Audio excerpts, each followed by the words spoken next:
Build great faith cultural building. Of the second home, now new oasis for life. Part 1. Xiefeng. The type of faith will decide the type of soul, the type of soul will decide the type of culture, and the type of culture will decide the way of life and production and the operation mechanism of society.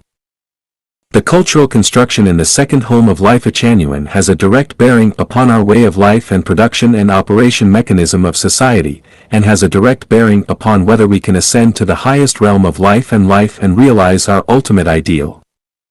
The paramount principle for the cultural construction of the second home is the building of great faith, the great faith in Buddha and the greatest creator, the great faith in Jesus Christ, Buddha Sakyamuni, immortal Lao Tzu, the Prophet Muhammad, and the great man Mao Zedong, and the great faith in the guide Xiefeng. Without these three great faiths, it will be impossible to build healthy culture, and people will lose their direction, and will fall asunder and plunge into chaos.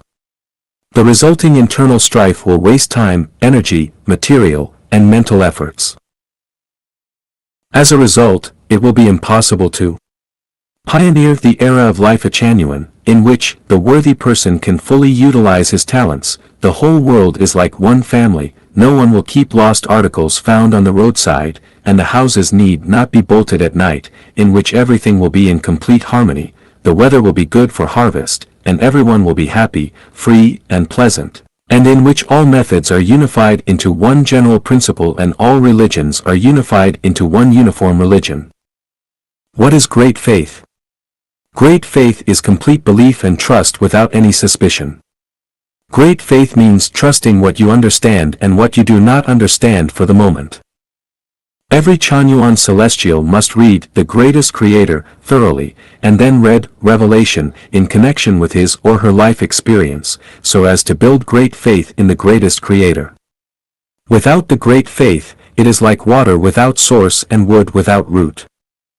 Every Chanyuan celestial must read Matthew, Mark, Luke, John, and Gospel of Judas and have profound knowledge of Diamond Sutra, Heart Sutra, and Tao Te Ching, worship Muhammad and Islamic spirit, learn Mao Zedong's spirit of serving the people with heart and soul, form the most sublime wish and build the great faith in Jesus Christ, Sakyamuni, Lao Tzu, Muhammad, and Mao Zedong.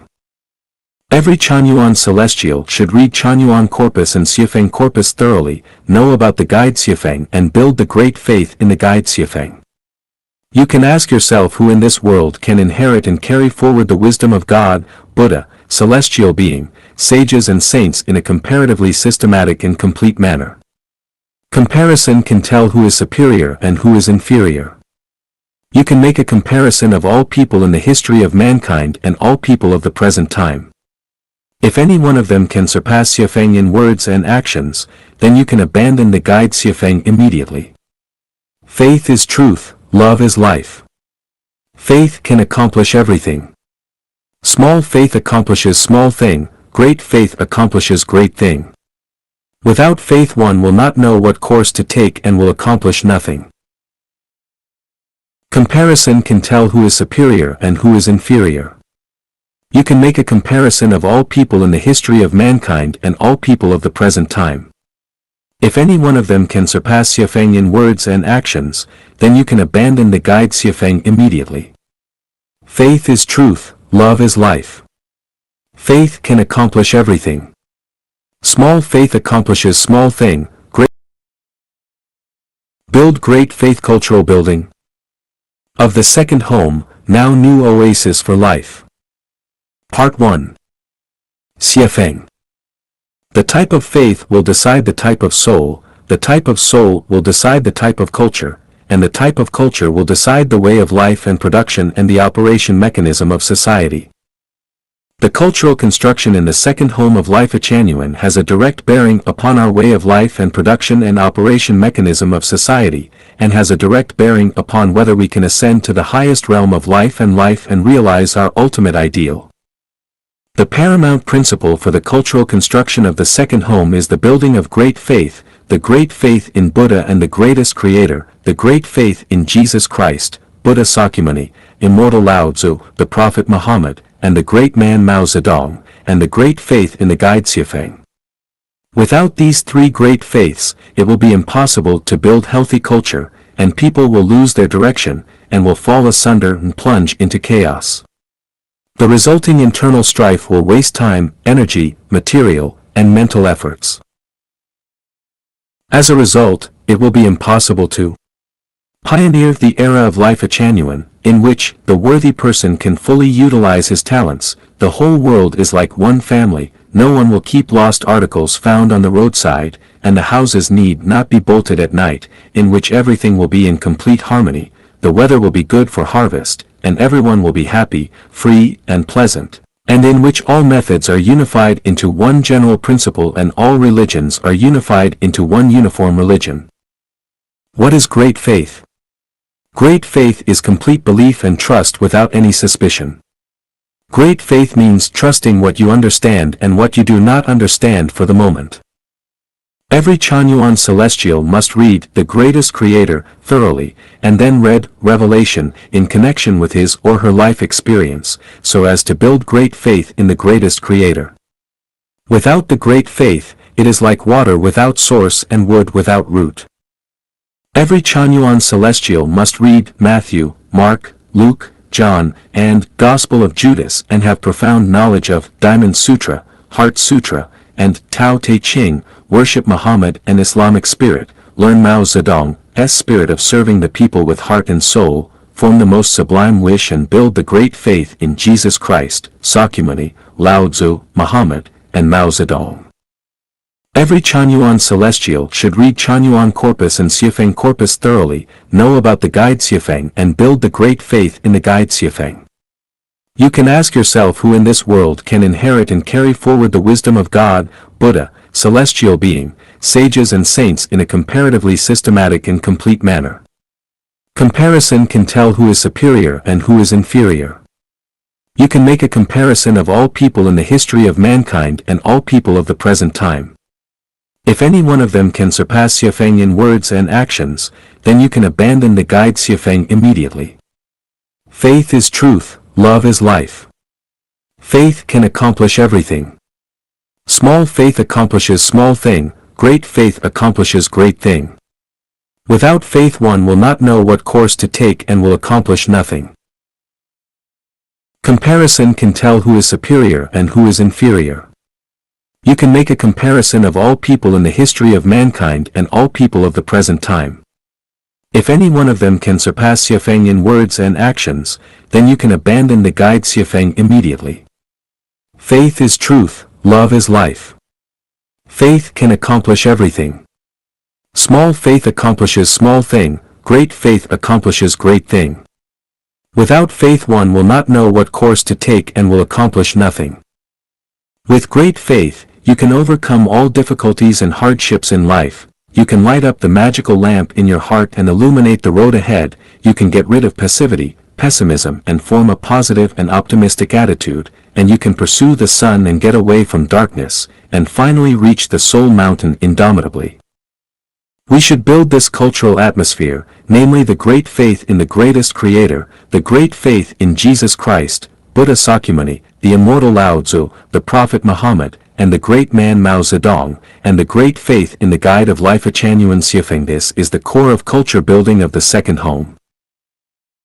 Be always grateful. Cultural building of the second home, now new oasis for life. Part 2. Siafeng. Gratitude is the primary element for the sublimation of the quality of life. To become Chanyuan celestial, one must be grateful. To enter the second home, one must be grateful. How can one not be grateful for escaping the program of the secular world and enjoying the great pleasure of life in the second home? What else do we want? The second home takes charge of our food, clothing, shelter, transportation, living, aging, illness, and health, and we need not toil and worry about supporting the old and raising the young. Our work is simple, and we need not be overloaded with trifles.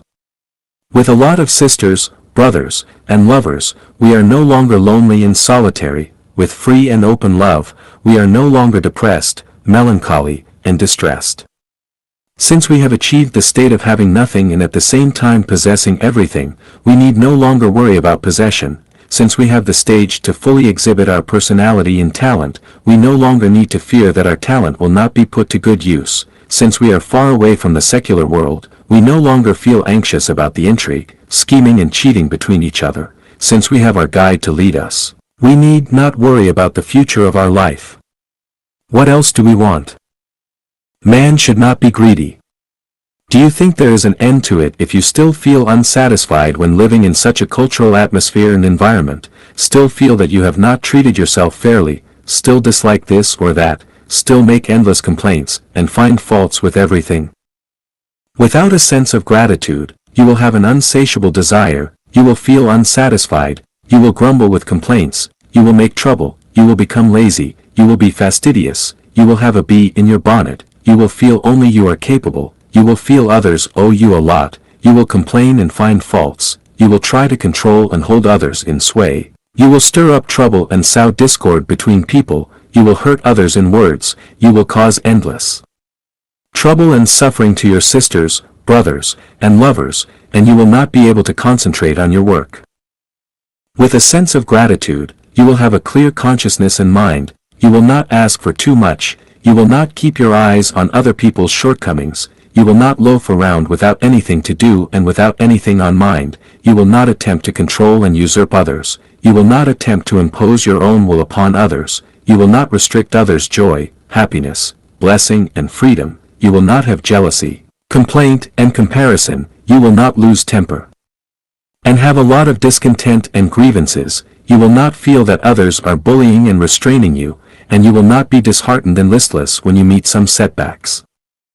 With a sense of gratitude, you will bring joy and pleasure to others and yourself, you will not feel the poverty and hardship of life, you will not feel depression, you will feel everything is wonderful and satisfying, you will be broad-minded and refreshed, you will have unselfish love and devotion, you will always compliment and encourage others instead of finding fault and complaining to others. You will be forgiving and tolerant to others' mistake and faults, you will form harmonious, amiable and loving relationship with the environment and people, and you will have great enthusiasm and passion and devote completely to the cause of man's happiness. Before we realize our ideals, we should always keep in mind that none of us is perfect and we all need further sublimation, and that we should not stop at where we were yesterday. Since neither we ourselves nor others are perfect, we should forgive and tolerate each other, while tolerance derives from the gratitude in our soul. The sense of gratitude in every Chanyuan celestial should be a cultural characteristic of the second home. As long as we have a sense of gratitude, there will be no mountain of flame that we cannot climb across, there will be no difficulty that we cannot overcome, and there will be no temporary plight that we cannot put up with, because the sense of gratitude can reach heaven and earth and human nature. As long as we have the sense of gratitude, we will get the love from Buddha and the greatest creator, and we can get out of the temporary plight and change for the better. Be always grateful over everything and eventually you will reach your ideal destination. Be frank and honest. Cultural building of the second home, now new oasis for life. Part 3. Xiefeng. We should put an end to autocracy and dictatorship. We shall make sure that all kind, hard-working, simple, and faithful people enjoy pleasant, joyful, free, and happy life, and we will build a good culture and environment, where there is no oppression, no exploitation, no suppression, no destruction, no maltreatment, no infliction, and no discrimination, where all people are equal, people care and love each other and live harmoniously, and where people share weal and woe. Firstly, people who speak frankly shall not be subject to revenge and retaliation and threat. Anyone who has some opinion to contribute shall be encouraged, respected, heard, and paid attention to, as long as he is speaking the truth, as long as he is not deliberately provocative and does not make groundless speculation, as long as he is not unreasonable and does not talk nonsense, as long as he does not aim to stir up trouble and instigate, as long as he does not create difficulties and form a clique to pursue selfish interest, as long as he does not attack for personal spite, as long as he does not expose others' privacy and land them in an embarrassing situation. Since the guide Xiefeng plays a critical role in this second home of ours, and I myself is not perfect, you should be strict with me, so that you can prevent the guide from becoming an unsatiable autocrat and destroying this beautiful home that has been built with your hard work. Every sister, brother and lover should speak out frankly, help me, and save me instead of fomenting my mistakes whenever he or she discovers that I practice favoritism, that I take advantage of my power to bully people, that I maltreat any Chanyuan celestial, that I deviate from the values of Chanyuan, that I reserve privileges for myself, that I threaten or harm anybody, or that I have caused the harm of spirit, soul, and flesh to any sister or brother. If my words and behaviors have offended you, please point them out frankly, and do not let me be misled and mistakenly think that you like my words and behaviors, to such an extent that I become swellhead and always have my way. Please tell me frankly if I have not handled affairs fairly, if I take part with someone, or if I practice bureaucratism and oppression. If I retaliate somebody for his frankness, then I have degenerated into a demon. Then the guide has lost his reason and is not worth trusting. We should speak frankly about the guide. We should also speak frankly about every Chanyuan celestial in the home. No one in this home can be left out. Everyone should accept others' frank opinion. Anyone who harbors discontent and hatred for others' kind and frank words and resort to retaliation is not sincerely engaging in self-refinery and self-cultivation and thus should be criticized by the guide. The best way for frank speech is to reserve one night every week for a meeting of exchange in the home. Everyone shall speak frankly in the public if they have some opinions concerning some matter, if they feel that they are wronged, if they feel that they are not treated fairly, if they feel that they have sustained someone's maltreatment and harms to their spirit, soul and flesh, or if they find that the sister or brother of the home has deviated the values of Chanyuan in speech and actions. All problems should be resolved publicly instead of privately. We should build a culture in which everyone can speak frankly.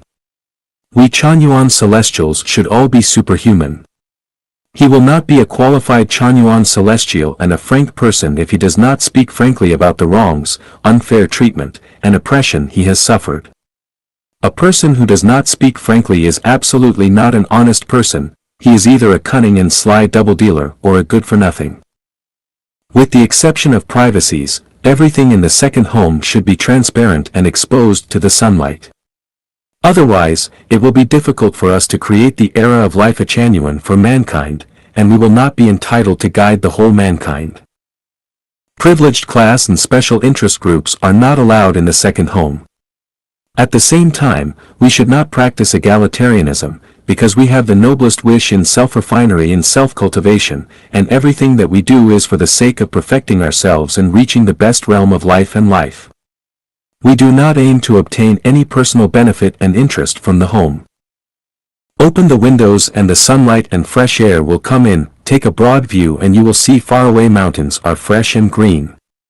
If everybody speaks frankly, the dark cloud will be dispersed and decay will be turned into miracle. Then we can create an ideal environment and a beautiful future, set an example for mankind and eventually realize our most beautiful future. Freedom of emotional love and sex love, cultural building. Of the second home, now new oasis for life. Part 4. Xiefeng. February 22, 2010. Emotional love is the precious gift endowed to mankind by the greatest creator. Sex love is the highest order of game, as well as an effective initial approach to become a Buddhist believer, to gain enlightenment and reach the realm of Elysium. Fully enjoying emotional love and sex love accords the will of the greatest creator, and is a part of beautiful life that cannot be ignored and expropriated. It is an important connotation of the culture building of the second home to ensure that everyone fully enjoys emotional love and sex love and protect everyone's freedom to fully enjoy emotional and sex love. Any suppression or expropriation of this freedom is inhuman and goes against the will of the greatest creator. There is no family, no marriage, and husband-wife relationship in the second home. Once inside the second home, everyone is free and is free from any bondage and shackles in the matter of emotional love and sex love. On the basis of mutual consent and within the code of civility, one will not be subject to any form of restraint and supervision in his or her emotional life and sex life. Anyone who attempts to limit and supervise others' freedom of emotional love and sex love has deviated the values of Chanyuan and will not be entitled to live in a second home. No one should usurp or control others. No one should treat others as his or her private properties. No one should interfere in others' emotional love and sex love. No one should expropriate others' freedom of emotional love and sex love. In other fields of life, we should get rid of the consciousness of feudal autocracy, eliminate oppression and private ownership. In the field of spirit, soul, and flesh, we should also get rid of the consciousness of feudal autocracy, eliminate oppression and private ownership. Jealousy indicates the ugliness of one's soul. Jealousy, complaints, resentment, and hatred manifested in emotional and sex love are the symbols of an ugly soul. It is morally criminal to restrict, control, monitor, supervise, and hinder others' freedom of emotional love and sex love out of jealousy. In the second home, any form of emotional and sex love is free. One is free to live all by himself. 2 People are free to live together faithfully and refrain from any emotional and sexual relations with any third person. One is also free to have more than one emotional and sexual partners. One is also free to have unlimited number of emotional and sexual partners. Everything goes on in accordance with one's own free will. This is private affair, not public affair. The second home respects everyone's will, personality, and hobbies. No one should impose his or her will and values upon others. Those who like bread should not limit other people's like for noodles. Those who do not like apples should not forbid others to eat apples. The home encourages the blooming of all flowers, like the 8 celestial beings that each display their own special skills in crossing the sea. The home provides the stage for the full and comprehensive blooming of gorgeous flowers of human characters. For thousands of years in human history, as a result of erroneous consciousness of emotional love and sex love and artificial limitation, improper moral norms and commandments have been established in different countries, causing countless people to have been treated unfairly. Human character has been severely suppressed. The originally beautiful things have been messed up.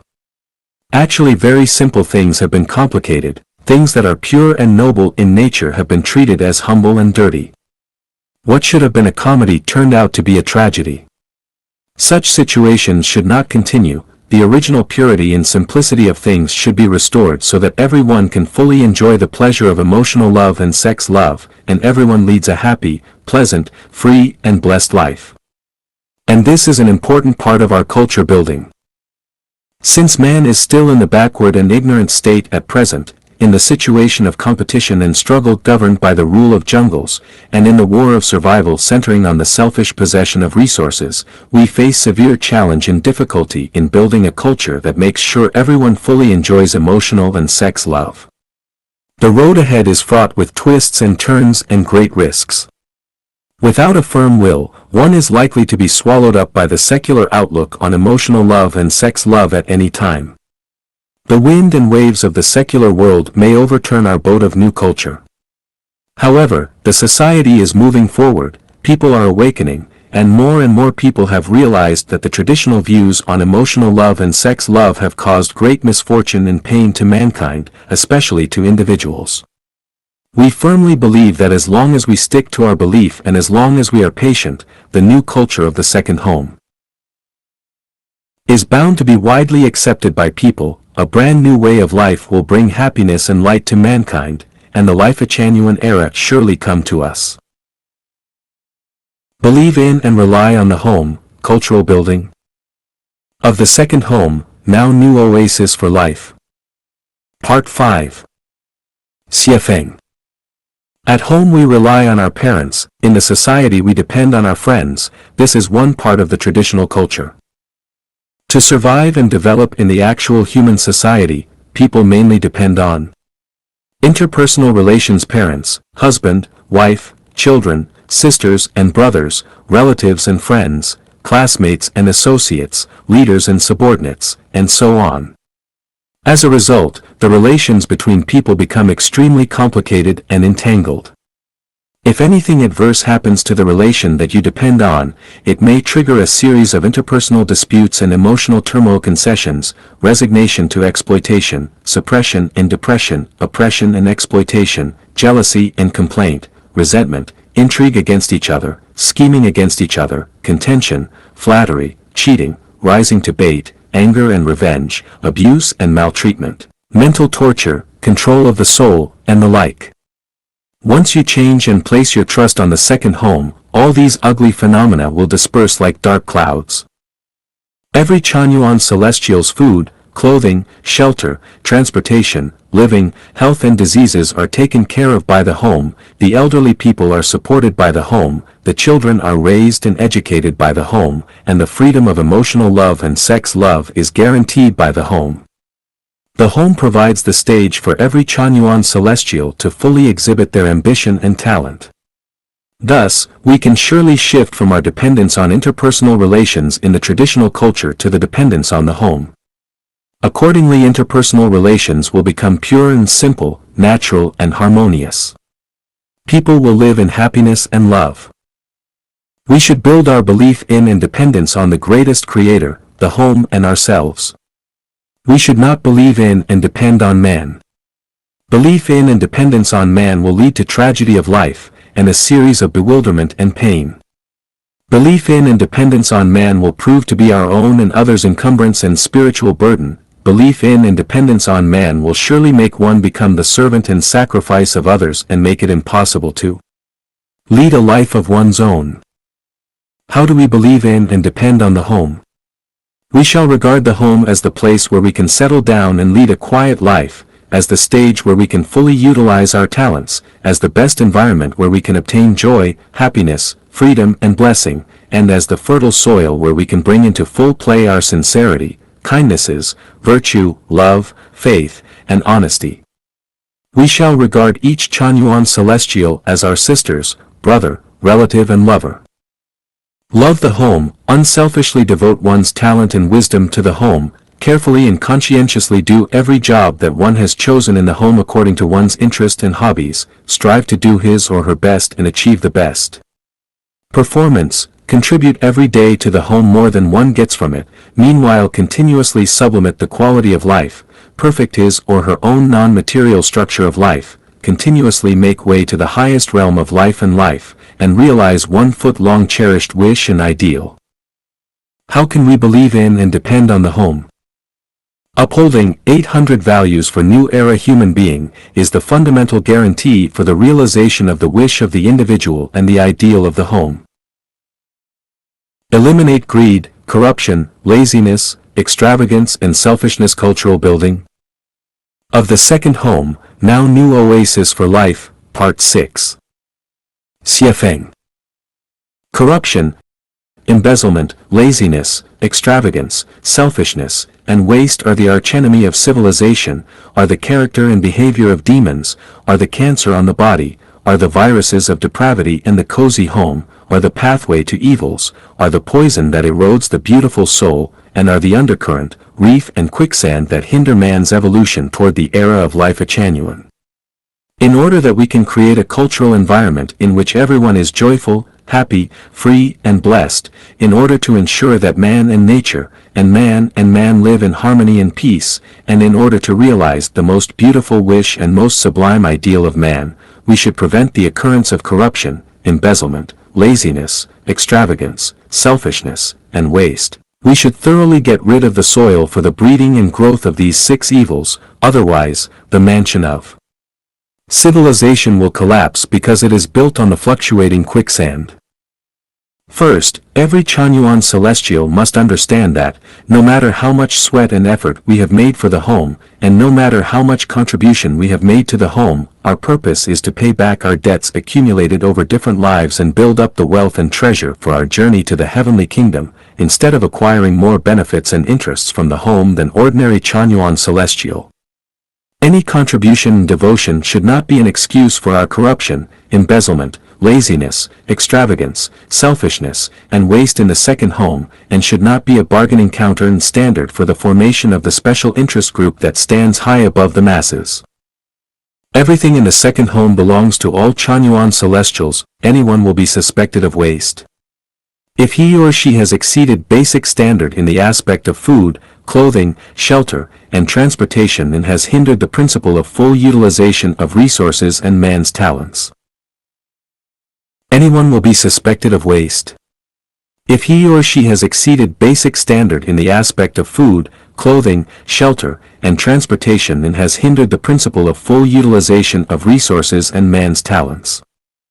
How can we prevent the occurrence of corruption, embezzlement, laziness, extravagance, selfishness, and waste in the second home? First, we should constantly learn and understand 800 values for new era human being.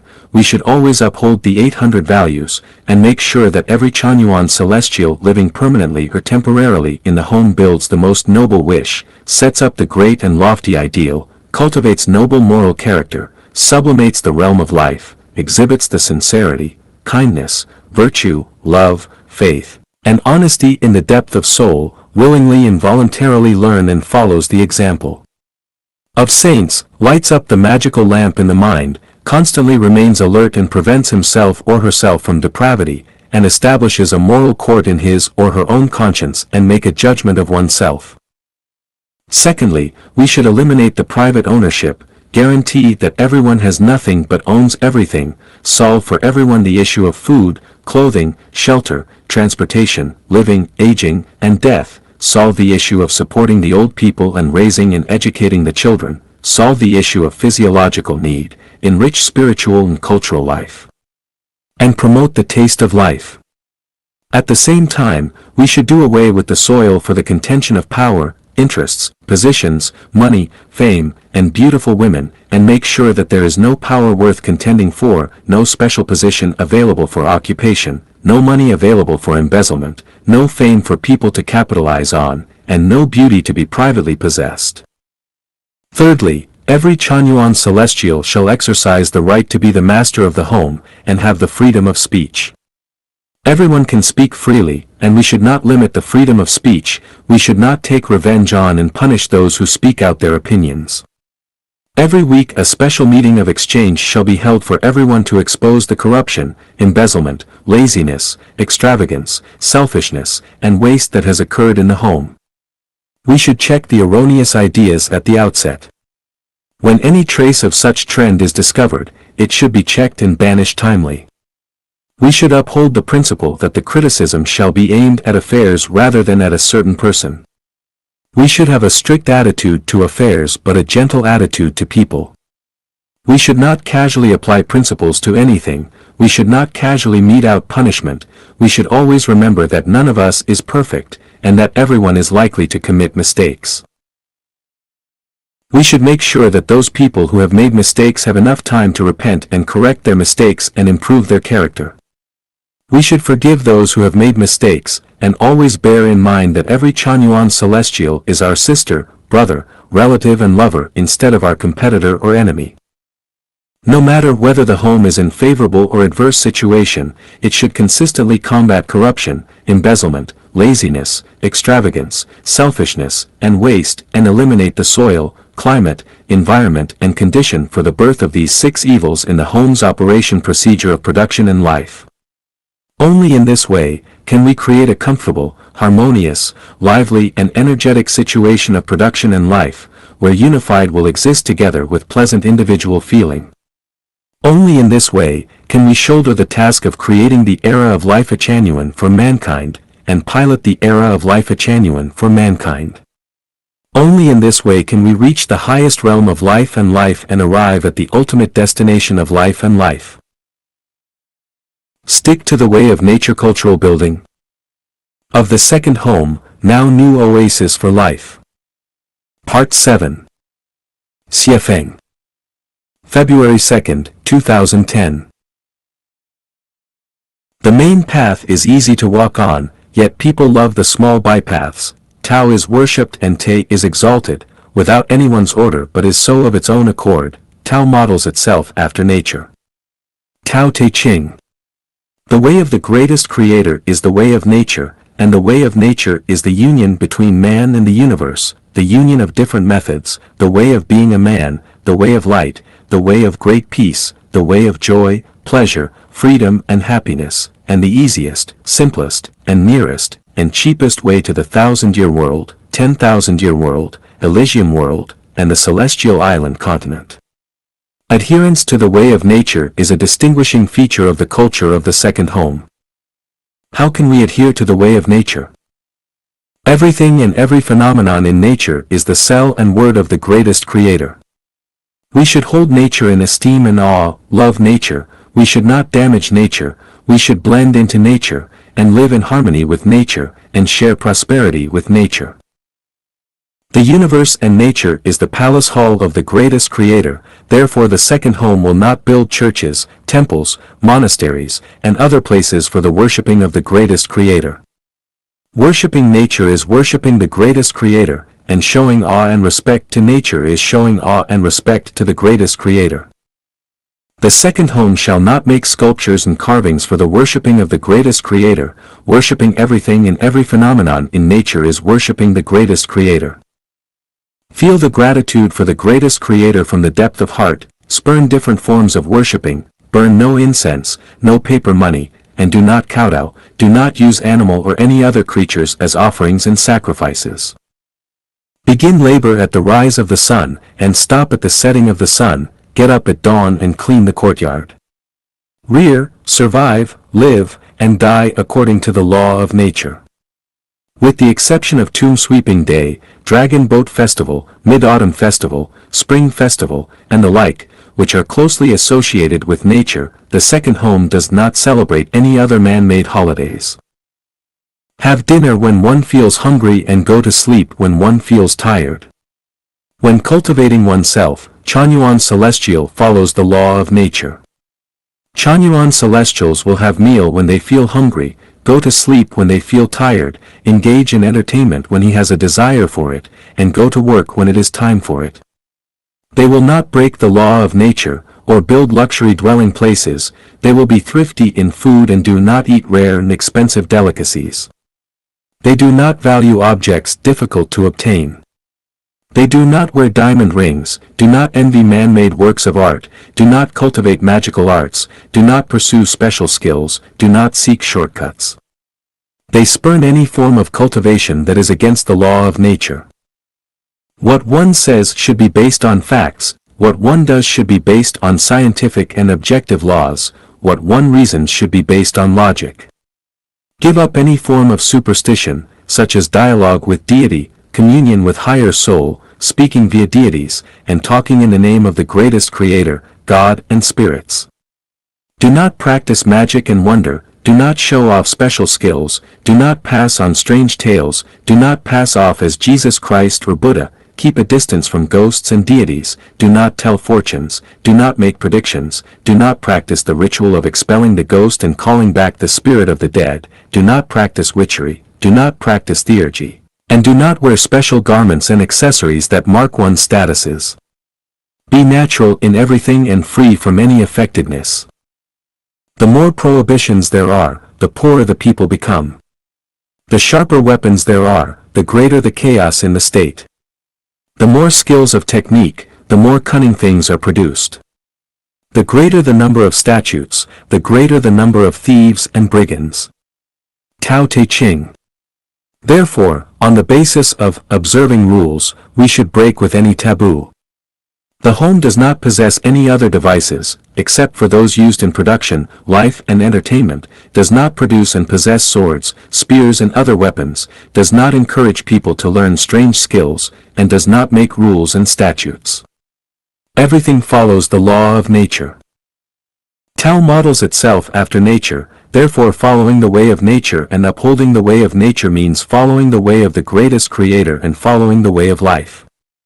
The way of nature is like the bright sunlight of spring, with good weather and fresh breeze and good luck and harmony. The way of nature is simple and easy to carry out, and will become brighter and brighter, more and more noble, and more perfect. The way of nature is not only the way of man but also the way of celestial being. As long as we stick to and follow the way of nature, in the long term we will most certainly attain deity celestial being and super celestial being. 8 Criteria for Individual Freedom. Xiefeng. September 18, 2008. Translated by Treasure and edited by Kayer. An advancing life ascends from the realm of necessity toward that of freedom, while a regressive one retreats in the opposite direction. If we want to climb to a higher level space of life, we must strive to move toward the free kingdom. What are the criteria for complete freedom of the individual? In other words, what criteria do individuals need to achieve the realm of freedom? Sexual freedom. Lack of responsibilities and obligations. Lack of cares. Lack of close personal relationships. No one to answer for you. No answering for anyone else. Doing as you wish without overstepping basic law. Managing and governing yourself. We will examine each in detail. Sexual freedom, as long as an individual and their partner are willing, when and how they make love should be their unrestricted decision. Only common sense manners should dictate the proper time and place. Lack of responsibilities and obligations. Just as flowers grow, bloom, and pollinate, everything is natural and voluntary, not forced by responsibilities or obligations. Once there are even the least number of responsibilities and obligations, freedom is lost. A newborn baby lives on milk and its mother gives her breast, but this is natural and voluntary, brings pleasure to both, and is not done out of responsibility. Lack of cares. Own nothing, own everything. Act freely and have no cares. Once you care for something, your freedom is lost. Lack of close personal relationships. Once you have close familial relationships, you have obligations and responsibilities, and once you have friends and lovers, you have to care for them. Therefore, friends, relatives and lovers are obstacles to freedom. No one to answer for you. You need to solve your own problems and expect no one to solve them for you. Deal with your own necessities of life, such as food, clothing, shelter, transportation, birth, old age, illness, and death naturally and with neither regrets nor complaints. Do not answer for anyone, answer to the greatest Creator and for yourself, but not to anyone else. Doing as you wish without overstepping basic law. Do as you wish but never overstep the basic law. You can do as you wish, but always revere the greatest Creator, revere life, revere nature, and never harm life or nature. Managing and governing yourself. As long as one is managed, supervised, governed, or controlled by others, they have no freedom. This means that individuals who have reached the highest level of quality and accomplishment will have achieved the highest realm of civilization, so they will not need to be managed, supervised, governed, or controlled by others because they will naturally interact with others, both harmoniously and efficiently. The Road Map to Heaven. Xiefeng. May 7, 2006. Living on Earth. Follow the teachings of Jesus, Sakyamuni, Muhammad, Lao Tzu, and science. Enter Life Changyuan, study Life Changyuan values, become a Changyuan celestial, unconventional thinking, purify one's soul, shift consciousness, and change one's life structure. Enter the new oasis for life, meet the standard of 1000-year world, understanding the major 8 ways of thinking, meet the standard of 10,000-year world, understanding the 8 secrets of life. Go to Elysium world. Description. When you still live on the earth. 1. You first need to learn and understand the wisdom and teachings of Jesus, Sakyamuni, Muhammad, and Lao Tzu, and study scientific knowledge, on which basis enter Life Changyuan, study and understand the contents in Changyuan corpus and Xiefeng corpus. Also listen to the thoughts of Changyuan masters and learn their wisdom. Point 2. Try to become a Changyuan celestial. After that, once you are a Changyuan celestial, you must train yourself to think in an unconventional way, breaking all superstitions and shackles that confine human nature. Gradually get away from the bondage that the ideas of traditional family, country, political party, and religion have on your mind.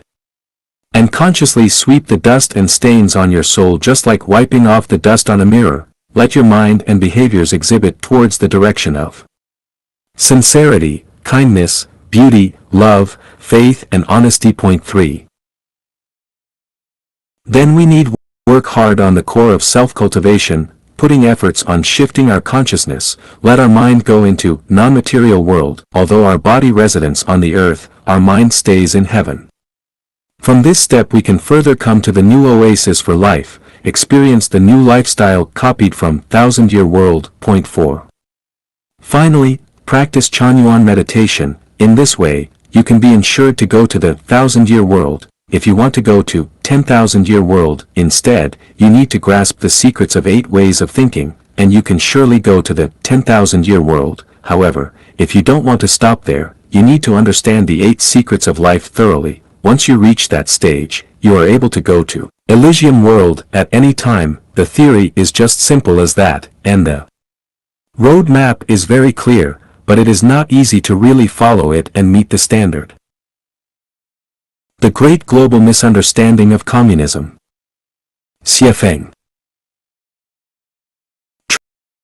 Translated by Treasure and edited by Kayer, Western society regards communism as an evil beast, while Oriental society misunderstands communism as sharing property and people, but a true communist society is actually a utopia, the Great Harmony, and a nickname of the kingdom of the greatest creator. This misunderstanding was rooted in the wrongdoing of global communist parties from the birth of Marxism. The mistakes of the whole Communist International and the failure of really understanding the essence of communism by Lenin and Mao led to highly flawed executions. Communist society is the most humane, which should be realized by its lack of pain to any individual from the starting point. Real communism cannot be illustrated by the dictatorship of the proletariat or the theory of class warfare and does not support power from the barrel of a gun. New Oasis for Life of Life Chanyuan is a real communist society. We never apply dictatorship or the theory of class struggle, nor share possessions or partners, not even to deprive capitalists of their property. It was voluntarily built up by all the members, by moistening the honey in the dew of silent love. This fact speaks louder than words. Its illustration is the best touchstone. Communism is not an evil beast, but a real paradise in the mortal world. Just to look up the history and life mode of New Oasis for Life and you will understand real communism. Confucius should retire. Zufeng, December 30th, 2014, translated by Treasure and edited by Kayer. Confucius is most worthy of respect as a Chinese national thinker and moral leader. His educational theories are especially praiseworthy. However, it would be more of a disaster than a blessing for China to continue regarding him as a saint and promoting him as such to the outside world. First of all, Confucius understood benevolence, righteousness, courtesy, wisdom, and credibility, and to be gentle, benign, modest, thrifty, and courteous, but he had no regard for Tao. That is to say, Confucius focused only on the branches and leaves, but attached no significance to the roots. However hard he tried, he never strove to reach the faith nor the virtue of being a mortal human. This is why he had regrets, as can be inferred from the Analects of Confucius, Li Ren, namely that having heard Tao in the morning, one may die content in the evening. Confucius never understands Tao, even to his death. Secondly, Confucius despised laborers and regarded them as inferior beings. It was written in the Analects of Confucius, Zi Lu, that his student, Fan Qi once suggested to Confucius that he should learn to plant crops, but Confucius answered him, "I am not as good as the farmers." Once again Fan Qi asked him to learn to grow vegetables, but Confucius again answered him, "I am not as good as vegetable growers." After Fan Qi exited, Confucius denigrated him by saying, "What an inferior person Fan Qi is. Superior people can be courteous but ordinary people will have to revere them, superior people can be righteous but ordinary people will have to obey them, and superior people can be credible but common people will certainly love them." In that way, the common people will always take refuge with their own children, so why would I ever need to or want to do as they do, to plant crops? How can one who looks down upon the laborers bring blessings? China? Worse than that, Confucius was unkind. When Fan Qi asked him for advice, not only did Confucius not facilitate his student earnestly and patiently to his face, but he even belittled his student as being inferior. Does this kind of teacher deserve to be one at all? As he was wrong macroscopically, it would be to no avail, no matter how hard he strove.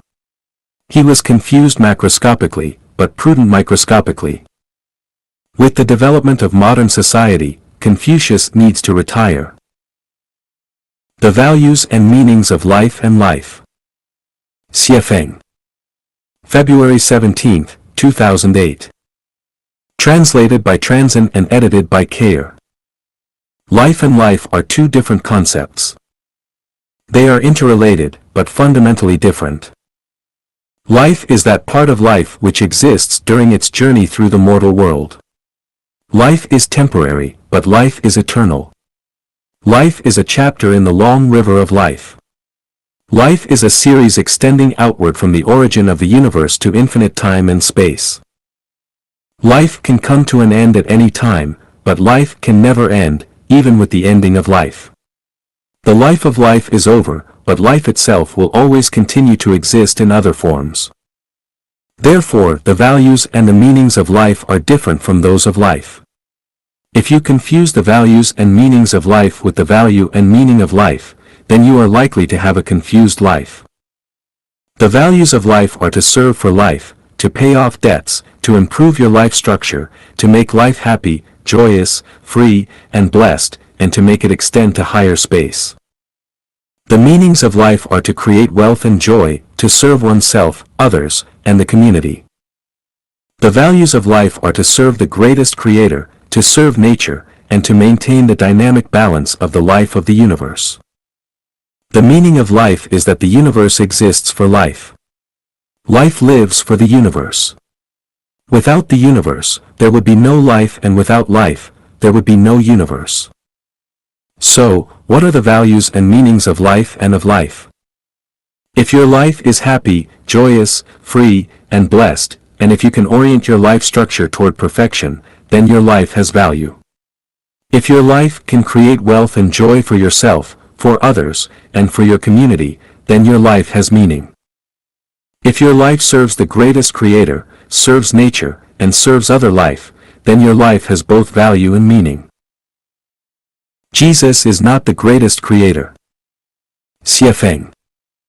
April 20, 2006. Translated by Shi Dai and edited by Kayer. Jesus was the greatest person in history. He was the Christ, the hope of humanity, the door to eternal life, and the Son of, spokesperson for, and the road leading to the greatest creator for all kind, diligent, simple, honest, and humble people. Regardless of how much we praise Jesus, it can never be too much, but we cannot say that Jesus was or is the greatest creator. A real Christian must venerate Jesus, listen to the teachings of Jesus, and strictly behave according to Jesus' teachings. To lower or raise the status of Jesus is inexcusable. It not only blasphemes the greatest creator, but it is also a betrayal to Jesus. Furthermore, it would be the Antichrist and a sin to human beings. Jesus belongs to all human beings, not to any specific nation or religion.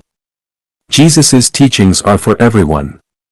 Everyone who loves Jesus, believes in Jesus, and follows Jesus' teachings, is a Christian.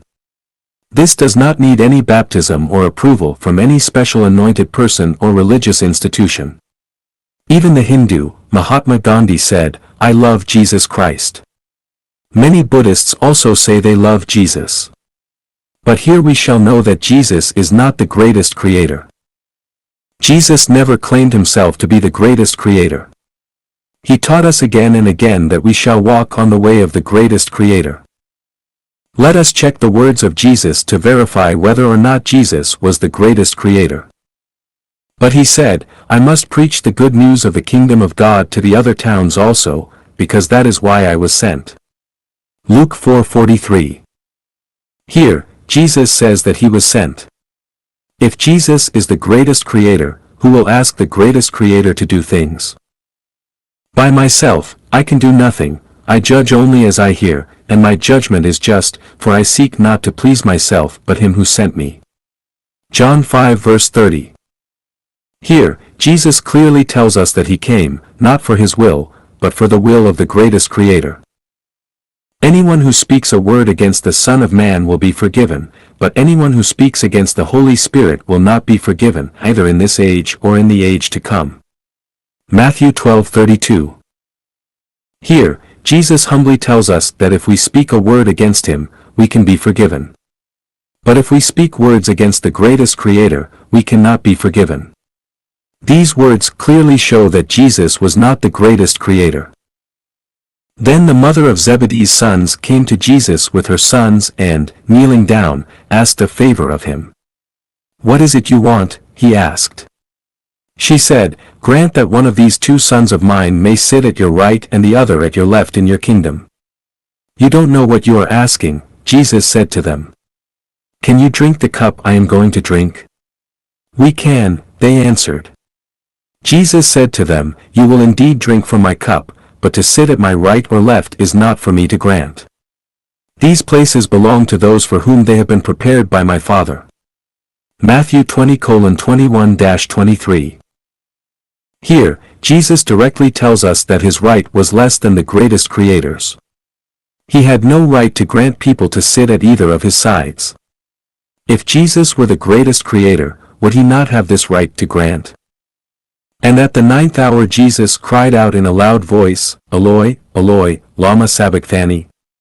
Which means, my God, why have you forsaken me?" Mark 15 verse 34. Jesus called out with a loud voice, "Father, into your hands I commit my spirit." When he had said this, he breathed his last. Luke 23:46. From these words, how can we say that Jesus is the greatest Creator? I also want to ask, can man condemn the greatest Creator to death? Is man more powerful than the greatest Creator? I still want to ask, Jesus had prayed many times, if Jesus were the greatest Creator, to whom did he pray? Is there any being greater than the greatest Creator? The facts prove, time and again, that Jesus was not the greatest Creator. So, why do some people still claim that Jesus is the greatest Creator? There is an evil purpose here, which is to raise the status of Jesus so high that it moves people farther away from the greatest Creator. Since they said Jesus is the greatest Creator, they shall listen to the teachings of Jesus. But no. They did not hear and follow any teachings of Jesus. They just wanted to get to their own scheme. What was the scheme? That is to praise Jesus so high with their lips that they betray Jesus and ask people to walk on the way of Satan. "But what about you?" he asked. "Who do you say I am?" Simon Peter answered, "You are the Christ, the Son of the living God." Matthew 16:15-16. Some Christians who praise Jesus with their lips have dishonored the real Christians. No wonder that Mahatma Gandhi said, "I like your Christ. I do not like your Christians. Your Christians are so unlike your Christ." Yes, Jesus said that, "I and the Father are one," John 10 verse 30, but this does not mean the Father is the Son or that the Son is the Father. It means that Jesus has been with the greatest Creator throughout many ages. It means that Jesus is the honest Son of the greatest Creator. Jesus dutifully carried out the greatest Creator's will, and what he had done were all strictly following the greatest Creator's will. From this, Jesus and the greatest Creator are always one. Jesus keeps his oneness with the greatest Creator from the beginning of time. We often speak of the unity of humanity in heaven, but it does not mean humanity and heaven are the same. The application of Lao Tzu's thought in the management of the second home, now new oasis for life. Xiefeng. November 30th, 2010. Chanyuan Celestials in our fourth branch. The second home is the new life mode for future mankind. It is managed by the holographic thinking, whose core is conformity to the Tao, compliance with nature, absence of action, lack of contention, observance of neutrality, absence of dominance, lack of selfish desire, and enthusiasm for service. Specifically speaking, the management method of holographic thinking means following the way of the greatest creator, running everything according to the program of nature and according to man's origin of nature, avoiding the extreme employment of man's intelligence and wisdom, staying away from all measures and methods that are likely to lead to contention, argument, and fight, refraining from radical behaviors, making no rules, regulations, laws, commandments, and orders, eliminating all private ownership, and trying every effort to bring out the sincerity, kindness, beauty, faith, trust, and peace in human character. The distinction between people and people is only the difference in division of labor, and there is no relation of the managing and the managed. All are offering services to each other, and there are no such positions as the administrators. All affairs, important or not, will be handled on the basis of clear division of labor, with special persons assigned to take special responsibility for the special affairs. The management of the second home should depend fully on Lao Tzu's thought, which is represented by the following 8 points. Guidance by the saint and management by the talented. The management here only implies a difference in the division of labor instead of the difference in the status. Saint manages affairs without action. Preaches the doctrine without words. All things take their rise, but he does not turn away from them. He gives them life, but does not take possession of them. He acts, but does not appropriate. Accomplishes, but claims no credit. It is because he lays claim to no credit that the credit cannot be taken away from him. Exalt not the wise, prize not rare objects, shut out from sight the things of desire. And the cunning ones shall not presume to interfere. In his dwelling, the sage loves the lowly earth. In his heart, he loves what is profound. In his relations with others, he loves kindness. In his words, he loves sincerity. In government, he loves peace. In business affairs, he loves ability. In his actions, he loves choosing the right time. Banish wisdom, discard knowledge, banish humanity, discard justice, banish cunning, discard utility. Embraces the one core principle, thinking or method etc., in everything you do. Eschew excess, eschew extravagance, eschew pride. Point 7. Govern the home with justice, not with human wisdom, do away with taboos, sharp weapons, skills of technique, and statutes. 8. Despise not their dwellings, dislike not their progeny. From the above 8 points, it can be known that there should be invisible saints in the second home, who do not guide with preaching, but with wordless examples, who create things silently but do not take possession of them, and who serve all creatures but do not claim credit for their services. Do not flaunt the worthy and talented, do not distinguish the superior from the inferior. The rarer a thing is, the less use it will be put to. Do not set up things that may stimulate a person's selfish desire. Leave no loopholes in market for the deceiving and cunning persons to act wildly against the law and public opinion. Keep a clean and tidy living environment. The people in the neighborhood should be unsophisticated and honest and sincere. People should have a kind heart, and treat people kindly. They should seek truth from facts, tell things as they really are, and keep their promises. What they do should fit in with their hobbies, personalities, and special talents. Their behaviors should comply with natural laws and their actions should accord the actual situation. Give up cunningness and artfulness, stick to the way, abandon the preaching of righteousness and morality, discard skills, fame, wealth, and ranks. Make people unselfish and possess nothing. Make sure that they have nothing but actually possess everything. Embrace the one in everything. Revere and believe in the only greatest creator in the universe. Abide by the overall arrangement of the only government in the whole world. There will be only one person responsible for everything. Do not have a life of luxury, and do not waste. Practice moderation in everything. Do not overdo. All affairs and arrangements of the second home should be made public so that everyone has a clear knowledge of them. Do not engage in secretive management, do not practice superstition. People should stick to facts, science, logic, and spiritual perception. There should be few prohibitions, commandments, terms, and taboos in the second home. The second home should never possess any swords, spears, rods, and other weapons specially to harm others. It should not sing praise of people's cleverness and skills, it should make people live and work in peace and contentment and enjoy the ordinary life. It should not cause disturbance to their settlement, or disrupt their peace and quiet. It should make sure that everyone enjoys the joy, pleasure, freedom, and happiness of life. It should abstain from force, coercion, and suppression, and should make sure that no one imposes his or her own will upon others. In one word, the second home adopts paradise management. The content of this method of management is both simple and complicated, and only those with supreme wisdom can understand. Yet, no matter how complicated the management is, everything will become extremely simple as long as you follow the way of the greatest creator or the way of nature. Otherwise, the management will become extremely complex. Paradise management, replace management with service. Xie Feng.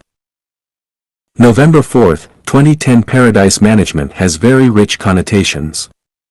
It is simple because it does not manage anything, it is at the same time complicated because it is the highest form of management, which makes everything operate in a methodical and orderly manner. In paradise management, management is replaced with service. The host is actually the servant and the management is actually the service. No administrative orders will be employed, no force will be used. Submission shall not be obtained via threats, lure by promises of gains, intimidation, or suppression. It is forbidden to impose one's own will upon others to make them painful or unhappy. It is forbidden to make anyone feel any sense of inequality between people. The greatest creator manages the whole universe by paradise management.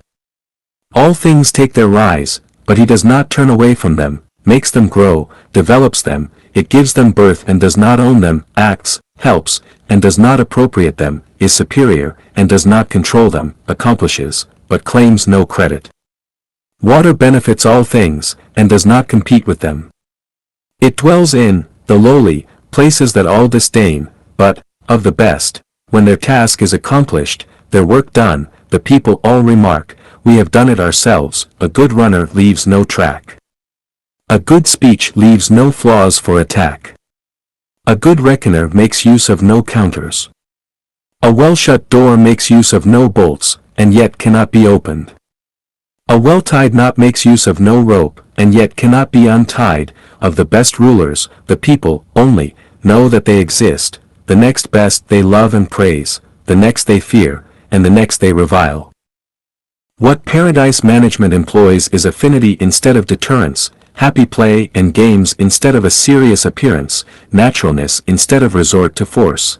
This method of management offers happiness and freedom, instead of suffering and bondage. It exerts its influence subtly, and does not resort to rainstorm-like power. It teaches with wordless example, it enlightens spiritual wisdom and perception, and makes people fully exhibit their sincerity, kindness, beauty, love, faith, honesty, simplicity, and character. It does not resort to endless preaching and cheating, and it does not arouse people's selfishness and greed. It is difficult to give a full and clear definition of paradise management, which can be easily understood but is difficult to explain in words. But one thing is certain, and this is service. Mobilize initiative with love, move with real emotion, and make people move toward perfection with sincere service.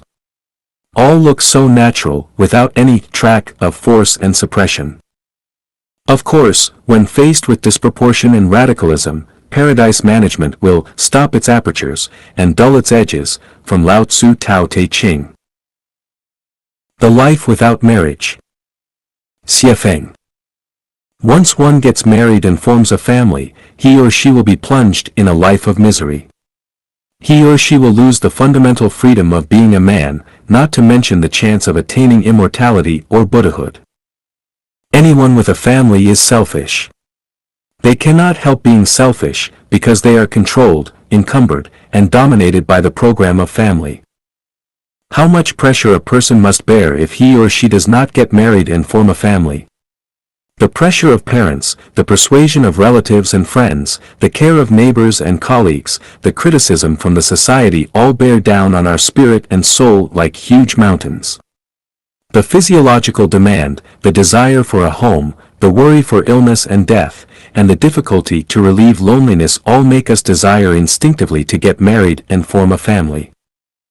If the above problems are not resolved, we will feel pain and suffering all the same, and we may even have greater pain and suffering if we do not get married and form a family, because getting married and forming a family is a matter of course and as easy as sailing downstream, while not getting married and forming a family is as difficult as sailing upstream. The problem is that sailing downstream leads to no other than pain and suffering, which history of mankind has proved to be unavoidable. Then we have no choice but to sail upstream. Let's discuss and resolve these problems one by one. First, the pressure of parents. We should be filial to our parents, but we cannot give in to our parents in the matter of life and life. We know about the road taken by our ancestors all too clearly. It is a road of misery, which we should not repeat. If our parents force us to get married and form family, we must raise some conditions to them. 1. Ask our parents to tell us the significance and value of life. 2. Ask our parents to tell us the nature and meaning of life. 3. Ask our parents to provide good housing conditions. 4. Ask our parents to guarantee our happiness all our life. If our parents cannot meet these conditions, then we can tell them in definite terms that we cannot get married and form a family. As for the persuasion of relatives, friends, neighbors and colleagues, we can also respond with the above 4 conditions. Or we can simply respond with one question: can you help me through if I encounter plight and pain after getting married and forming a family? Please give me a written pledge. As for the criticism from the society, we can just ignore it. If pigs say something is wrong with man's life, then just let them squabble. How can we solve the problem of physiological need? The need for food and beauty is our inherent character. The need for sexual life is but a matter of course, otherwise the greatest creator would not have designed those organs and senses for us. A life without sex would be one with abnormal spirit and psychology. We will not only have sex, but also have sex of high quality and happiness. Why don't we? Only a fool would not have sex. Without marriage, with whom do we have sex? It is impossible to do this with chicken and ducks. Contracting disease is only a small matter when compared with the loneliness and solitude of spirit and soul that can't be relieved even after the acts. One cannot afford it economically, and no one would care for your living, old age, illness and death. Can we find someone randomly to live with us? This may temporarily meet our urgent need, but does not provide long-term solution. What is worse is that we have to bear a lot of liabilities. We may commit irremediable mistakes and cause a series of chain reactions, and suffering and mystery may be endless. My advice is to become Chanyuan Celestials and have the sex life with Chanyuan Celestials. On the condition that you don't go against the ethics, you can make love with whichever Chanyuan Celestial you want to be with, as long as the two of you are willing to do so. You can choose the way that you like. Because we have the same belief, we share the same frequency and resonance, we are a whole, we have the same life values, we are not bound together, we don't hurt each other, we are willing to pay everything for each other, including life. Here is the trouble. Once people, especially our relatives, friends, neighbors, and colleagues, know that we are Chanyuan Celestials and are so casual and free, we will be drowned by condemnation, insult, revile, and grief, and we will be the helpless lambs surrounded by packs of wolves, torn, bitten, trampled, and swallowed. And this will be the price we have to pay for the pursuit of freedom. However, one would rather die than lose the freedom. Without freedom, what do we live for? You live a life, but for whom do you live? Therefore, to get freedom, one must be prepared to remold himself thoroughly, and to be reviled by the so-called gentlemen, kind-hearted people, moralists, and defenders of traditional moral principles. One must be prepared to completely break with the secular world. In one word, one be prepared to die. When I am writing these heretical remarks, when I say that the God preached by the Bible is not the real God, when I reprimand family, religion, political party, and state, I have been prepared to die any time. I have said that every day might be my last day. However, I can speak the truth for myself. I am satisfied with my magnanimity and openness. Even if I am dead now, I have no regret, because I have lived a real life. The publication of this article may cause some Chanyuan celestials to leave the home and may cause some people, who want to enter Chanyuan, to shrink back. No matter what the results might be, this is life at Chanyuan. We just tell the truth, we are fair and upright. How do we solve a series of problems? Please read the next article. Chanyuan celestials will live in this way. A prayer for Chanyuan celestials to create beautiful dreams. Xiefeng. December 7, 2010. Translated by Treasure and edited by Kayer. Preface. Life is like a dream is like life. Life is but a dream is also your life. People have lots of dreams throughout their lives, so let every one of them become splendid and fantastic so that they can wander in beautiful dream worlds every night. Dreams are also supplements, links to great lives. A dream is a reflection of a person's state of consciousness, physiology, and soul.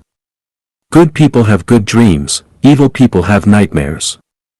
In order to enjoy beautiful dreams, you must first obtain a good consciousness, physical health, and a beautiful soul.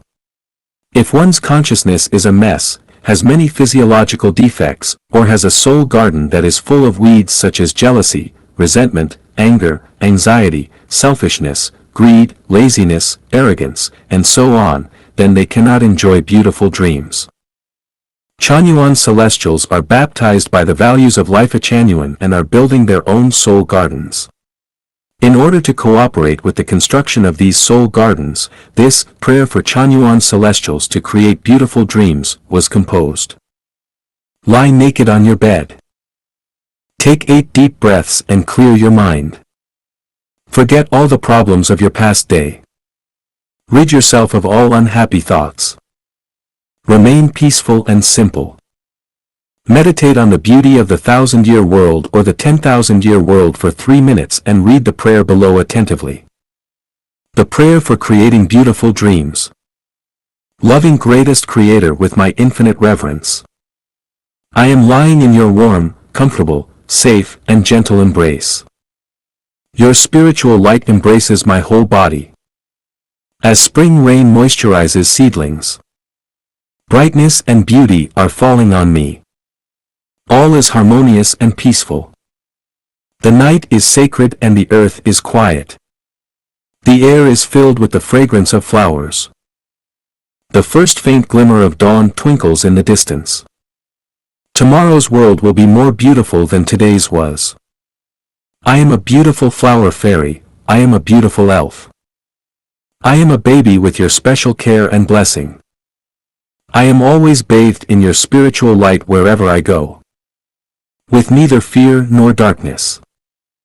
I can enjoy running and playing on the prairie. And in the river as much as I can to my heart's content. Nothing can hurt me, my world is full of joy and safety.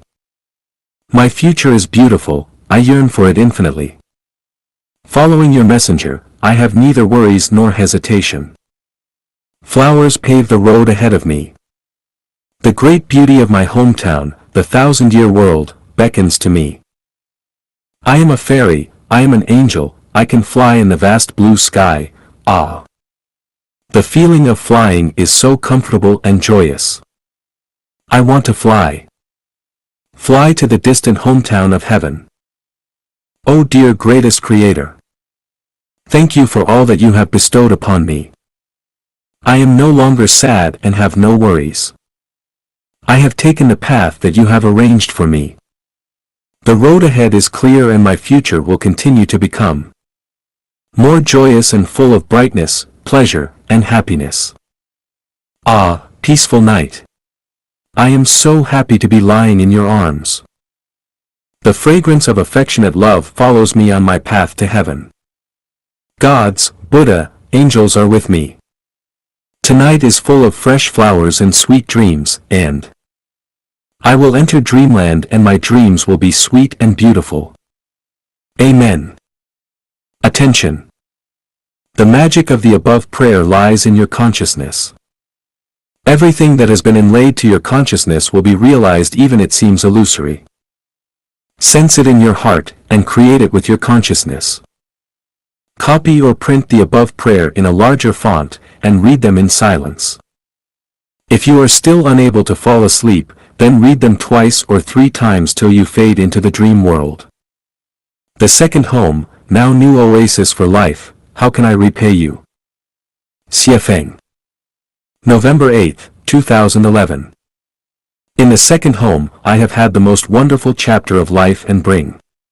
People can live in your embrace and feel no regret. But how can I repay you the second home? If I cannot repay you, then I will be an ungrateful black sheep, and a lazy parasite. The second home. Can I be permitted to repay you in the following 8 aspects? 1. Every day I will get up early in the morning and finish my work conscientiously, with or without management and supervision. I will willingly and voluntarily set my mind on work, and do it well. 2. Every day, I will greet every sister, brother, relative and lover with sunny smiles. I will never spoil other people's good mood with my negative, passive and pessimistic feelings. I will bring happiness and joy to every sister and brother that I meet with my smiles, kindness and diligence.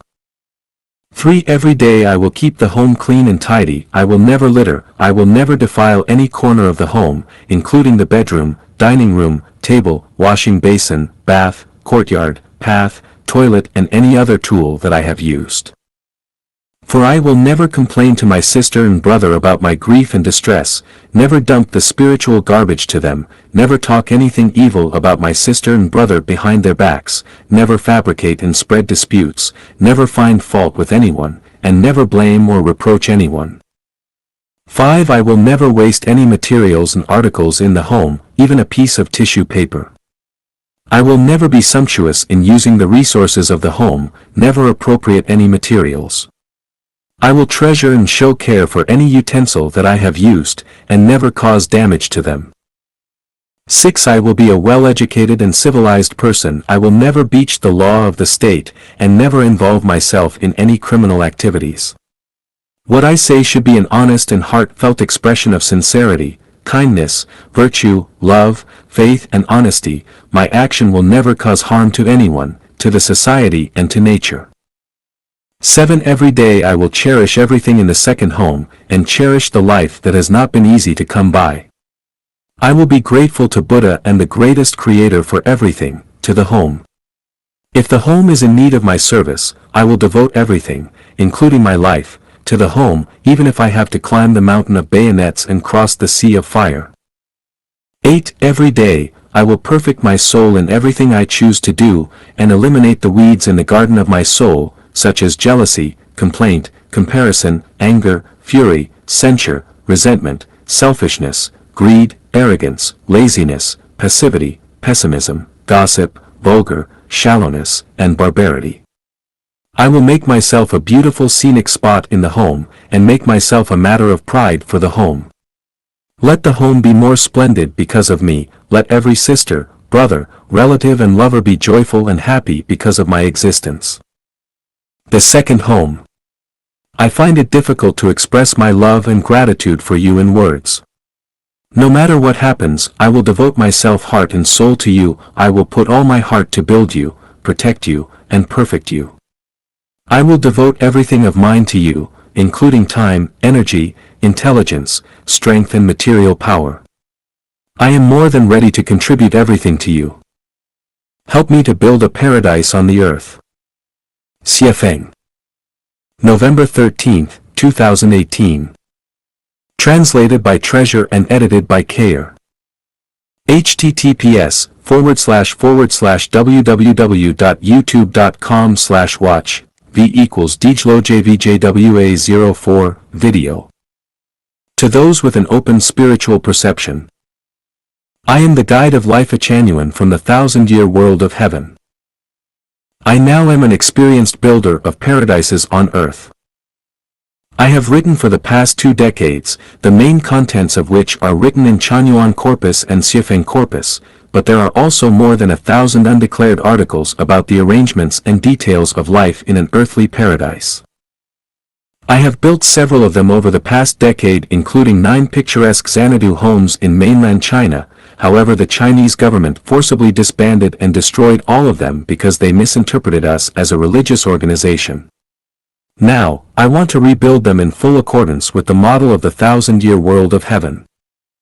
The paradise which I want to build on the earth is neither a utopia, communism as it is now understood, the New Harmony Village that Robert Owen built in the United States, those communities which still exist today, such as Oroville in India, Temera in Portugal, Damanhuri in Italy, Findhorn in Scotland, Christie Diane, the Free City in Denmark, Ideal Society, and 12 tribal communities in Canada, Twin Oaks, Hummingbird, Dancing Rabbit, Tremor Education Community, and Ananda Village in the United States, nor countless others. It is most similar to Konohana Family in Japan in spirit but not in form. What I want to build is a functioning paradise on earth. What will that look like? You can gain an overall understanding and see a general picture by referring to the following sources. Search for the 1,000-year world on Baidu or Google. Read the texts or watch the videos of The Bright Spot of the Second Home, Now New Oasis for Life series. More information is available on the following websites: smcyinternationalfamily.org, bit.ly/2qwrq4j, c. lifechanyuan.org, d. newoasisforlife.org, e. lifecosmos.org, Chinese, f. lifelvzhou.org, Chinese, g. chanyuan.org. Centering on sincerity, kindness, beauty, love, faith, honesty, peace, and joy, I can build what you can imagine, but I need the following resources. No less than 60 hectares of land with nearby rivers or spring water and year-round spring-like climate with neither intense heat nor severe cold, which is like Harare, Zimbabwe, or Chuxiong, Yunnan, China. $1 million. Local governmental permits. 300 people from a multitude of nationalities, cultures, races, and faiths will be selected to participate in constructing, living, and producing in it.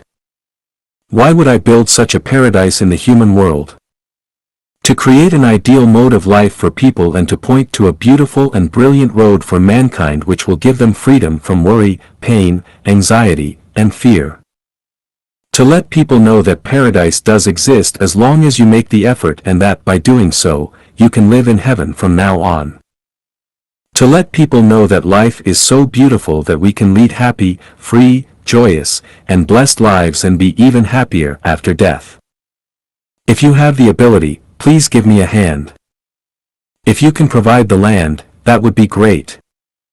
If you can provide the money, that would also be great. If you can acquire a governmental permit, that would be great, too. No matter how much or in what form you can help, please do it. You would be giving alms formlessly and the returns would be inconceivable. This is a matter of life and death because over the next decade, climate changes will become more and more volatile. Droughts, floods, hurricanes, intense heat, and severe cold will attack us, and fires, floods, and plagues from insects and pestilence will happen.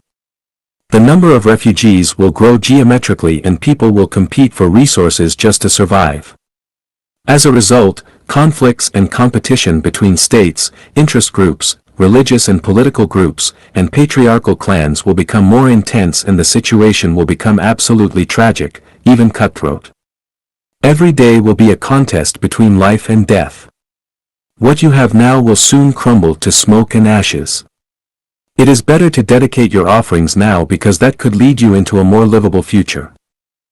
I am eagerly awaiting your good news. Facebook, Xiefeng 2018. WeChat, 00125070638283. Email, xiefeng2218@163.com. 3 Causes of Life's Behavior. Xiefeng. January 7, 2019. Translated by Qinyu and edited by Kayer. Affection, reason, and nature are the 3 causes of life's behaviors. What are the factors that motivate people to perform in certain ways? Birds die for food but people die for money. Is it wealth that motivates people to behave in certain ways? The prosperity of the world is for profit, the hustle and bustle of the world is for profit. Is it profit that motivates people to perform in certain ways?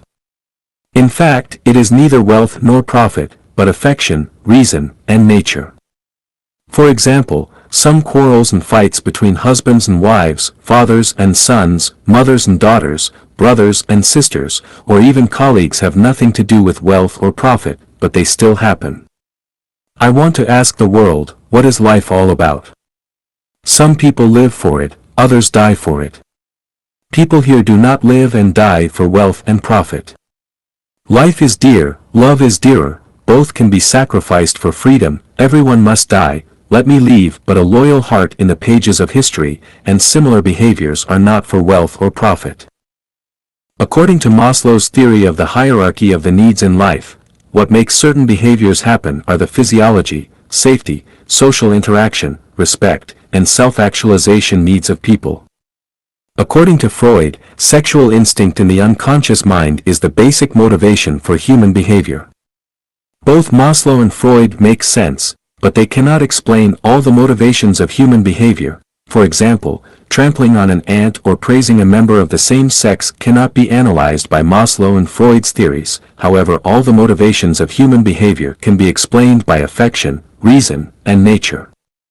In other words, all human behavior is in accordance with either affection, reason, or nature. It must be at least one of these 3. If a certain behavior is not in accordance with affection, then it must be with reason or nature. If it is in accordance with neither reason nor nature, then it must be with affection. We often say that someone is unreasonable or irrational when in fact they are really unreasonable, but they are being affectionate. We often say that someone is indifferent when in fact they are just not affectionate but their behavior is in accordance with their nature. Home is not the place for reasoning, it is the place for affection and nature. Men value rationality while women value affection, so couples often do not understand each other. Either spouse will think that the other is being unreasonable and selfish when in fact they are both playing a harp to a cow. Doing so is not the fault of the cow, but that of the player. What is the use of playing a harp to a cow? You are not on the same channel and are just annoying the cow.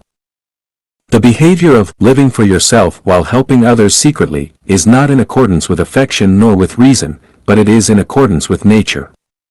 That is someone's nature. Some people are born omnivores while others are lifelong vegans. This cannot be analyzed with affection or reason because it is the product of one's nature.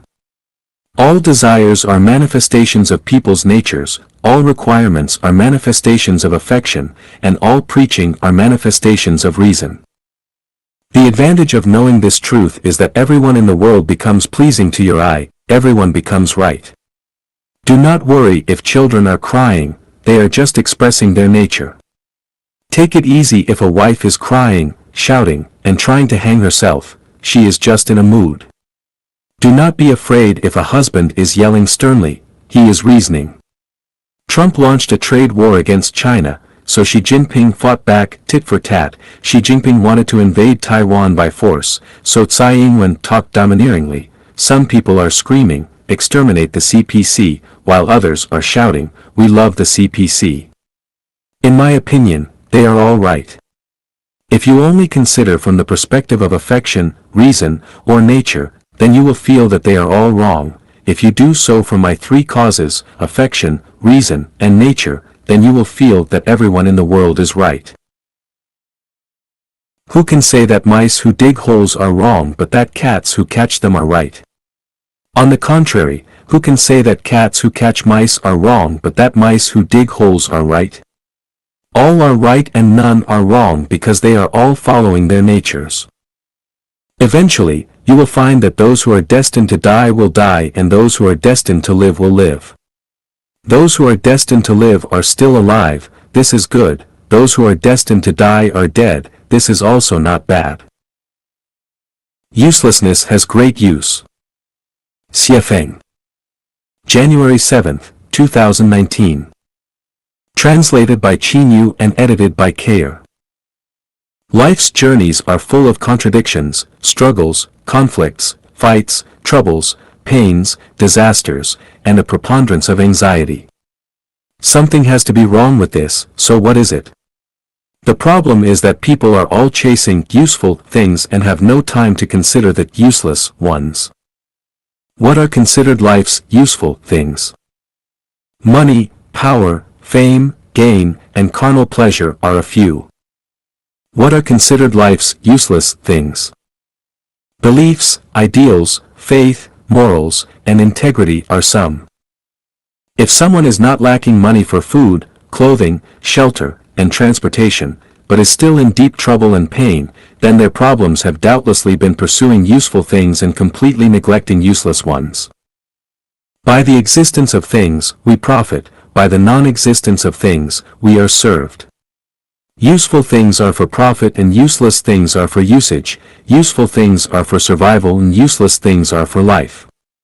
Those who pursue money, power, fame, profit, and carnal pleasure all their lives are only doing it for survival, which will inevitably lead to fighting, killing, depriving, robbing, complaining, envying, suffering, and eventual disasters. The rich died violently, the powerful were imprisoned, the famous committed suicide, the owner of land and luxury cars died on the street, and attractive celebrities were betrayed and bullied. That quote illustrates how the things that are seen as being useful are not really of great use. If those who possess money, power, fame, profit, and carnal pleasure neglect the so-called useless things, then their results will be misery and their lives will face tragic ends. Faith which seems useless can guide lives. With it, you can escape the reef and avoid being drawn into the vortex of tragedy by the power of the secular world. Following the right ideals can make people's minds bright, reduce nonsensical follies, words, and actions, establish self-esteem, self-confidence, and self-discipline, and avoid the company of troublesome people. If you have faith, you can maintain righteousness under difficult and confusing circumstances, and temporary setbacks and tribulations will not cause you to associate with evil influences, to commit illegal acts, use drugs, or go out whoring, or scam and steal from people. This is actually tantamount to avoiding disaster. People of virtue can calm down and remain at ease with no anxiety for wealth or honor, no worries about poverty or humbleness, to be content with the rules of Tao, and to just enjoy their lives regardless of where they are or what they are doing. People of quality can behave as evergreen trees fight severe cold, smiling faces pull through midsummer, born in a valley, do not refuse to bloom because you have no audience. Cultivate virtue and morality, do not change integrity for hardship. In fact, it is analogous to avoiding a lot of troubles, pains, and disasters. It can be seen from this that what seems useless has great use. Since useless things are of such great use, then why do the overwhelming majority of people seek out only what they perceive as useful ones? The answer is that the vast majority are myopic, they see no farther than the tips of their noses. People only look for their short-term interests and never take the long-term into consideration. They are all afraid of suffering losses, so they want to get their material wealth early. Human society has been this way in the past, is now, and will remain the same in the future. Worries, pains, anxiety, fears, and disasters will always accompany people, and nothing will change unless Tao has other plans. Knowing this, I can only watch with cold eyes. Justice can never defeat evil. Xie Feng. July 4, 2019. Translated by Qin Yu and edited by Bandy. I often hear people say, justice will eventually defeat evil. After my long review and inspection, I finally found that justice will eventually defeat evil is a self-comforting phrase. The fact is that justice can never defeat evil in this space and time of the world, and for the same reason, evil can never defeat justice. I have theoretical and practical basis for this conclusion: justice can never defeat devil. In theory, the sum of positive and negative energies in the universe is zero. Positive and negative are like acting force and reactive force, equal in magnitude and opposite in direction. From the law of the unity of opposites, justice and evil are twin brothers. Where there is justice, there is evil. Justice and evil complement each other and are both opposed and united. If evil is eliminated, justice will no longer exist. Just as if the carnivores were eliminated, it will be difficult for the herbivores to exist. Without up, there will be no down; without front, there will be no back; without coming, there will be no going; without death, there will be no life. Where there is day, there is night; where there is long day, there is long night. Day can never defeat night, and of course night can never defeat day either. From this, we can draw a conclusion that justice and evil coexist in the human world. The human world is the time and space where justice and evil fight and kill. No one can defeat the other. No one can destroy the other. Even if justice or evil temporarily dominates, the situation will reverse, just as the day and night. In practice, looking at the history and current situation of mankind, when did justice prevail over evil? Justice and evil are like two evenly matched people holding each other, fighting, beating, and rolling. For a while, justice is above and evil is below, and for a while, evil is above and justice is below. There has never been a case where justice has long prevailed over evil. In the human world, evil has a fertile soil and environment for survival. The greed of the human heart is one of the most fertile soils. Is there any time for the greed of human heart to be satisfied? The answer is no. Is 100 million enough? No. 10 billion enough? No. 100 billion enough? Not enough either. If you are rich, you still want honor. If you have honor, you also want power. If you have power, you want to control the world. After controlling the world, you also want to control the universe. After you have controlled the universe, you want to be the greatest creator. You can see from this that justice can never defeat evil. Why people's greedy cannot be satisfied? There is a huge secret here, which is the dynamic balance mechanism of life in the universe. What is the dynamic balance mechanism of life in the universe? The laws and principles that maintain the survival of life and interpret the ups and downs of the magnificent plot are the dynamic balance mechanism of life in the universe. Here is a simple example: in a country, there is only one president. There are several hundreds, thousands, tens of thousands, or hundreds of thousands of so-called management staff under the president. The number of the ordinary people is the largest. To maintain this kind of management mechanism, the common people must try to climb upwards, and the ones above them will push downwards, constantly climbing, and constantly pressing. The reality constituted by this kind of climbing and pressing is the dynamic balance mechanism. Among the 20 parallel worlds and 36 dimensional spaces in the universe, there are heaven, hell, and human world. People in hell want to go into heaven, just like ordinary people want to be president. This is not feasible. So what to do?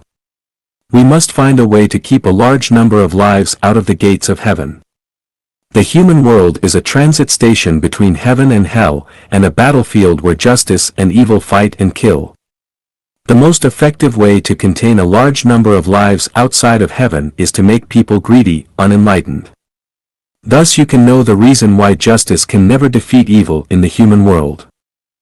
Seeing through reality, should those who think that they are righteous be very pessimistic?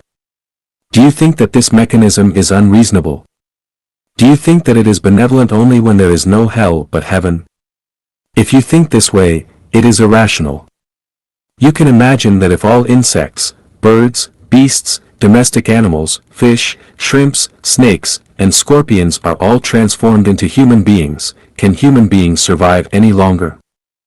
The sea of bitterness is boundless. Is there a way to be optimistic? Yes. Where? The person from heaven will lead you to find a way to be optimistic. Do not expect stones to become watermelons. Xie Feng. July 24, 2019. Translated by Qin Yu and edited by Kayer. Can a stone ever become a watermelon or a watermelon a stone? Of course not, but according to Chanyuan values, nothing is impossible, but only things that cannot be realized or changed by thinking. Is this not a contradiction?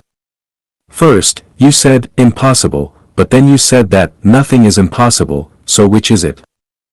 Here, impossible refers to the situation in mortal spacetime, but possible refers to an environment which transcends it.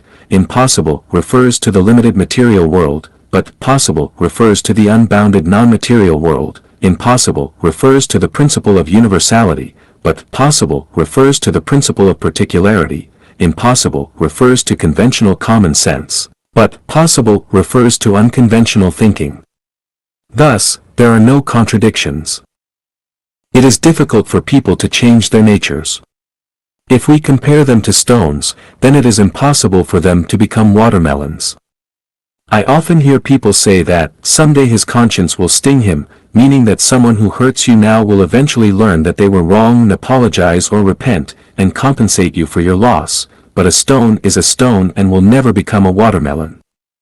In other words, it is extraordinarily unlikely that a person who hurts you will ever find their conscience. If you agree with this point of view, then you can handle your interpersonal relationships in this way along your life's journey. If someone makes you unhappy when you deal with them the first time, stop there. An old expression goes, fool me once, shame on you, fool me twice, shame on me. No stone will ever transform itself into a watermelon. If someone looks unpleasantly toward you, do not look back at them in the future. You will be sick of them for the rest of your life. If someone cheats you once, do not assume that you can ever trust them in the future. They will do it again at every opportunity. People who doubt you will always doubt you no matter how you argue, explain, or prove yourself. They will keep doubting you forever. People who dislike you will never like you regardless of what you say, do, or how well you treat them. People who entangled you the first time you encountered them will do their best to keep you entangled forever. Those who fail will always fail and those who succeed will always succeed. Do not expect one who has failed to succeed someday. They will fail again. Avoid failures. An unreasonable person will never reason with you. Trying to reason with them is futile. The story of Mr. Donggua and the wolf tells us that no matter how compassionate Mr. Donggua was to the wolf, it would always eat him. The story of the farmer and the snake tells us that no matter how much the farmer pitied the snake, it would still kill him. The story of the fisherman and his wife tells us that her greed was insatiable. Someone who does not care much about love will always leave you heartbroken no matter how much you love them. People who betray you once will keep betraying you all the way to the nth time. Untrustworthy people will always find excuses to defend themselves. Never expect them to keep their words. People who make you feel uncomfortable will never put you at ease. If you disagree with my point of view, then you can try your own way. A stone is born a stone, and a watermelon is born a watermelon. Human are born to be human, and immortals are born to be immortals. A probe into the relationship between appearance and quality. Xie Feng. April 14, 2019. Translated by Qin Yu and edited by Kayer. Is there any relationship between a person's physical appearance and their life quality? Let us analyze it. First, I would like to make it clear that this is only my personal opinion, or a quick view, but maybe a wrong conclusion. If you disagree, you can absolutely stick with your observation and analysis. Anyway, just do not swear at me. Relation 1. The prettier the physical appearance, the more beautiful the soul. Relation 2. The uglier the physical appearance, the more beautiful the soul. Relation 3. There is no direct relationship between physical appearance and the beauty of the soul. The conclusion of my observation is that people with more beautiful physical appearances have more perfect life qualities. I know that this result is beaten by countless examples, such as Hugo's Notre Dame de Paris. In it, there are 4 main characters: Esmeralda, Claude, Quasimodo, and Phoebus. Claude looks great and talented, but is sinister, vicious, hypocritical, cunning, mean, and selfish. Phoebus is also handsome and unrestrained, but he is sinister, cunning, hypocritical, rude, frivolous, and vile. Quasimodo is in sharp contrast to Claude and Phoebus. Quasimodo looks very ugly, but is kind and loyal, rich in justice, pure, and innocent. Esmeralda looks beautiful, but is simple and pure, kind and innocent, compassionate and sympathetic. She is the only one who is consistent with my conclusion. Let us look at Su Daji in the Legend of Deification. She looks beautiful and coquettish with a graceful figure, but she is a snake, scorpion-hearted, and inexplicably vicious, which is completely contrary to my conclusion.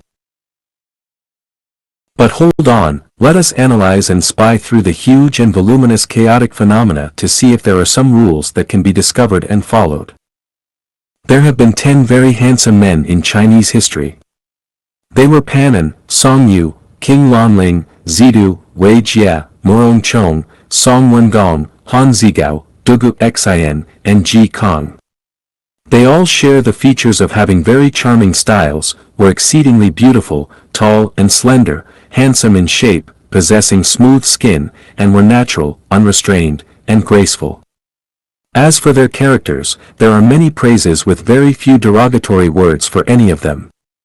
This shows that good-looking people are not always bad. There have also been 10 very beautiful women in Chinese history. In addition to the fish sinking, birds alighting, breathtaking Shi Shi, Wang Zhaojun, Jiao Chan, and Yang Guifei, there have also been Feng Xiaolian, Su Daji, Zhao Fian, Jing Dan, Bao Si, and Zhun Mi.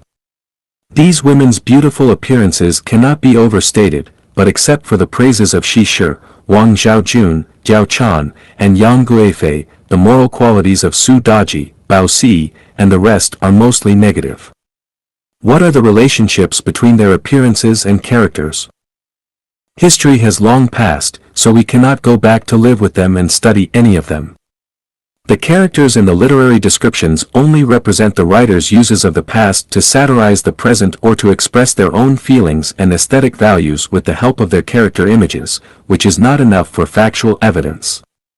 For example, the white bone spirit, fox spirit, spider spirit, jade stone lute spirit, and white rabbit spirit in Journey to the West, and the fox spirit, especially the painted skin in Strange Tales of a Lonely Studio, can only be treated as characters in novels, but not as facts for judging the nature of real people. For that, we can only use factual, scientific, logical, and spiritual approaches to analyze them. In reality, there are no less than 400 people who have had relatively deep interpersonal relationships with me. My observation of them is that the more beautiful the person appears, the purer their character is. From a scientific point of view, appearance is the expression of reality and the external form of the non-material structure of life. The more perfect the structure is, the more symmetrical and beautiful its appearance is. It can also be seen from water knows the answer, that the more beautiful and kinder the reality is, the more beautiful the shape that it projects will also be. And it can be concluded from this alone that the better the inner quality is, the more pleasing to the eye its appearance will be. From a logical point of view, if there is a flaw in something, then something must be wrong with its foundation. The appearance of a building is determined by its drawing, which is determined by the architect's aesthetics and knowledge and experience of designing structures. You picked up a porcelain bowl and found at the bottom of the porcelain bowl was slightly flawed. This flaw was not caused by the bowl itself, but by its mold, that is, the bottom of the mold was flawed. Therefore, the appearance of a person is determined by their inner quality. The better their quality, the nicer their appearance; the poorer their quality, the ugly their appearance. In terms of spiritual sense, when I lived in the 1,000-year world, I saw that every man was handsome and elegant and every woman was glamorous and charming. Later, through the continent for 3 realms lives to pass through, I found that the men and women in the 10,000-year world were even more delicate and beautiful than the ones in the 1,000-year world. The 1,000-year world and 10,000-year world are within the kingdom of heaven, so people in both places are pure of heart and noble of character. This further proves that there is a direct proportional relationship between appearances and characters, which means that the better the former, the more beautiful the later. The phenomenon that now confuses us is that many handsome men and lovely women in our world have looks that are nowhere nearly proportional to their inner qualities. That is to say, some people who look pleasing to the eye are rather ruthless when dealing with interpersonal relationships, while some people who cannot make people look back at them are kind-hearted and genuinely decent. So what is going on here? After observing and considering many people for a long time, I found that the problem is that no matter how someone looks, once they step into business, a battlefield, officialdom, Vanity Fair, love, or a casino, their soul will be affected by money, power, fame, gain, carnal pleasure, and other such things. They will not be the same individual that they were in Tathagata, but will have been driven by the devil's program and will have become obsessed with money, power, fame, carnal pleasure, fate, fortune, and will have lost their natures. We therefore draw the conclusion that appearance is directly proportional to quality, but for people in corrupting environments and situations, appearance has nothing to do with quality and we cannot judge people that way.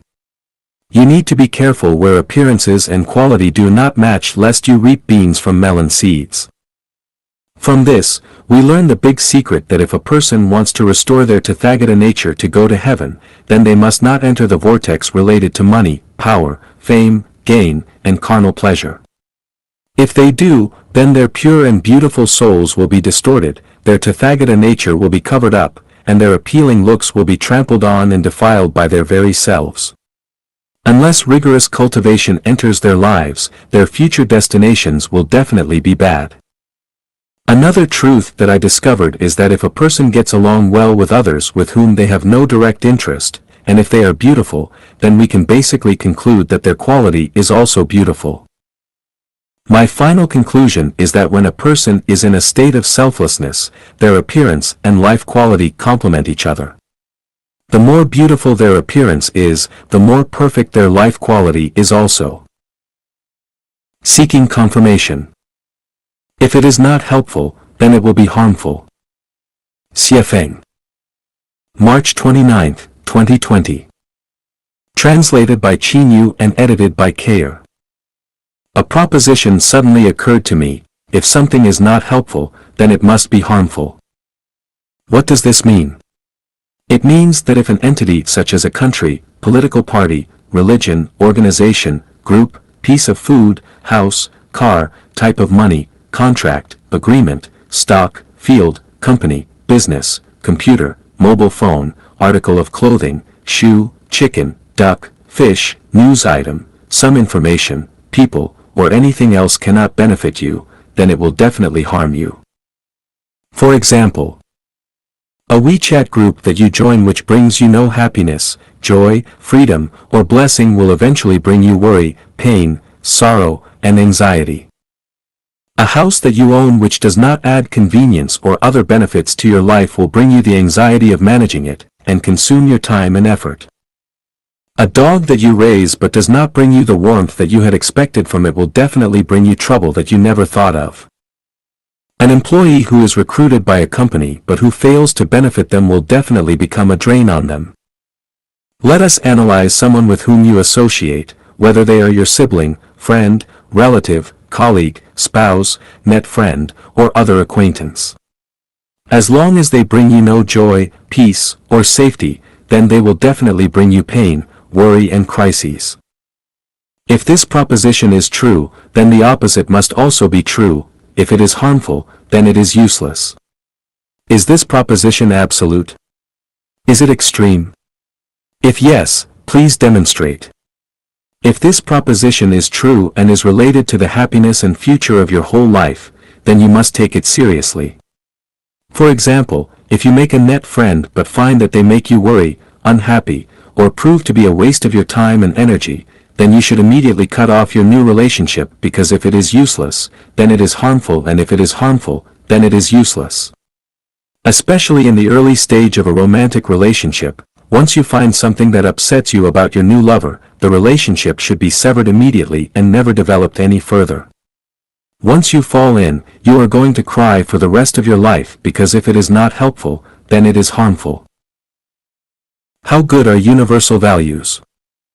Xie Feng. August 29, 2019.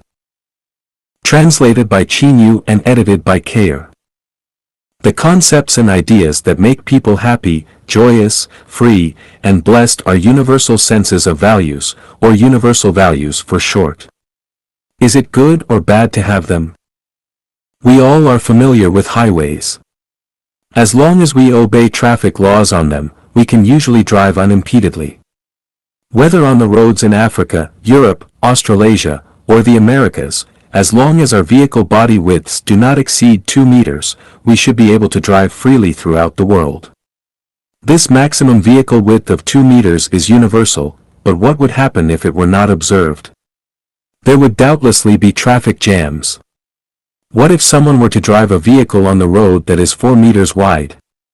Of course, all the cars on the opposite side would have to move away, or it would be difficult for anyone to move anywhere. This one case alone is enough to prove how good universal values are and how bad it is to violate them. Today is August 29, 2019. This is also a universal value. With this universal value, recording and communicating is made smooth. If you disagree with this value and insist that today is November 37, 3085, then life would become unreasonable and communications would be blocked. China and the United States have recently experienced some trade congestion. What is the reason? It is that either China or the United States did not observe some universal value, or maybe neither country did. Either way, once the universal value was not observed, it led to inevitable congestion. Universal values should not be mixed with national, ethnic, religious, regional, or special interest sentiments. Once a value falls under the influence of any of these, they are no longer universal. Trump's America First and Xi Jinping's Chinese Dream both carry national sentiments, so neither are universal values, and since they are not, they will undoubtedly lead to traffic jams. Buddhism's reincarnation and Christianity's resurrection and Last Judgment beliefs are in sharp contrast to each other because the roots of these two religions are so completely different. In other words, Buddhism and Christianity have no universal values, and neither do many other belief systems. So if there are religious sentiments in the concepts and ideas, then they cannot have universal values. Socialism and capitalism cannot share universal values either, because the former cannot satisfy the capitalist, bourgeois, class, and the latter cannot satisfy the working, proletariat, class. Quarrels between people, arguments between political parties, competitions between interest groups, and wars between nations are all caused by their lack of universal values. If everyone had universal values and abided by them, the world would be a paradise. Today, the concept and philosophy that best embodies universal values is the 800 Values for New Era Humans. By pursuing them, mankind would move toward a thoroughfare, natural disasters would decrease and calm down gradually, and everyone would enjoy happy, joyous, free, and blessed lives. My feelings on flirting in the Xanadu Fairy Friends WeChat group. Xie Feng. April 3, 2020. Translated by Qin Yu and edited by Kayer. There are several masters in this WeChat group, but they rarely have the free time to chat with me. Of the 83 netizens in it, only 7 or 8 chat with me occasionally, while the others are mostly silent. Only 4 or 5 members talk to me regularly. Though they are not Chanyuan celestials, they are happy to chat with me. I do not spread values in this group, nor do I teach scriptures. I concentrate on talking about love and flirting in order to observe their reactions. From a few recent chats, I have gained these 4 insights. Few are enlightened. Very few people return to their nature, which proves that people are still on their roads to enlightenment. The acme of good writing is nothing special, it is only being just right. The acme of good character is nothing unusual, it is only being one's true self. Those who are truly enlightened and masterful of Tao and Dharma no longer talk about scriptures and Tao, but return to their nature. They chat, brag, discuss hem and mulberries over wine, and are mainly based on having a good time. You can observe those great scientists and wealthy entrepreneurs. Instead, they talk easily and dress plainly, without a little shelf and the aura and desire to show off their wealth. The more a dabbler in knowledge, the more people like to show themselves off, the more they want to look superior, and the more they like to show their uniqueness. This situation is particularly prominent on the web, including WeChat groups. The less they understand about Buddha and Tao, the more they like to talk about them. The less reasonable they are, the more they like to talk about reason. They are like poor people who wear brand-name clothes to show off their wealth. They are pitiful. Few have original thoughts. The vast majority in WeChat groups and WeChat moments are infoporters. They have no original thoughts or opinions but keep busy all day, exploring treasures across the vast network and on WeChat, and then move their treasures intact from one place to another in order to brush their senses of existence and let people know how smart they are. In fact, the more that they copy and paste, the more that their ignorance and folly are shown. Without their own thoughts and opinions, they carry so many things every day only to tell others that they are microphones. They are ridiculous. Many pretend to be gods. It is good for ordinary people to be ordinary, but I do not know where these people find their courage to pretend to be gods, to summon wind and rain, to ride whirlwinds, or to be blockbusters and masters. I found that within China there are many wannabe gods, and an endless stream of these masters are emerging constantly. They talk about terms and principles that they do not understand, each sitting in a serious manner, looking both ridiculous and pitiful, just like funny performers in circuses, which are very much worth seeing.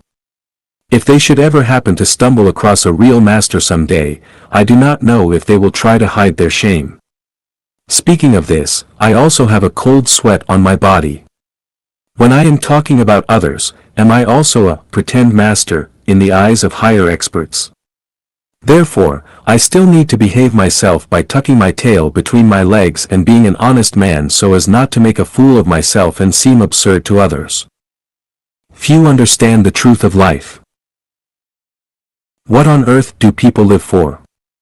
Few people think about this, and still fewer understand that finding happiness is an original, key purpose of life, but they just do not know where to find it. Originally, joking, flirting, talking about love, chatting, and laughing was one of the simplest, most direct, easiest, and most effective ways to find happiness, but no one seems to take flirting people seriously, and flirters are seen as having low tastes and the hobbies of country bumpkins, as if these judges are themselves, ladies and gentlemen. Some people have also criticized me for looking for stimulation because of my spiritual emptiness. Some people even used a sermon in the Shurangama Sutra about lewdness to insinuate that I am evil. Bloody hell, would Xiefeng dare to do this if he did not thoroughly understand the Dharma? Would he dare to seduce and flirt with women so openly? The ultimate goal of Buddhism is to transform people, to let them leave suffering and attain happiness.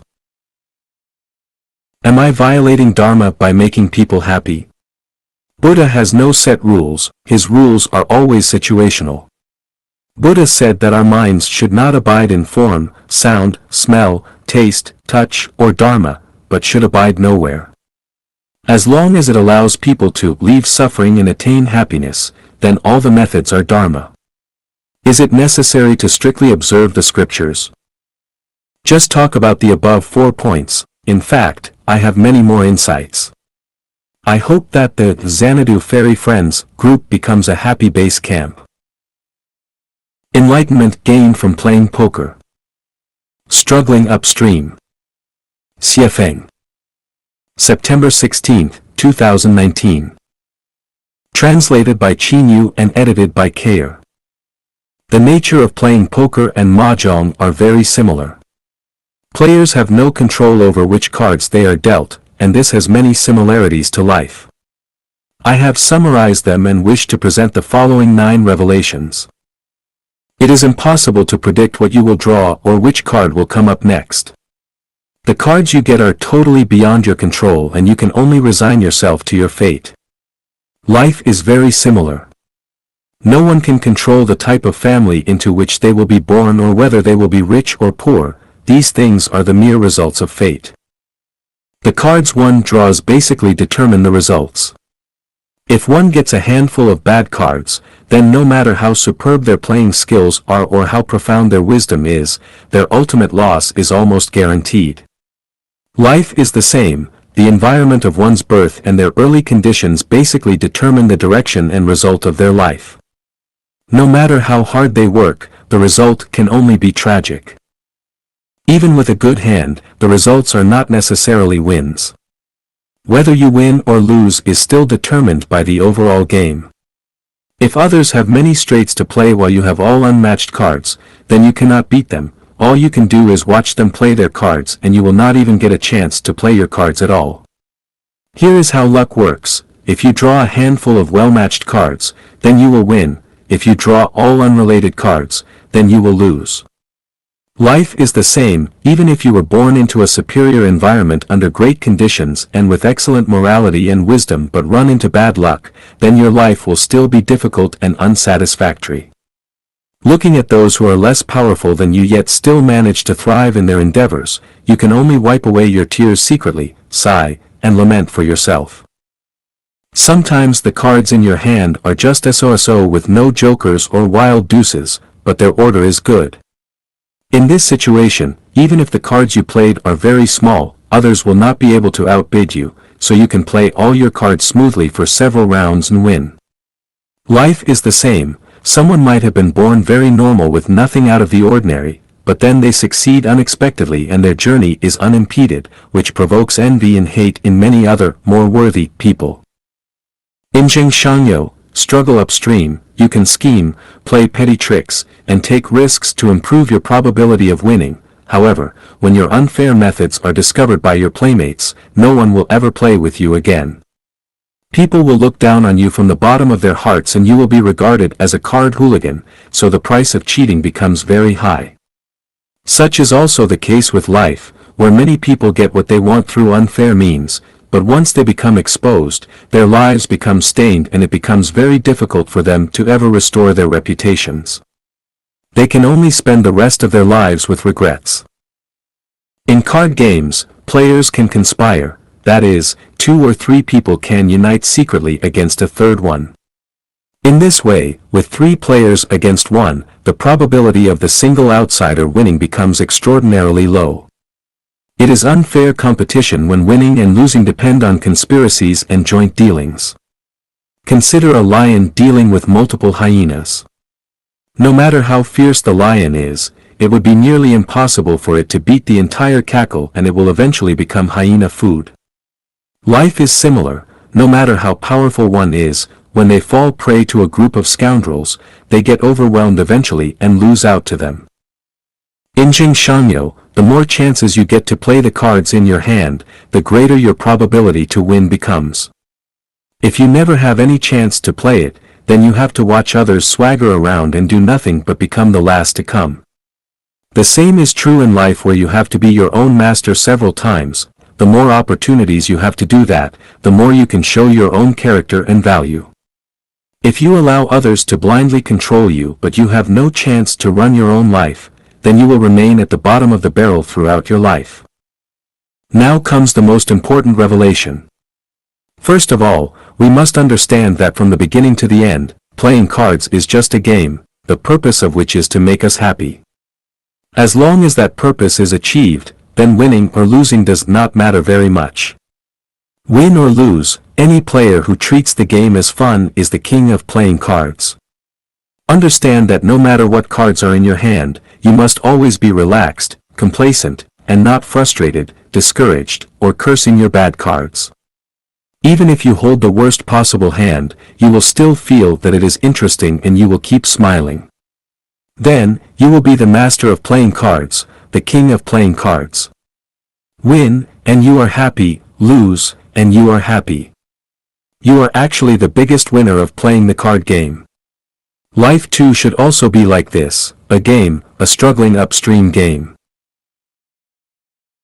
If you want to win desperately above all else, to succeed, to impress others, to be famous, to own luxury cars and mansions, to be powerful and influential, to be obeyed by others, to glorify and illuminate your ancestors and leave a good name forever, then you are a person who is not enlightened and one who does not understand life. You will definitely be the biggest loser in this game. When it is over, when life comes to an end, then everything will end in tragedy. On the contrary, one who plays struggling upstream and also plays life with a game mentality is open-minded and has been awakened to life. Such people are saints among mortals and are the greatest winners in life. Whenever you play a game, play it seriously. If you are cynical in the process of playing, the game will be uninteresting. Sigh when you lose, laugh when you are excited, shout when you feel like shouting, and bang on the table when the time is right.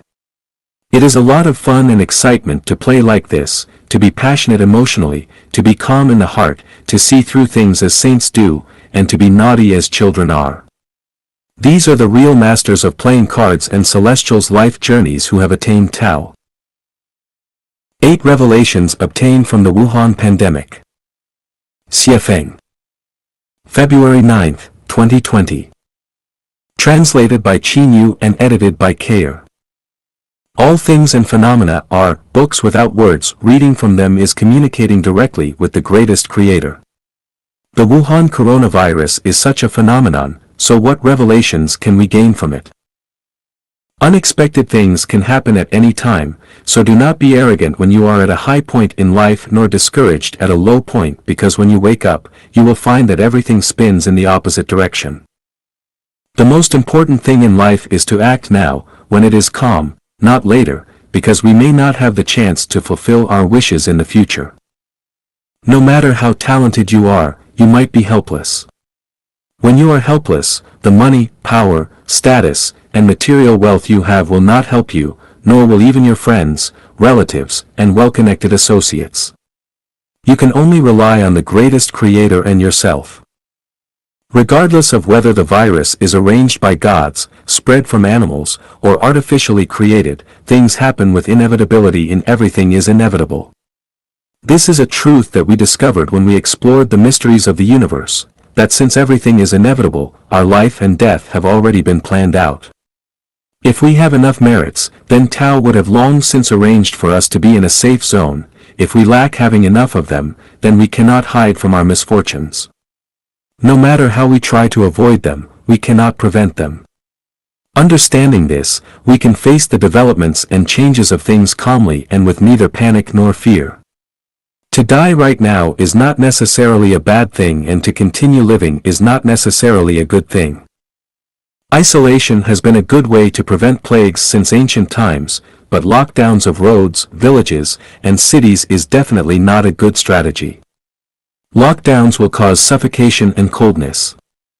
We should let love go to every corner and spread warmth everywhere.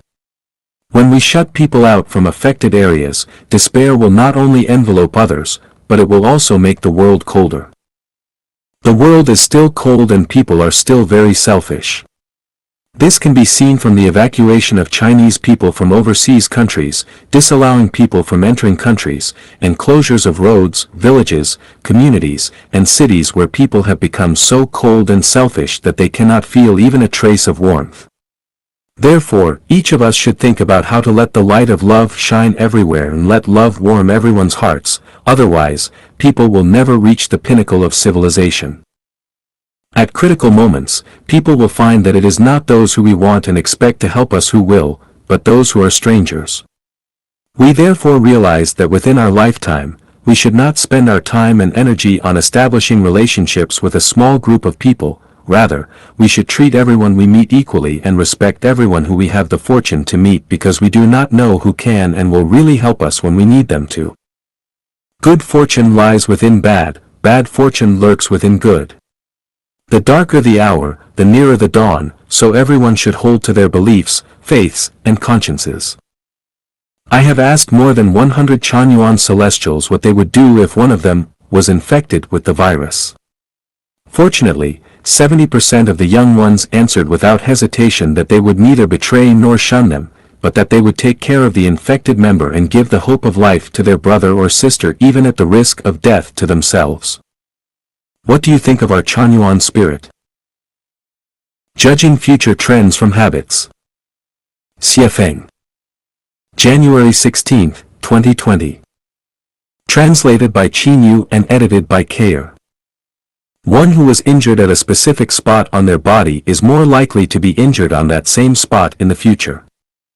Those who fail at one thing are more likely to fail in many more things in the future. Those who lie once will lie again in the future. Those who kill once are apt to kill again in the future. Those who divorce once are likely to divorce again. Miscarrying increases the chances of it happening a second and third time in the future. Those who steal successfully once will do it again in the future. Those who have an affair will take advantage of opportunities to repeat them with others in the future. Those who accept a bribe once will continue to accept more bribes. Those who have given up on an opportunity once are apt to give up future opportunities that present themselves. Those who betray you once will betray you many times. First-time casino gamblers will return in the future. Those who are hurt by something once will be haunted by its fear and remain afraid of it forever. Those who discard their promise once will do so again and again. Those who are arrogant in expression, behavior, or language will remain so. Those who are careless about one thing will be so about many other things. A first-time deceiver will deceive many times again. Once in a cell, a person is more likely to enter another cell. Those who have doubted one thing will doubt many other things. Those who have been struck by lightning once will likely be stricken again. Those who have been fooled once are more likely to be fooled again in the future. If you swallow your anger once and a similar thing happens, you will do it again. Being unreasonable once will lead to being unreasonable many more times. If you break a precept once, then you will do it many more times. If you fail the first time, then failing the second, third, and all future times will become progressively easier. People who and things that make you uncomfortable the first time will never set you at ease in the future. Those who cannot do small things well will do more important things just as poorly. Those who are not hygienic will be sloppy in other aspects of life and cannot be quick. Those who do not finish what they start will procrastinate on everything. Those who made you sad once will repeat it again and again. Those who lack enthusiasm and passion will never develop them in the future. Those who let you down once will do so every time. Those who have schemed will continue to do so in the future. Those who are very attached to things are bound to stumble over them. Those who get fight germs poorly will become more easily infected with the passage of time. Those who believe they are right will never admit to being wrong. Those who find falsity, evil, and ugliness easily will never survive in a world of truth, goodness, and beauty. Habits make things become natural. When they become natural to you, they become your characteristics, which will be difficult to change. Therefore, a person's future developmental trends can be judged from their habits. Sexual freedom is primary freedom and ultimate freedom. Xiefeng. November 19, 2019. Translated by Qinyu and edited by Kayer. Give me liberty, or give me death. Liberty, love. For my love, I would sacrifice life, these two I need, for liberty I will sacrifice my love. Life's ultimate goal is its pursuit of freedom. Why are people afraid of hell? Because it has no freedom. Why do people yearn for heaven? Because it has total freedom. What one longs for in jail is freedom. It is more precious than money, power, status, reputation, mansions, luxury cars, delicacies from land and sea, or top-brand clothing. Why do people not want to be slaves? Because slaves have no freedom. Why do they want to become celestials and Buddhas? Because those entities have more freedom. Can people ever get enough freedom? No, only lives higher than ours can be fully free. The Universal Declaration of Human Rights says that all human beings are born free and everyone has the right to liberty. So what is freedom? Freedom means that one's will is fully exerted and displayed. We are members of societies, no more influential than drops of water in the oceans. It is impossible to fully exert and display one's own will, because the freedom of one person can easily conflict with that of another, so everyone must be restrained. Theoretically, the role and value of contracts, regulations, laws, constitutions, and so forth are to protect everyone's freedoms to the maximum, so everyone must act within their scope. Beyond this scope, freedom would lead to chaos and war, so then absolute freedom would lead to absolute restraint. Freedom is a high-level life state. People cannot have total freedom. For example, they cannot have the freedom to burn, kill, rob, deceive and swindle, humiliate, attack, slander or frame others, defecate in public places, hurt others, and so on. Individuals cannot have complete freedom. They can only pursue freedoms that have little potential for conflict with others, society, and nature, such as those of migration, imagination, thought, their pursuit of life in heaven, freedom from death, of labor and creation, and sexual freedom. Among all the freedoms, the first freedom that people should pursue is sexual freedom because without it, all the other freedoms are illusory and unreal, not ultimate, short-lived, and ineffective solutions. Sexual freedom is both primal and ultimate. In other words, sexual freedom is the core of all freedoms and the others are marginal. To pursue freedom, the first one to pursue is always sexual. What is sexual freedom? When it comes to sex, we should not narrowly restrict it to male and female sexual intercourse. Master Bodhidharma clearly pointed out in his Bloodstream sermon that nature, same word as sex in Chinese, is Buddha. When someone has sexual freedom, they are Buddha. Therefore, the meaning of sexual freedom is, to be able to exist and live fully according to the Creator's intention. According to Chanyuan values, it means having the ability to exist and live according to the way of nature. For example, to see with one's eyes is a freedom of human nature. Eyes are for seeing, so if their function to do that were forbidden, that would be restricting and depriving one's freedom of nature. If one is prohibited from singing when they want to, they would lose some of their freedom of nature. Another example is that everyone has reproductive organs with purposes. They are not only used for excretion and procreation, but also for enjoying sexual pleasure. Restricting one's enjoyment of sexual pleasure is restricting their nature. If one fully enjoys sexual pleasure, it can be said that they have gained sexual freedom.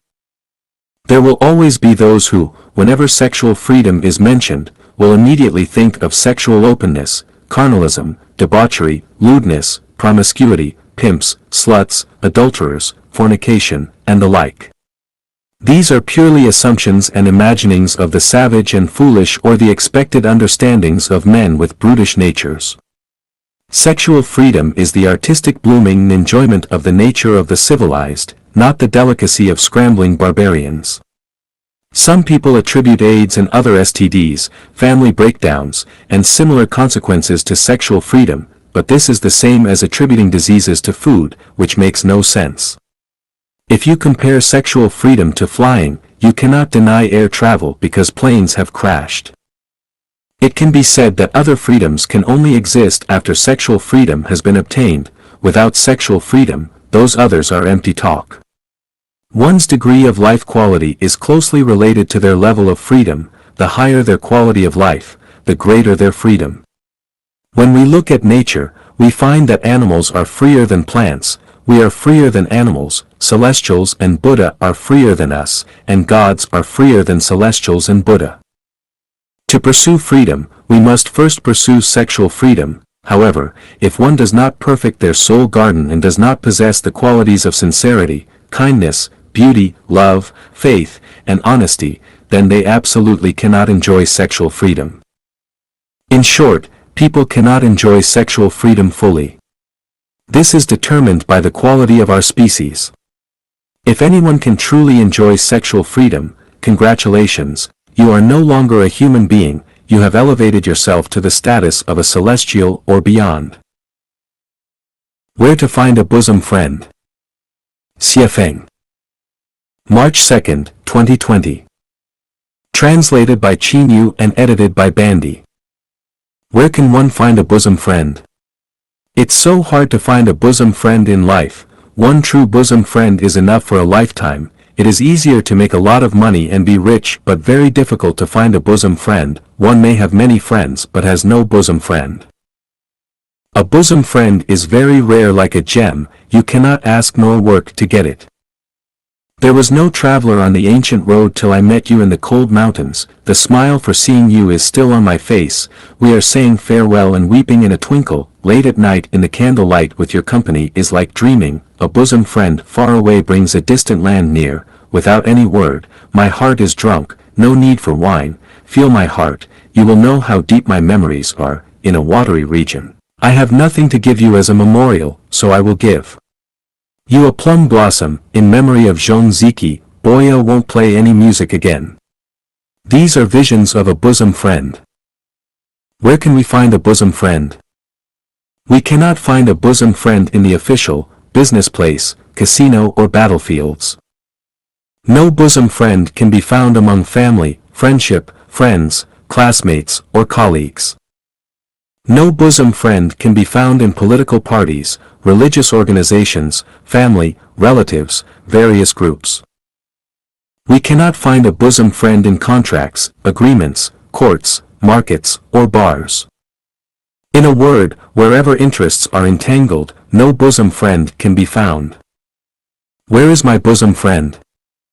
Bosom friend is in your life channel, in your soul, in your spirit, and in your happily playing with your friends. Bosom friend is like a flower, you can only appreciate it, you never pluck it. Bosom friend is like water, you follow its flow and should not set standards for it. A bosom friend is elegant, free and unrestrained, we should never have the desire to possess them. Bosom friend is like honey, sweet and mellow, it can only be sweet in the soul, in the spirit, and shouldn't be contaminated with a trace of dust. Absolutely beautiful things can only be enjoyed by absolutely beautiful lives. If we do not reach an absolutely beautiful state, it will never be possible for us to enjoy the nourishment of a bosom friend. We cannot beg for a bosom friend, we cannot buy a bosom friend, we cannot keep them by relationship, and we cannot kidnap them in the name of love. A bosom friend features an abundance of affection, but we should not attach to affection. Since times immemorial, affectionate people always suffer the most emotionally. Once you don't see each other for many days, you start to realize the place where you have spared from, or maybe drunken stupor. The riverside is strewn with willow trees, the morning breeze wafts in with a waning moon. All day long, I expect you, but, somehow, you are not back. Flower petals drifting, water flowing, I haven't seen you for so long. The Xiang River looks boundless, cut, severed and sorted. Messier, still this is the parting woe. Bosom friends are rare in the world. Only abound in Chanyuan. Clambered up the snowy peak and looked over the rivers. The mountain flowers are blooming. You are stingy without giving likes. Xiafeng.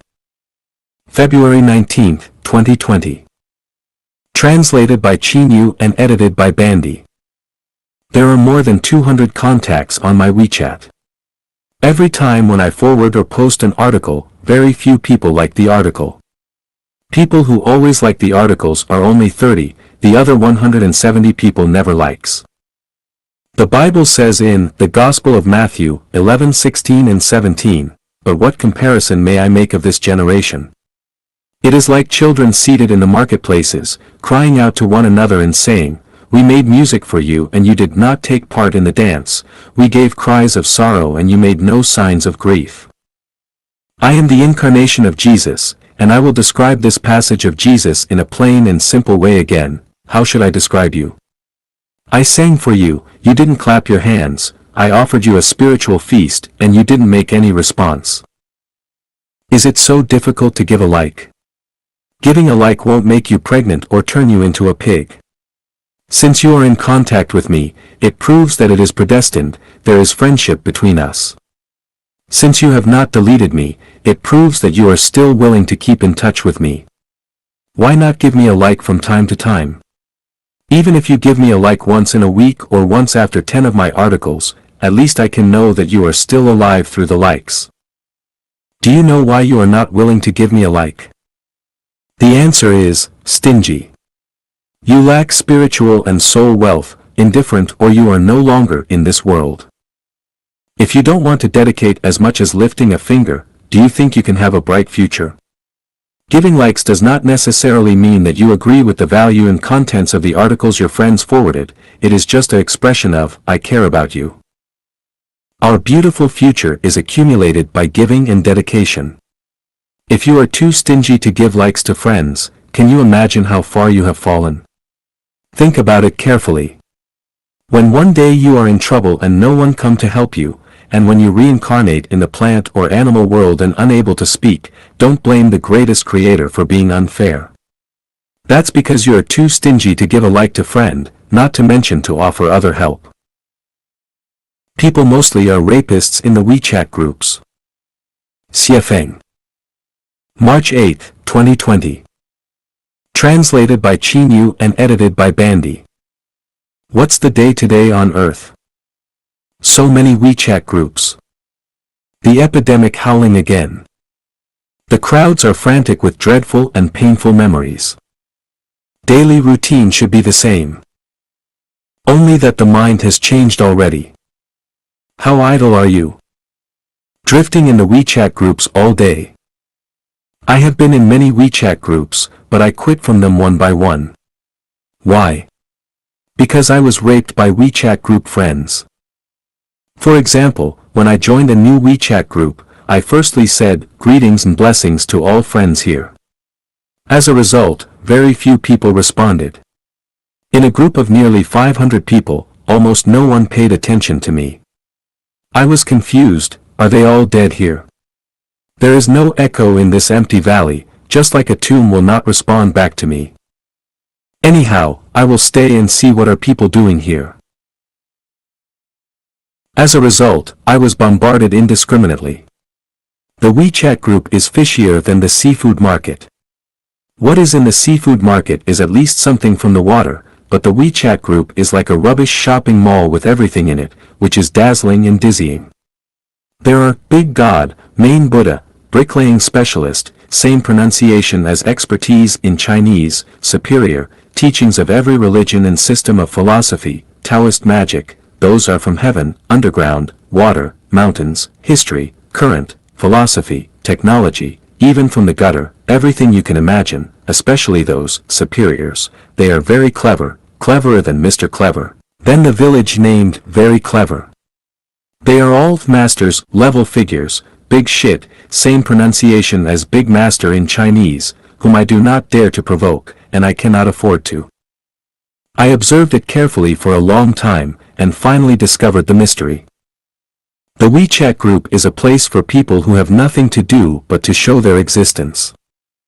They all talk to themselves, feel good about themselves, arrogant, self-conscious, making aimless judgment, incapable of doing great things, but don't want to do small things, having strong feelings of I am the number one in the world, if I can't do it, who can, very bored but want to be blockbusters and all-powerful, big shots. Why did I say that I was raped? Because whether I like it or not, people throw the fragmented things that they think are good toward my retina, and at this moment they want me to go with the Buddha, another moment, they want me to follow Jesus, for a while they ask me to follow the party, another while they ask me to follow Tao. I was confused and lost, don't know where to go. What's more, lots of small pictures were piled up before me, whether I like it or not. Isn't this rape? In the WeChat group, what I fear most is not the above, but the teachings of high morals. Using the most beautiful words, they taught me how to be a human being, how to improve my spirituality, how to become a Buddha, how to live forever, how to win the universe. They even taught me how to walk, whether I should take my left foot first or the right foot first. Your grandpa. You have said all good things, I guess you have also done all bad things. What do you call this? This is called moral kidnapping, belief kidnapping, positive energy kidnapping. Looking back on my past, I found that I am not a good person myself. I have also done this before. No wonder some people call me preach, someone call me a shrew, and some suspect that the purpose of my hype on the internet to promote life genuine is to cheat money and sex. Thinking about it, it seems really this case. I saw countless people are following in my footsteps. I am not good person, and you probably aren't good person either. Is there any good stuff in the WeChat group? The answer is yes, there is. But very rare. It is harder to find good thing here than to find diamonds in the forest. A WeChat group must be a place for the exchange of ideas and emotions. If a WeChat group is not for communication, but to show off, to spread and peddle your garbage ideas and garbage works, and to transfer things that you don't understand from one group to another, to copy a large number of small pictures, then the WeChat group is a tragedy. If you don't believe me, check yourself. People who always talk about gods and deities are in the WeChat group, people who are brainless are checking WeChat group all day long, all people who have nothing to do are muddling along in WeChat group, all people who goof around and want to make troubles are in WeChat group, people who love quarrels are in WeChat group, crooks are in WeChat group, people who want to be a blockbuster are in WeChat group, and people who want to pick up treasure in garbage dump are also in WeChat group. I have said so many bad things about WeChat group. In fact, WeChat groups have a powerful function, that is, its high speed of information dissemination, especially when disseminating of scandals. If you are not careful enough, you might be drowned by the spit of WeChat groups. WeChat group is also a monster revealing mirror. Gods, Buddhas, angels, bodhisattva and demons, ghosts, spirits, all are performing, and will all in the end show their original forms in WeChat groups. And their followers will also go to their ways, the cattle enter their bull pen, the pigs enter their pig pen, and the mice dig their holes. WeChat group, I am afraid of you. You occupy a lot of my precious time, you deprive me of the right to be filial to the elderly, to take care of the children and to delve into learning. You have transformed me into a walking corpse with indigestion, and you have made a lot of strange animals like parrots who can only copy others' words. You also have made me a lonely depression patient in a very busy place. I must run away from you quickly. Hiding in my building, who cares what season it is? I am going to have fun. Life in the crisis of the pandemic. Xie Feng. February 8, 2020. Translated by Qin Yu and edited by Kayer. Under the outbreak of a large-scale pandemic, doctors, nurses, and morticians have the most difficult and dangerous jobs. They are like running back and forth on a death line every day.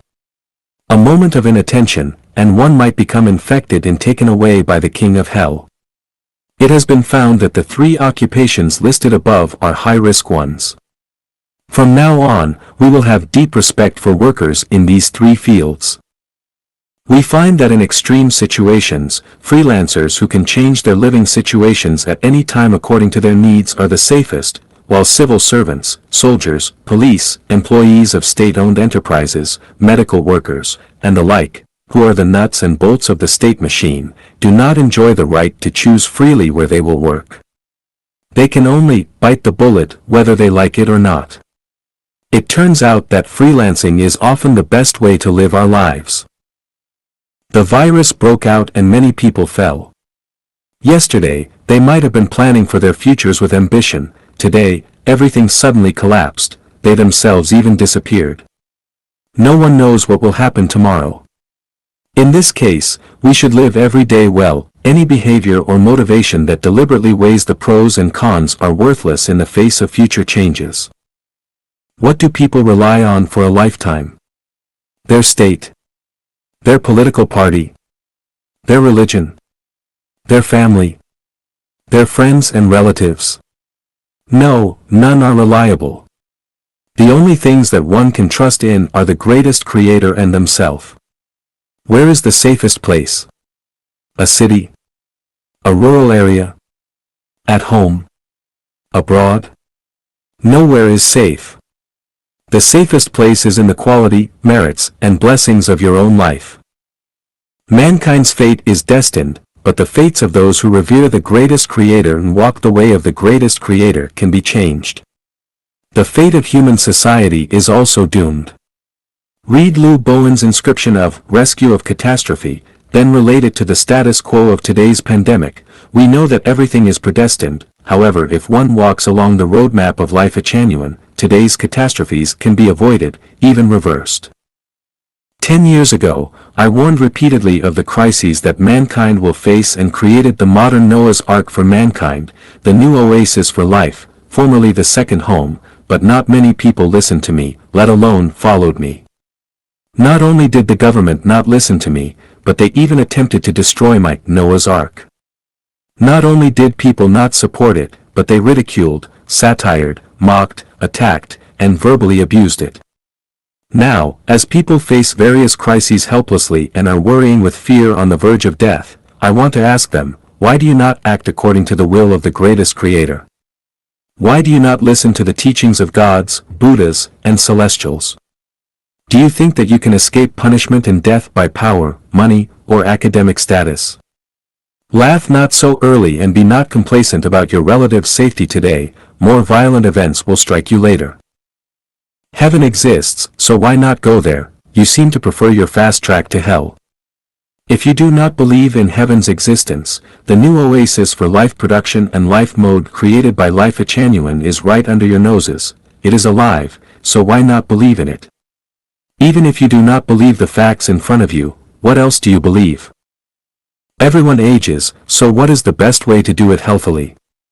When a husband and wife are aging together, no one can take care of them. Is this not sad? Even if you can go to a quality nursing home, even if you have children to take care of you, and even if you enjoy elderly benefits like the ones that are offered in Canada, even the world's best old age care methods cannot be compared to those of the new oasis for life. They are substantially different, their benefits cannot be described in tens of thousand words. Why do you not praise them and yearn for them? Today is the Lantern Festival, where the flower market is as bright as daytime. Where is the scene of thousands of doors opened, lanterns lit, the capital boiling in the Lantern Festival of January, countless palace ladies dancing sleeve dances, and the music of singing and dancing straight to the sky? Is it now the whole people? It is the Lantern Festival in my hometown now. I am sitting in a remote, lonely village. Can you still hear firecrackers exploding? Can you still see children laughing and playing games? Can you still smile and laugh for the joyful scenes of girls searching for their favorite people under the lanterns and of, when the moon hung behind the willows, the young people went on dates under it? But in the crowd once and again, I look for her in vain, when all at once I turn my head, and find her where lantern light is dimly shed. Where are the good old days? Who ruined our good times? Will next year's Lantern Festival reappear with its past grandeur? Even if it does, can you guarantee that you will be there? People think that the most visionary people are in the United Nations and in the courts, but reality tells us that, behind the red lacquered gates, wine is left to sour, and meat to rot, and those who really care about the suffering of the people might be civil workers doing their jobs in society. Do not regard yourself as a dish. Xie Feng. April 5, 2020. Translated by Qin Yu and edited by Kair. Gaze up at the starry sky, the universe would still be brilliant with one star missing. Look at the river flowing, it would still surge forward with one stream missing. Recall history, the earth would still rotate if a sage were missing. Consider yourself, the world would still be happy without you. Be humble, low-key, ordinary, common, and do not regard yourself as a dish. Looking back at every landscape that I experienced on my journey through life, I found that many people descended sadly because they took themselves as a dish. Zhang Guotao, one of the founders of the Communist Party of China, was once the vice chairman of the central government of the Chinese Soviet Republic. He was the leader of the Red Fourth Army and commanded 100,000 soldiers. What a powerful pillar of talent and command. He finally froze to death in a shabby nursing home in a suburb of Toronto, Canada. Why? Because he took himself as a dish. When the Central Red Army led by Mao Zedong and the Fourth Red Army under his leadership joined forces, Mao had only slightly more than 10,000 soldiers left while Zhang had more than 100,000 elite soldiers. Zhang felt that he should be the boss and he began looking down upon Mao. So their strife, both covert and overt, began. Zhang finally left the party central committee, left the collective, and his ending was very sad. Genius is born and Mao was placed here by the greatest creator. Though Mao was sometimes impoverished, his courage, bearing, and foresight could not be compared to the elites of his age. When Mao's comrades took themselves as dishes, their tragedies became inevitable. Life at Chanyuan has been through 17 springs and autumns, and many members who regarded themselves as dishes have left it along the way. Originally more than 2,000 Chanyuan celestials, now less than 200 or 300 remain. The remainder are all honest people who feel that they are not dishes, but it is precisely these remaining 200 or 300 Chanyuan celestials who have witnessed the history of the development of life at Chanyuan, and they have enjoyed the stunning scenery of their journeys through life and life. In 1994, I drove a dilapidated, open-top jeep through the jungle, alone in the Binga region of northern Matabeleland province, Zimbabwe.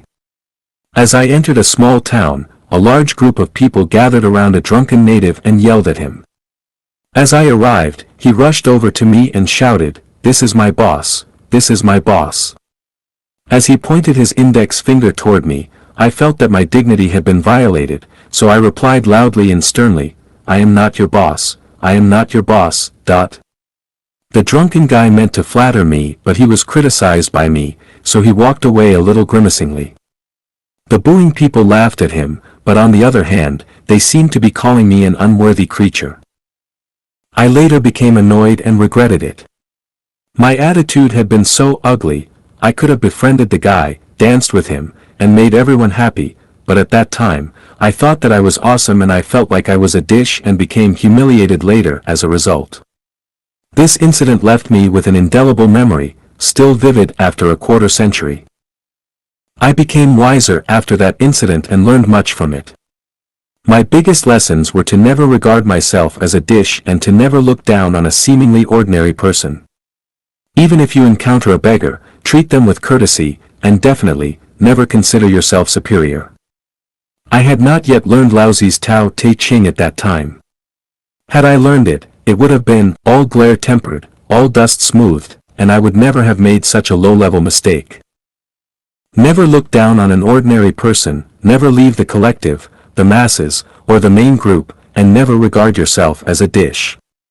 When you think that you are superior and are not willing to associate with honest, simple, and ordinary people, no matter how freaking awesome you are actually nothing more than flatulence in the breeze. Are you puzzled by form? Xie Feng. August 6, 2020. Translated by Qin Yu and edited by Kair. Buddha said that everything with form is unreal, all that is void of form is Buddha. Buddha also said not to abide our minds in form, sound, smell, taste, touch, or dharma, but to actually abide nowhere. The article, "The Xiefeng pirate ship has set sail," frightened a Buddhist student. Reading the expressions, "beauty kidnappers," and "love affair makers," seemed as a change of color. Reading, "seducing," and "flirting" scared the wits out of the student. Who is the one, professed love of what one actually fears? Puzzled by names and forms without seeing their essence, puzzled by dharma without seeing the law. A bowl of bird's nest porridge, whether it is called horse urine or dog shit soup, is still nutritious bird's nest porridge. Whether you call celestials vulgar or elegant, they are still celestials. Tao that can be described, is not absolute Tao. Names that can be given, are not absolute names. Buddha has no absolute Dharma. But Buddha's Dharma always varies according to the situation. When the highest type of followers hears Tao, the truth, they try hard to live in accordance with it. When mediocre types hear Tao, they seem to be aware and yet unaware of it. When the lowest types hear Tao, they break into loud laughter. If it is not laughed at, it is not Tao. When they do not command faith, some will lose faith in them. Those who lack faith in Xiafeng will find many other things with which to lack faith. Mere humans are always obstructed by their own ideas. Sophisticates are always fascinated by names and forms, alas. The vulgar are knowing and luminous, I alone am confused and dull. The vulgar are clever and self-assured, I alone am depressed. Xiafeng is a fart. Xiafeng. June 29, 2020. Translated by Qinyu and edited by Kayer. A thing's value is judged according to its usefulness. If no one needs it, it is as a fart. For some people, certain things are supreme treasures, but for others, they are as good as farts. I gave a pig a bowl of pearls. Not only did it fail to thank me, but it also indicated that what I gave it was worse than a fart. I gave a lamb a bowl of braised pork. Not only did it not show any gratitude, but it also accused me of disrespect. I gave a donkey a piece of gold. Not only was it not impressed, but it even kicked me. As I passed a grand ancestral worship ceremony in a village one day, many people were prostrating themselves and kowtowing. I asked a standing man who was watching at the ceremony why he failed to join them. He said that it was for their ancestors, but to me it was just a fart. One day I asked a young man in Africa if he knew who the first president of the United States was. He said that he only knew the presidents of his country and that the presidents of other countries meant shit to him. No matter how precious things are, how great and important people are, in the eyes of people who do not need them, they are all farts. From this, I came to a conclusion: Life Changyuan's Xiafeng is a fart. This leads to another phenomenon, that farts are to be found everywhere. Live in the future, rather than in the present. Xiafeng. August 29, 2020. Translated by Qinyu and edited by Kayer. The present is painful: food, clothing, shelter, birth, old age, sickness, death, reciprocity, resentment, and hatred are all current troubles and pains.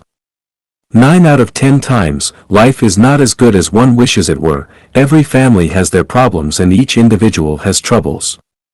Troubles are not easily escaped. As we live in the complications of the human world, we have to adapt ourselves to changing circumstances. Every day, people either struggle on the line of death or spend their days worrying. Living in the present is like living in a sea of bitterness. Rooted in the present, our consciousnesses should live in the future because the future is the gathering place of our dreams, ideals, and fantasies.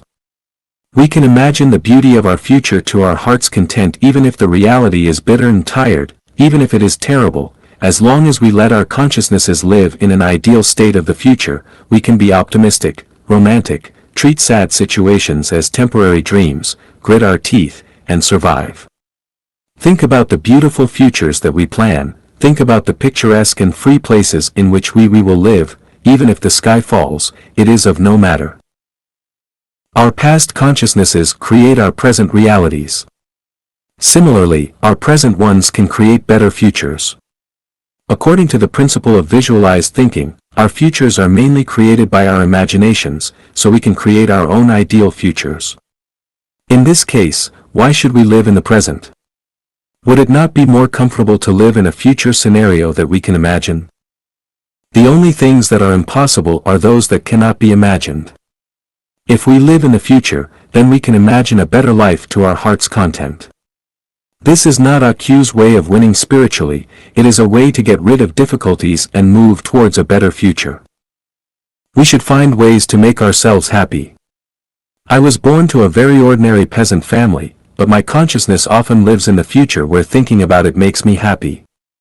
Many things that I imagined in the past have become my reality today, so I learned the technique of living in the future. I can rest assured that my future will be as thrilling and beautiful as I want it to be.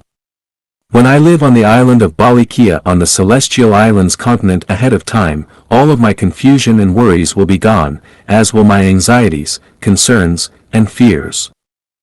How stupid it is to live in the present. Live in the future. As long as you live in your imagination of a better future, you will find that the present is a dream. Try to see how it works. The relationship between consciousness and disease. Xie Feng. September 15, 2020. Translated by Qin Yu and edited by Kayer. If someone get ill, something must be wrong with their consciousness. Let us compare Bangladesh with Switzerland. Bangladesh is characterized as being dirty, disorderly, and poor. Switzerland is characterized as being clean, orderly, and wealthy. There is a great difference between the two countries in terms of environmental sanitation. Were the mountains, rivers, earth, streets, and lanes in Bangladesh originally filthy and those in Switzerland pristine? Of course not. The problem lies in the collective consciousness of the local people. The Bengalis have never cared about their environmental sanitation, so their environment is filthy, but the Swiss have always paid close attention to theirs, so it is pristine. We will find the same facts and reasons when we go to your neighborhood, and we will find that some families are neat and clean with few mosquitoes and flies, while others are filthy and have many of them. If you want to know the reason, the problem lies in the family's consciousnesses, which has little to do with material wealth, occupations, or even education. From this, we must infer that human bodies are environments, and if they are unclean and unmaintained, then they will have diseases. Does the problem come from other people and society? There is no doubt that there is a problem with the consciousness that is in charge of the environment of the body, and it can only be concluded that if someone is sick, then something has to be wrong with their consciousness. The story of mistaking the shadow of a bough in one's cup for a snake is known throughout China. Du Xian accepted a drink from a county magistrate. After he returned home, he felt abnormal with unbearable pain in his abdomen, and he could hardly eat or drink. Later, after he realized that the snake he thought he had seen in his cup was only the shadow of a bough hanging on the wall, that there had never been any snake in his cup, his illness cleared up immediately. Is this not a typical consciousness problem? It shows that human diseases are all too often caused by the consciousness. Someone felt just a little bit uncomfortable, but they went to a hospital to be examined and were informed that they were suffering from late-stage cancer. After returning home, they fell ill. Their symptoms were like those of cancer, they became desperate, and everyone in their family began preparing for their hospitalization. They went to the hospital again to get more test results and found out that it was only a cold. As for the late stage of cancer, that was just a mistake from reading someone else's chart. After hearing the news, the patient, who was lying in bed and could hardly walk, suddenly jumped up and went home laughing. There have been many such cases. What do they show? They show that many human diseases are made by our consciousnesses. When people are angry and outraged, their hands will tremble, their lips will turn purple, and they will even shiver uncontrollably. Their hands and lips are normal in the beginning, so why would there be trembling and purple coloration? Because their consciousness is angry and outraged. If there is no anger or rage in their consciousness, then their hands will not tremble and their lips will not turn purple. This proves that the physical causes of diseases come from people's consciousnesses. We can continue to infer logically the reasons that consciousnesses lead to diseases, but we have read enough. Conscious illnesses can lead to physical ones. If the above logical reasoning fails, then just observe the people who get ill often. If you observe them carefully, you will see that there are many problems in their consciousnesses.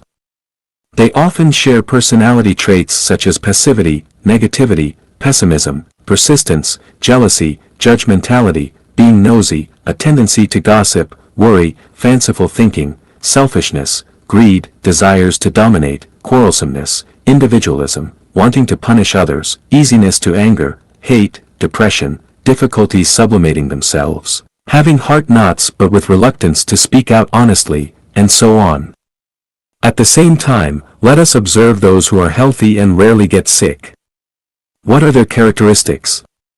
Are they not open-minded, optimistic, romantic, selfless, giving, praising, laughing, and so forth? Listen to this. Some people feign illnesses to escape labor, to avoid a person or environment, to punish others by abusing themselves, or just to obtain the pity and sympathy of others. Children feign illnesses to avoid going to school, and the same holds true for adults. The severity of the problem is that people who pretend to be ill often are sick in their minds to the point where over time, their bodies actually become ill.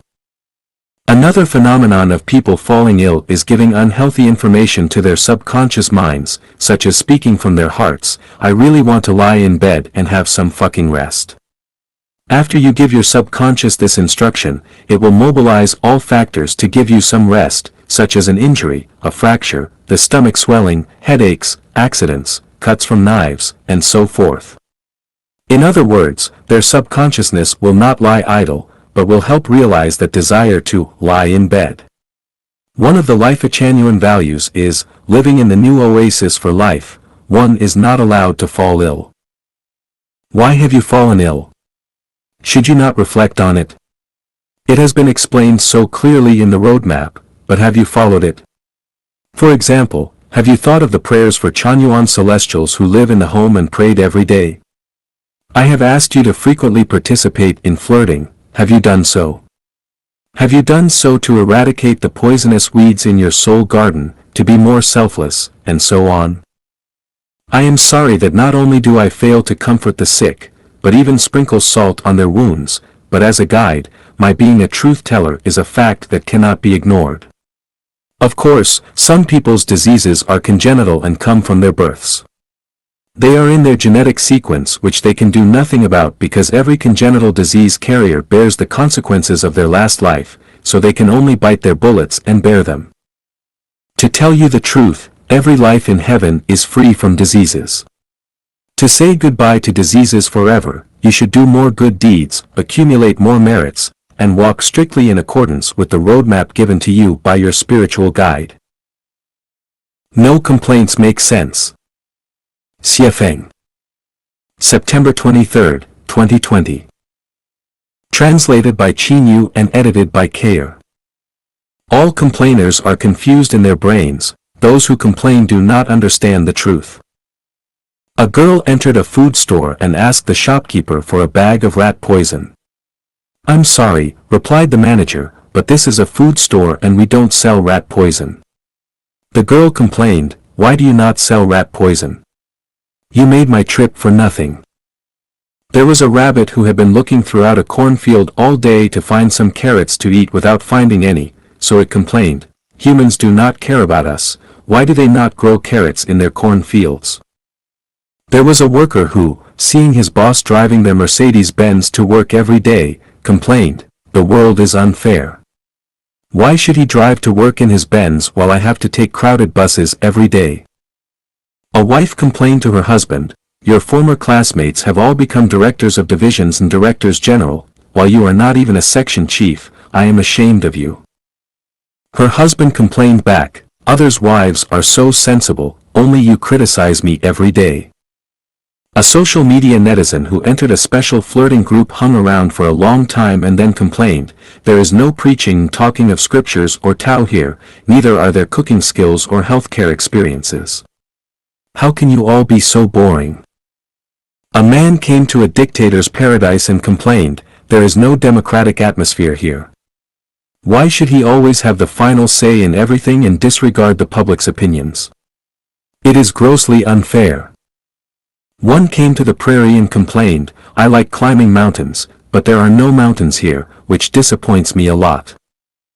After careful analysis, it is found that the head of any complainer must have been kicked by a donkey, their brain has short-circuited, or their mom must have mistaken a contraceptive for a cold medicine. I once complained until I finally found out that I might have entered the wrong room, taken my wife's sister as my wife, taken snakes as dragons, or become sworn brothers with pigs. Have you ever complained? What do you do when someone keeps on complaining around you? My experience is to pay them no attention because they are unreasonable and enjoy making trouble out of nothing. The more you care about it, the more trouble you will have. We can only lend deaf ears to them. Of course you can laugh in your heart, laugh at this person who must have gotten up on the wrong side of their bed or their neurological synapses have opened, so that this kind of complaining will not hurt you, make you unpleasant, or anger you to explode. As people, we should not pursue justice and fairness. Xu Feng. October 9, 2020. Translated by Qin Yu and edited by Kayer. As a person, it is a mistake to pursue justice and fairness in life. I have lived in China, Africa, Oceania with Aboriginal people, and now in North America. During the 20 years of building life at Chanyuan, I finally found that life itself is very just and fair and that no one is wronged. Therefore, it is known that Tao is most just and fair, that the fairness and justice pursued by people are unnecessary, and that it is not only redundant, but also creates inequality and trouble. He lives in a villa, driving a luxury car while I live in a thatched house without even a bike. This is unfair, someone said. I said, what you see is unfair, but people are suffering from cancer and diabetes. Is it also unfair that you have neither? If someone has cancer, would it be fairer if you shared it? Others were imprisoned and their properties were confiscated. Would it not be fairer if you were also locked away? Is it not unfair that people have been living in heaven but you have to live in this world? Since you seek fairness, why do you not keep your faith unchanged, make constant contributions, and stick to truth, goodness, beauty, love, faith, honesty and peace even while suffering, enduring hardships, and in distress like others? It might be unfair for the Tang monk to become a Buddha but for you to not, but then why did you hide in your comfort zone and not go through adventures as the Tang monk went through his hardships? I wanted to create a new oasis for life in the island country of Vanuatu, but I found that although the indigenous people lead simple lives, not only were they lazy, but they were also greedy. They did not want to pay, but just wanted to get, and they were short-sighted. Finally, I gave up the idea of building a new oasis for life there. I lived in Africa for more than 10 years. Not only is Africa beautiful, but it is also rich, so why is it still poor and backward? This is a human problem. People are too greedy and keen on petty theft. If all they want is to get something for nothing, then how can they not remain poor and backward? I have lived in China for most of my life. Primitive Africans tribes still maintain their simplicity, but that of the Chinese people has all but disappeared. Everyone has become very shrewd, not only the city people, but even those in the remotest villages have become very shrewd. Moreover, most Chinese are generally not grateful. Not only do they not pay their debts of gratitude, but they also think about how to take their benefactors' things as their own, such as how they treat the United States. How much welfare has the United States brought to China? Not to mention the Tsinghua University and Peking Union Medical College Hospital, which were built with American aid. The United States trained several million scientific, technological, and entrepreneurial management talents for China. Now, everyone uses mobile phones that are patented in the United States, let alone electric lights, HD TVs, supermarkets, and much, much more. Have we been grateful for this? Not only have we been ungrateful, but we have also scolded the United States to death. Everyone studies mathematics, physics, chemistry, and biology, but from where have we gotten the knowledge of these disciplines? All are from the West. On one hand, we enjoy the welfare of others, but on the other one, we scold them. Is it smart, ignorant, or ungrateful? In addition, if we look at social media groups, we find that almost everyone is a judge and a master. We draw conclusions and judge people with no deep understanding of them. We regard ourselves masters and try to guide others after we have learned very little spiritual understanding. People accuse the government of being autocratic, but the reality is that everyone is really that way. Even beggars want to dictate and rule over other beggars. Are Chinese parents not autocratic dictators over their children? Between married couples, do both not try to rule and dictate over each other? So, the status of the indigenous people of Africa and China shows nothing about unjustness or unfairness.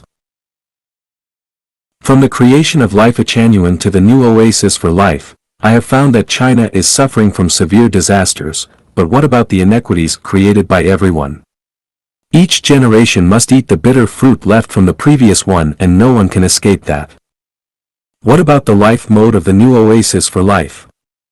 Who can say that it is not good? The government wants to destroy it, but to where would they wish to take our people? Can you sit down and argue with Xiafeng? China has 90 million Communist Party members, each of whom swore to fight for the realization of communism throughout their lifetimes, but have they praised the emergence of the communist seedling on the Chinese earth? Have they encouraged it, or are they the ones who professed love of what they actually feared? Are the common people pursuing better lives? What kind of good life are you pursuing? Is it better than those within the new oasis for life of Life Achanuan? People. Cheating yourself is enough. Do not try to cheat and anesthetize others. We are all Chinese, we know each other. This is it. After living in North America for several years, I feel that it offers the best life for me, though I have no love for capitalism, nor do I recognize that the American and Canadian lifestyle is the most ideal one for mankind, but Westerners enjoy more than any others in any other part of the world. It is not unjust or unfair, but determined by people's quality. People talk about the decline of the United States, the rise of the East, and the 21st century being the one for China, but it seems so absurd to me. I have nothing to say to those people who are mentally masturbating so absurdly. What are unrealistic dreams? The ones that people are having now come pretty close. Everything happening on earth is fair and just, the status quo of each country is and everyone's present situation is. The ancestor of Buddha, the greatest creator, has never wronged any nationality, any country, or any person. Therefore, people should not pursue justice and fairness because no one can create either one. Let your cognitive building collapse completely. Xiafeng. October 12, 2020. Translated by Qin Yu and edited by Kayer. If you believe that your cognitive abilities are the most profound in the world, then stick to them, tell everyone what you know all at once, and shine a light on all who are groping through the darkness. If we find someone whose cognitive abilities surpass ours, then let us collapse our building projects, abandon all the theories that we believe to be correct, and let us serve that one. The process of serving others is that of self-accomplishment and of realizing our own ideals. Religious complexes and worshipping will inject strong energy and vitality into oneself. When I worship the ancestor of Buddha, the greatest creator, Jesus, Shakyamuni, Laozi and Guanyin Bodhisattva, I gain a new self. Since then, my life has entered a new channel. It can be said that I have been reborn. Were it not for my worshipping from inner piety, then my life path would still be dark gray. Have you ever cried with joy or experienced a state of extreme calm when you were so excited that you forgot yourself completely and you were willing to surrender yourself completely to the object of your worship?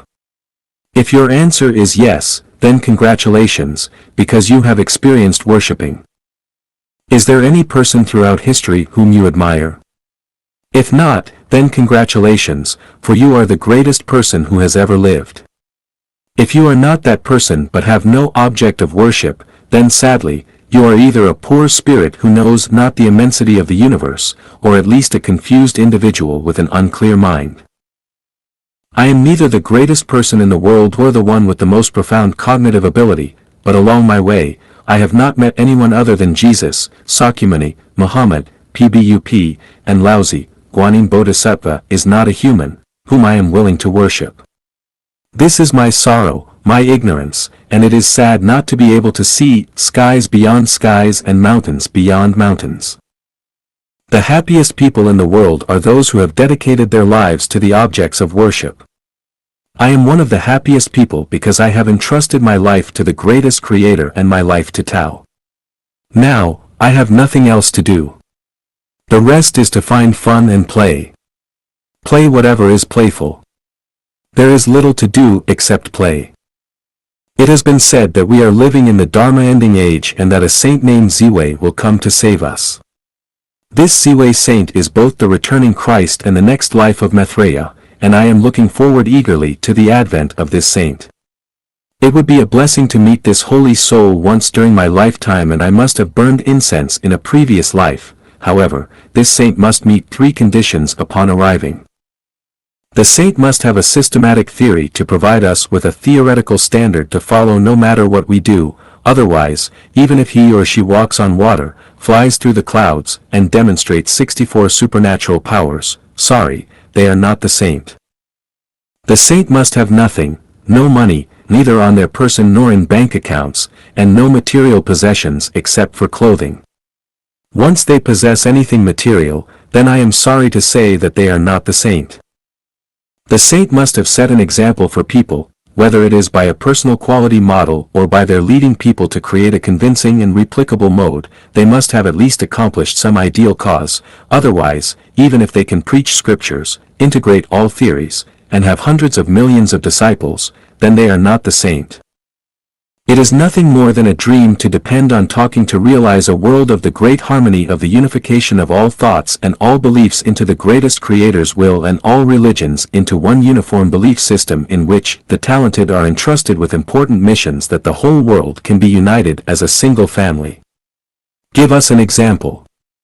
If the above 3 conditions cannot be met, then it is honestly suggested that the Ziwei saint should stay in the sky. Otherwise, if he or she and others were to come down, then they would not even be able to pass my tests.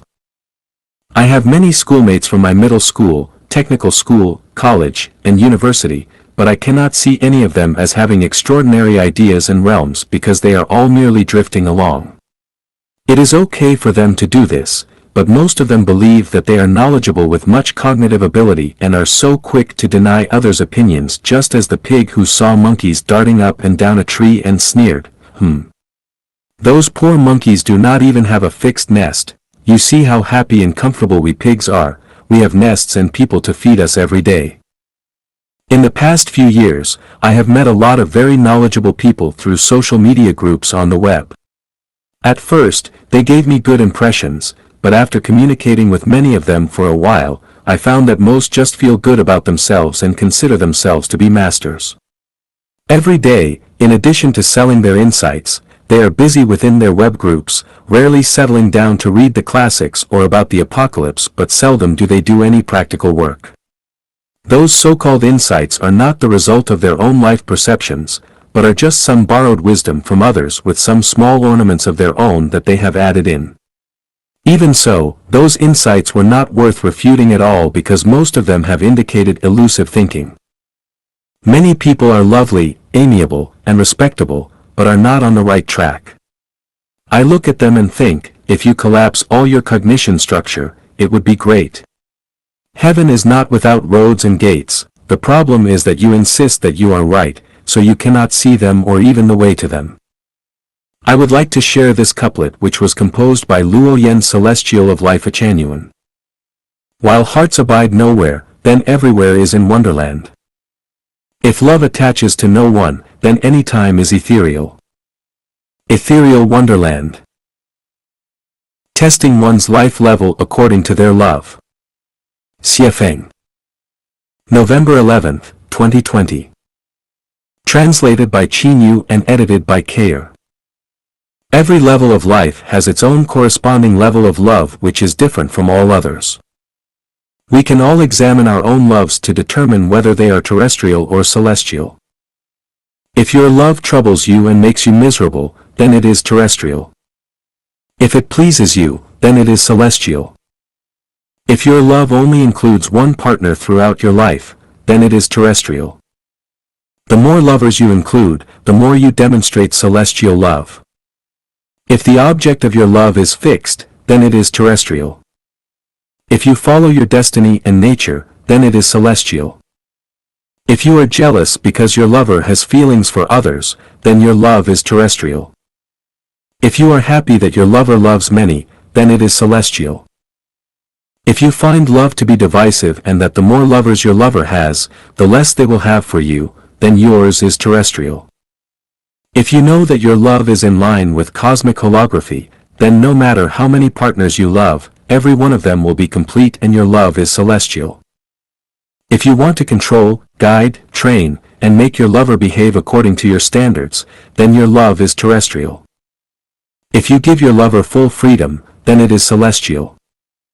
If you want to be inseparable from, pester, and always be with the object of your love, then your love is terrestrial.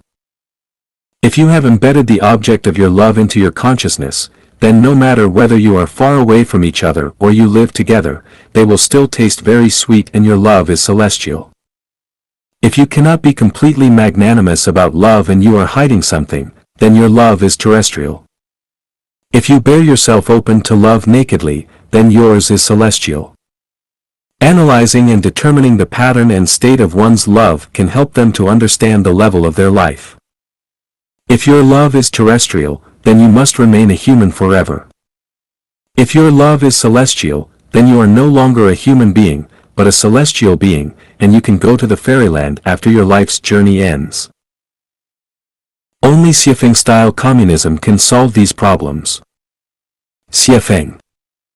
November 19, 2021.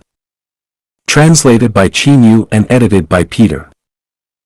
Elderly care, singleness, marriage breakdown, official corruption, environmental pollution, children's education and protection, poisonous food, drug abuse, whoring, gambling, fraud, theft, robbery, the integrity crisis, corruption, bribery, domineering, etc. cannot be solved by relying on historical experience and current people's cognitive level, nor can it be solved by religious teachings such as Christianity, Buddhism, Islam, etc.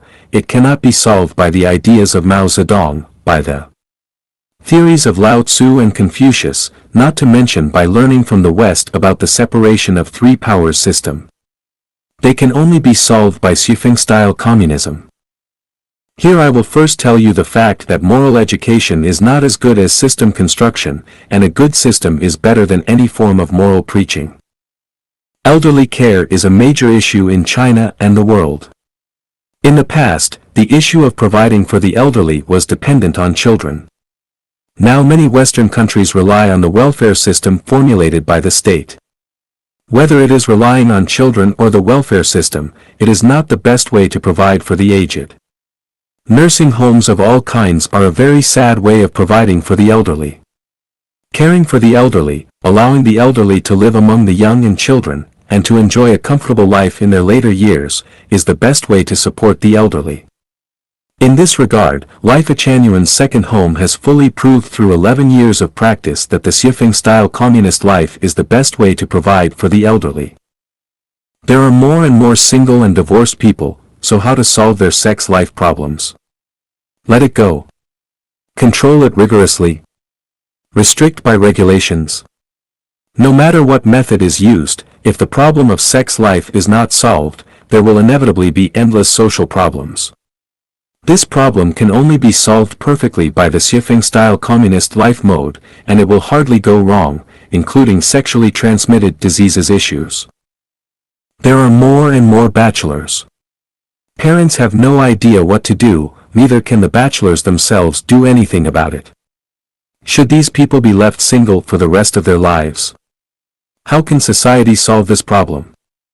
There is no choice. The most satisfactory solution to this problem is to enter the Xiafeng-style communist society. The problem of official corruption has not been solved for thousands of years. There are more and more people who ride on the heads of the common people and accept the government's pay. They bully and oppress them while eating their food. This chronic social disease can only be eradicated by the Xiafeng-style communist life mode. It is because there are no officials in the Xiafeng-style communist life mode, and everyone is a laborer, people no longer need managers. Officials disappear, and the problem of official corruption caused by these officials also disappears. The issue of children's upbringing and education has become a collective matter, not appearance matter anymore. Since children live in a collective, there is no possibility of abducting and selling children, and the phenomenon of children being spoiled, indulged, and misguided cannot happen. The Xiefeng-style communist life has proved through 11 years of practice with the children that the education and protection of the children can be described as flawless. In the Xiefeng-style communist life mode, stealing will become extinct, because you have no place to store the things you steal, you cannot use them, and it is not necessary for you to steal other people's things at all. In the Xiefeng-style communist life mode, absolutely no one will produce poisonous food. The reason is very simple: the food you grow and produce will also be eaten by yourself.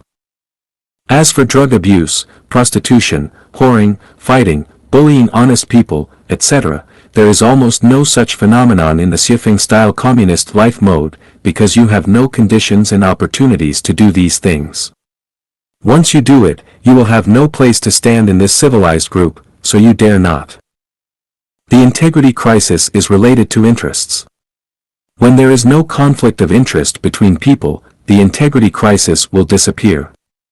In the Xiefeng-style communist life mode, there is no direct interest relationship between people, and it is impossible to form cronies or special relationships.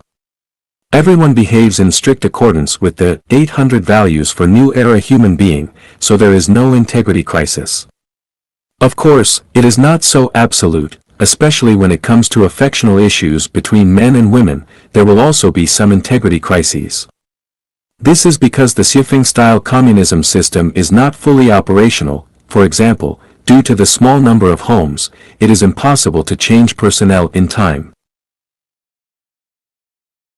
As time goes by, there will be some emotional disputes between people, but once the home mode is fully operational, there is absolutely no possibility of an affectional integrity crisis, because the two persons that are together today may go to different homes tomorrow, and there will be little chance for them to see each other again for the rest of their lives. So, people will not work hard on the feelings between men and women, but only on their own qualities. It can be said that many unhealthy phenomena that have appeared in human society for thousands of years will be greatly reduced or even eliminated in the Xiefeng-style communist life mode. Then, why is it so difficult to popularize such an ideal human life model and difficult for people to accept? The government does not allow it because the government is mainly composed of officials, and officials want to enjoy special treatment. In the Xiefeng-style communist life mode, no one can enjoy special treatment, so of course government officials will not accept it, but will suppress Xiefeng-style communism. The rich do not allow it, because what the rich are most afraid of is communism. The rich want to be above the rest.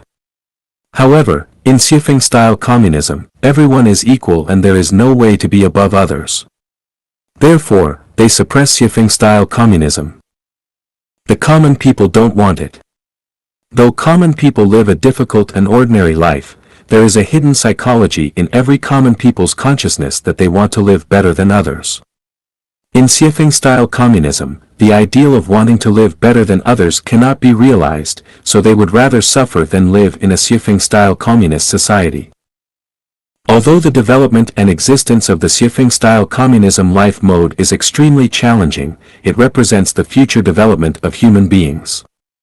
Sooner or later, people will live in the Xiefeng-style communism life mode, especially in China. China has special national conditions. Chinese history and culture tell us that capitalism does not work in China. In history, all rich people face a huge crisis of survival. When you become rich, either robbers come to rob you and kidnap you, or the revolutionary movement will fix you. What's harsher is that when the government's finances are in trouble, the rich become the targets of harvest.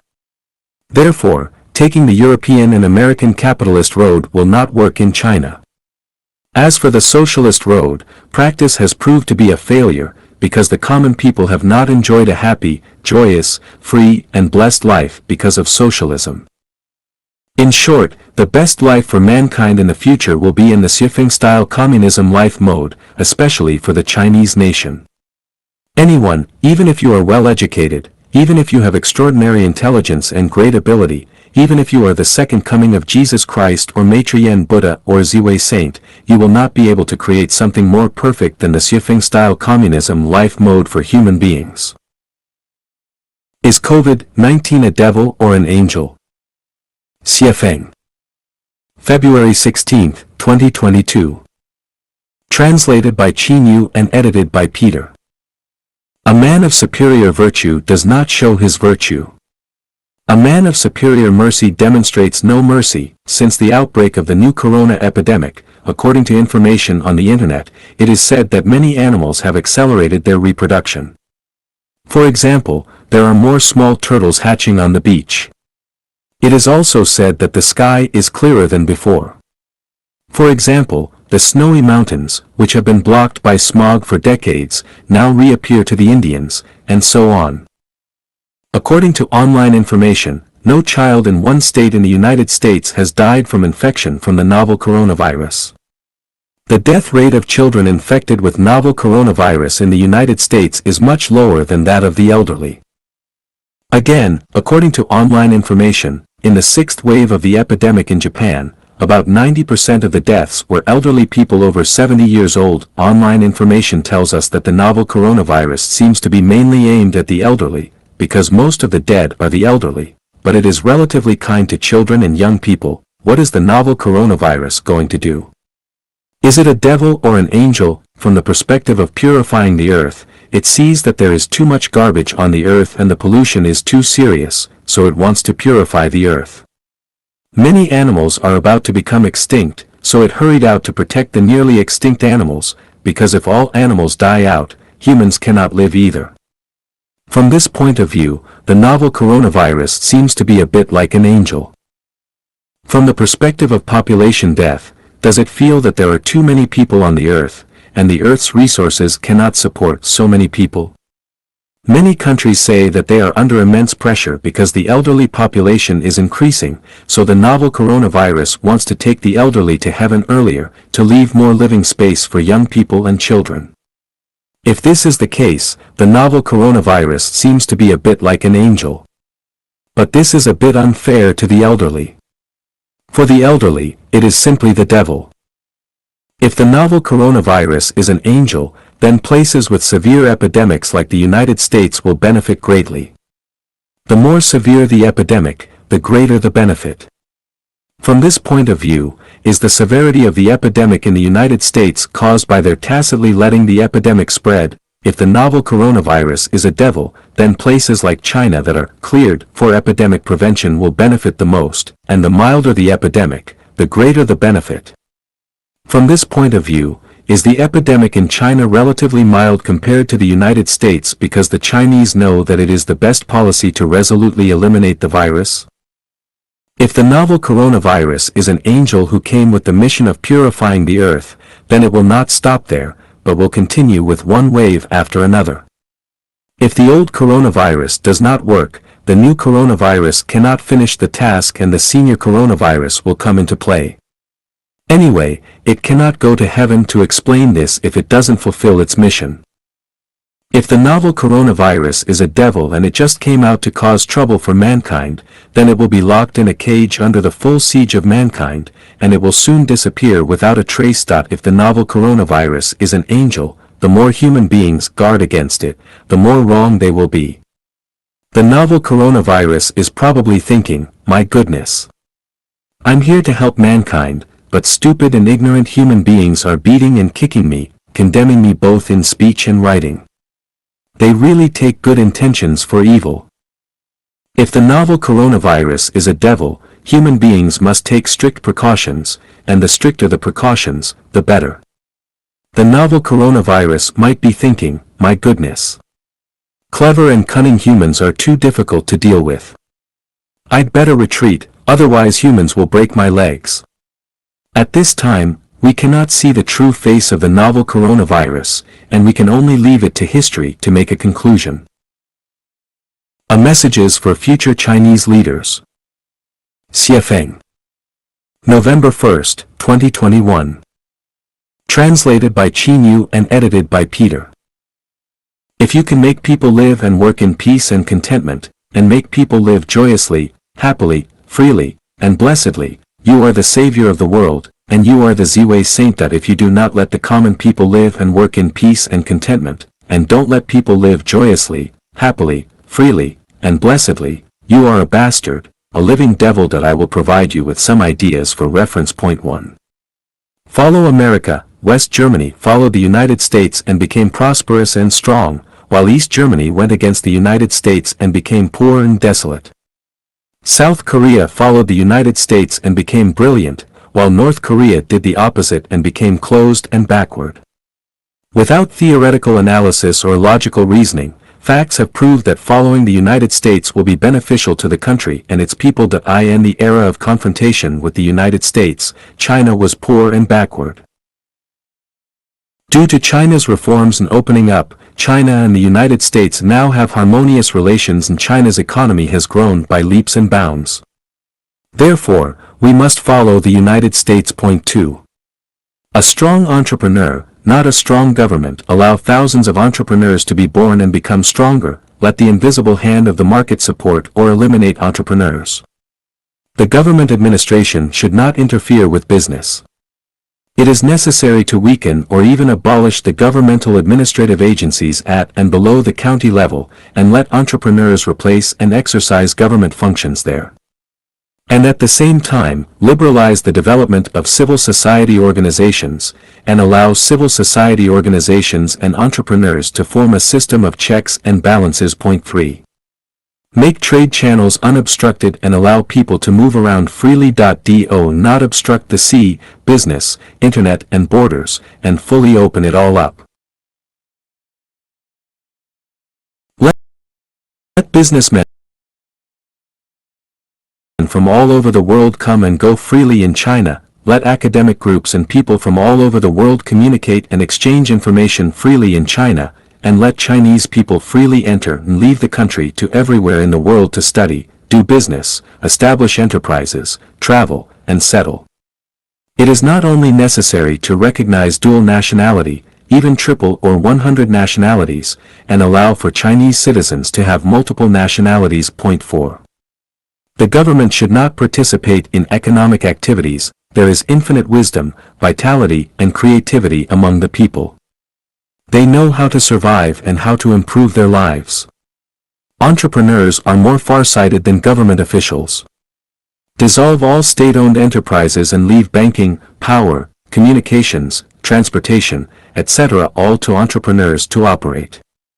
As long as economic activities are involved, the government should not participate. The government should only be in charge of 5 things: foreign affairs, national defense, combating crime, combating monopolies, and providing free education and medical care. Point 5. Except for setting up a press release office, leave it to society to run all media and let them run various news and information dissemination media on behalf of their own interests. Allow them to say anything they want to and allow journalists to exist in every corner of the country. The power of journalists should be stronger than that of the police, while the government does not need to pay for the journalists, which is a good deal. Point 6. Establish the awareness that private property is sacred and inviolable. The state cannot deprive its citizens of private property, nor can any political party or religious group. Only by ensuring the safety of private property can the country prosper. The people will live a happy life in peace and contentment, and money from all over the world will flow into China. At the same time, it should be guaranteed that private residences will not be disturbed by anyone. With private residences, the rule should be, the wind can enter, the rain can enter, and the king cannot enter. Without a reliable clue to prove that the residents have violated the law, the police should not be allowed to enter. Point 7.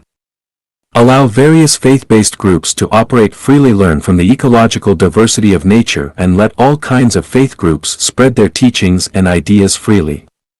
The government should not support any faith groups, nor should it crack down on them, but leave them to live and die on their own. Point 8. Abandon such disputes as doctrine and truth. Only think about and talk about how to make the common people live and work in peace and contentment, and do not talk about and argue about the advantages of capitalism, socialism, and communism, let alone talking about fighting and dedicating to the truth. As long as the general public likes it, shitism is acceptable. 9. Do not assist poor countries, do not help backward countries, but you can provide emergency relief when disasters or special situations occur. Point 10. To provide living security for the brave. As long as people are disabled because of their bravery for righteousness, the state should provide them with a free lifetime pension which should not be lower than the national average standard of living. If they sacrificed their lives for righteous causes, the government must not only arrange and take care of all their funeral affairs, but also take care of their parents for the rest of their lives and provide education and other guarantees for their children until they graduate from school. Point 11. The government should not care about private matters between the sexes. The sexual life between members of the opposite sex is a personal matter, and it belongs to the freedom of life. As long as both parties are willing, the government should ignore it, make no comments, let alone kidnap and judge them with high standards of moral and quality.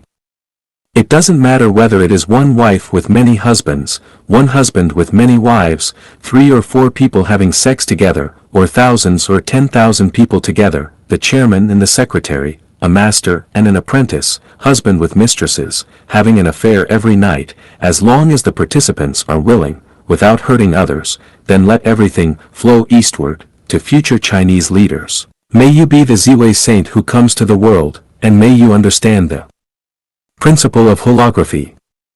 If you can manage China with the principle of holography, China will become the center of human civilization and the whole world will praise your wisdom and greatness.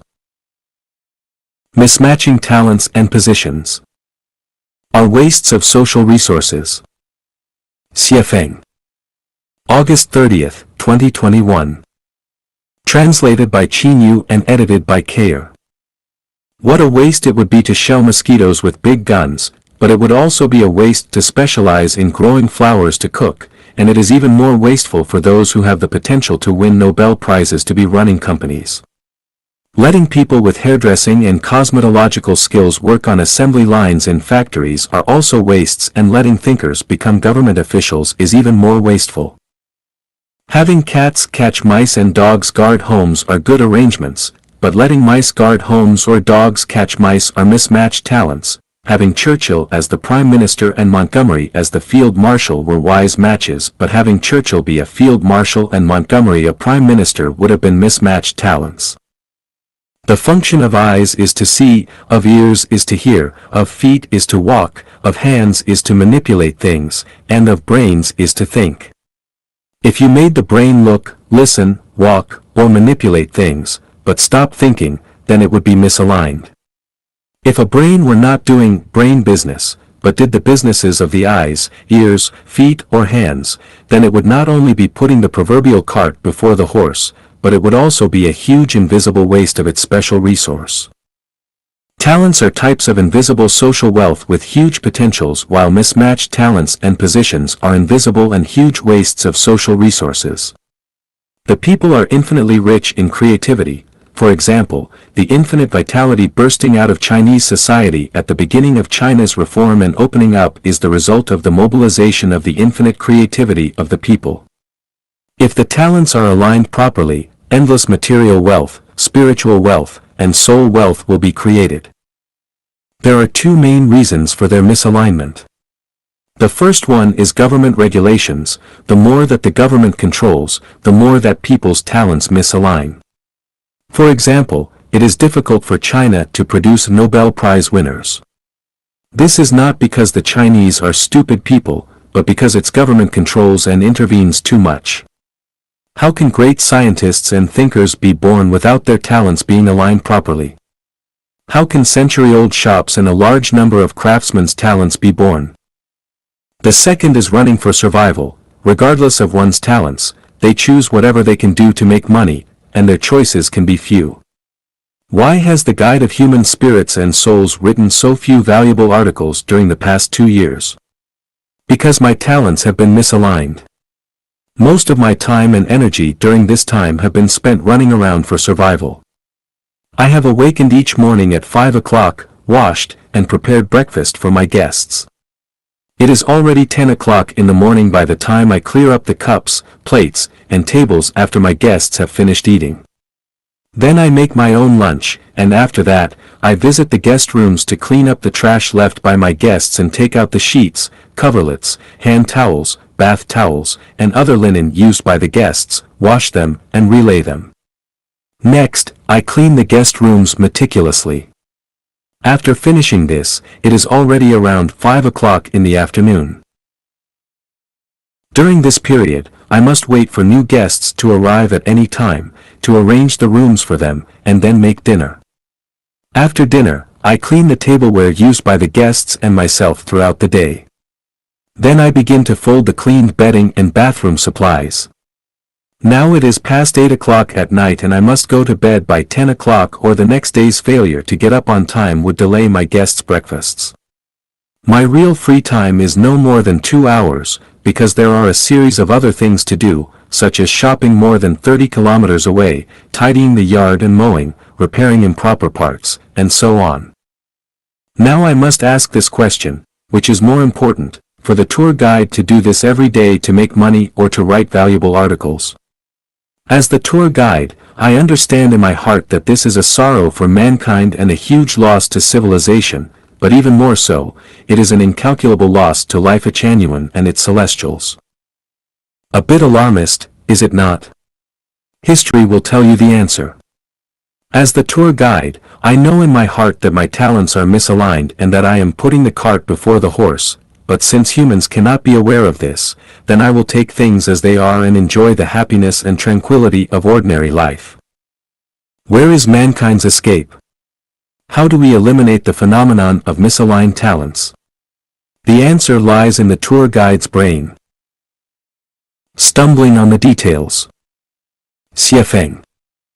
August 24, 2021. Translated by Qin Yu and edited by Kayer. On January 28, 1986, the American Challenger launched and exploded 73 seconds later, killing all 7 of its astronauts in the space shuttle. What was the problem? The O-ring seal of the solid rocket booster on the right side failed. Such a large and complex collection of super-advanced science and technology resulted in a disaster that could not be avoided just because of the failure of a small, inconspicuous sealing ring. We had stumbled over a detail. Xia Anna, a 24-year-old computer engineer and job seeker, stood out in a competition among several thousand competitors and was selected because of her excellent performance during her interview with the boss, but when she went back to the boss office to retrieve the silk glove she had left on the cabinet by the door when she first walked in, the boss noticed what she was doing. The next day, when she had not received a call for employment, she became concerned and called to ask why.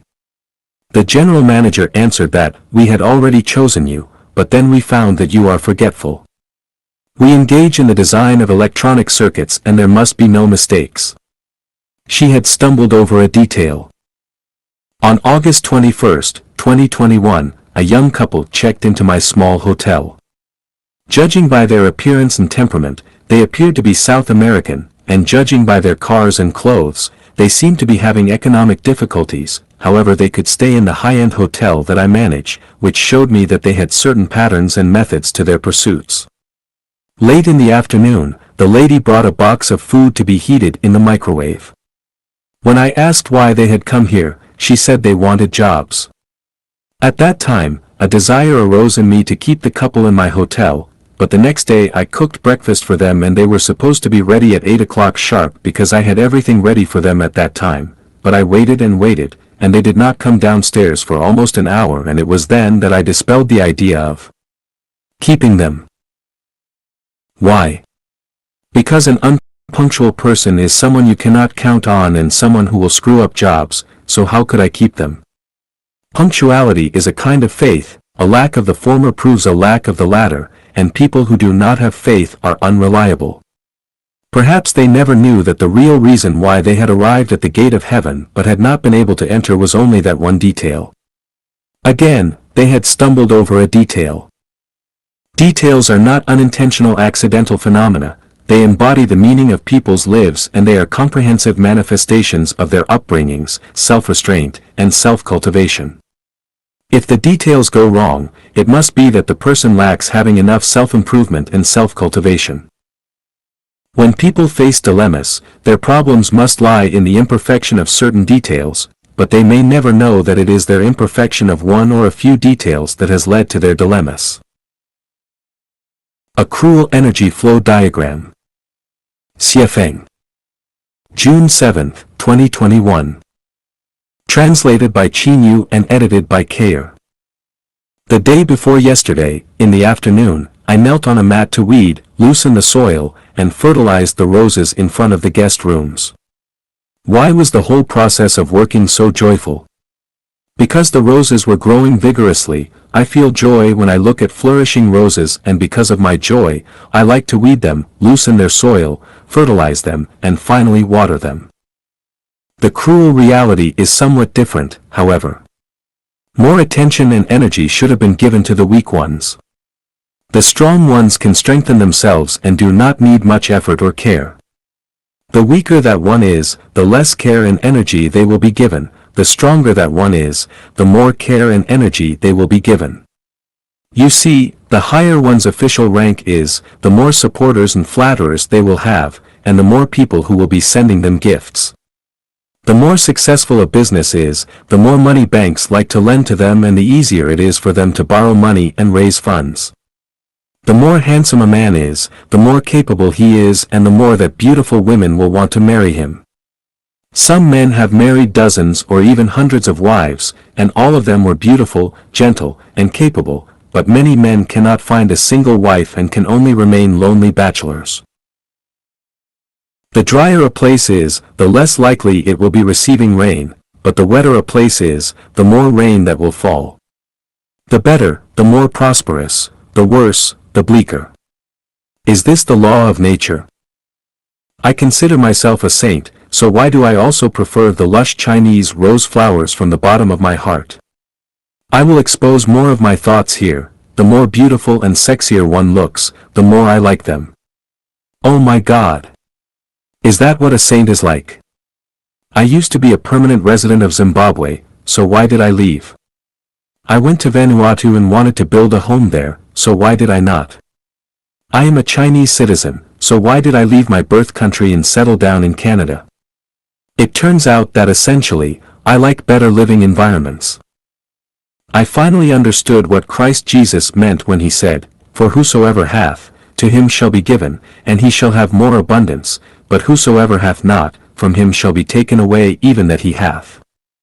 This is the energy flow diagram. After seeing and understanding this energy flow diagram, as people, we must strive to make ourselves excellent all round. The more excellent, the more energy one will get, and the more imperfect, the less energy they will get. It is useless to complain, to cry and shout, to blow up, or to have trouble with others. The only way that works is for you to make yourself excellent. This is the true meaning of God helps those who help themselves. Are you a real man? Xie Feng. March 29, 2021. Translated by Qinyu and edited by Kayer. Having any of the following behaviors will reduce your manliness. Bullying those who are weaker than you. Bullying women. Flattering those in power. Being jealous of people who are superior to you. Being oppressed outside but then releasing your hostility at home. Being obedient outside but bossy at home. Having no courage to resist injustice. Intervening in internal struggles rather than to expand living spaces outside. Having any of the following behaviors will increase your manliness. Taking care of your own affairs without needing help. Making people around you happy, joyous, free, and blessed. Tolerating and caring for women but never abusing them physically or emotionally. Believing that being sympathized and pitied by others is shameful. Taking action against and refuting evil when you should. Being as gentle as a sheep at home but as capable as a tiger when outside. Never licking the asses of powerful people.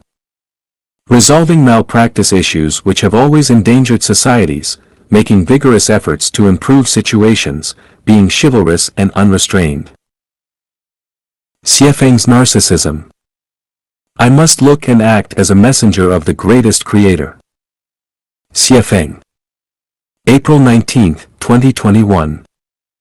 Translated by Qin Yu and edited by Kair.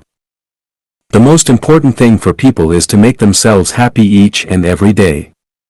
When external influences are unable to make this happen, they must find ways to entertain, amuse, and love themselves. I, Xiefeng, am a person who can make myself happy every day. There are many ways to enjoy oneself. Let us see how I have made myself happy today. From the tax bills that I have paid to the government over the past 4 years, I have found that during that time, I have received more than 800 guests, 70% of whom have been from Europe, mostly Germany, 20% were from the United States, Canada, and Australia, 6% were from Japan, South Korea, and Hong Kong, and 4% were from various other countries. I checked on the booking website where 98% of the guests had given me full marks in their messages, rarely to other aspects of the hotel, but full marks to my personal service. Oh my God! I have satisfied 98% of my 800 guests, 90% of whom are strict and earnest white Westerners. My goodness! Am I really that special? At least I am an excellent server and waiter. Of course, there was one guest who only gave me 5 points, and my full score was only 10, so how did I fail him? I thought about it and finally concluded that he must have been scolded by his sister-in-law, and with nowhere else to vent his anger, he took it out on me, or he might have dreamed that I abducted her, so he was angry with me.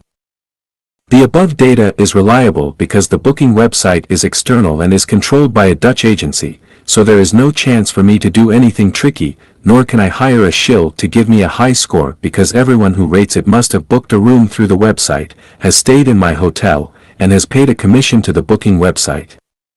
It is impossible to find anyone to rate and comment on the booking website at will. Yeah. The facts prove that I am a talent and I should be proud and happy. Do you all know how I let strangers pay me while complimenting me? For example, a young couple stayed in my hotel for one night and paid a room rate equivalent to more than 156 Canadian dollars and left a tip equivalent to 20 Canadian dollars. They also said on the website that I am a host worthy of $1 million. I hope that $1 million they mentioned are not Zimbabwean or Venezuelan currency, but at least Canadian currency. Here is how I did it. I combed my hair every day to be as smooth as if licked by a cow, my clothes were always clean and tidy, my gestures and expressions were always appropriate, I always smiled, never grinned evilly or giggled or laughed obsessively as if I were looking at my sister-in-law. If that were the case, my female guests would have called the police. Of course, one must learn to chat and joke with the guests as they eat.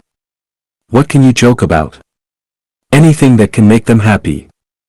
Westerners like humor, so find something to make the guest happy. If you do this, they will be much more likely to rate you with high marks. See how easy it is to make strangers praise you. To make yourself and even strangers happy is the most meaningful thing in life.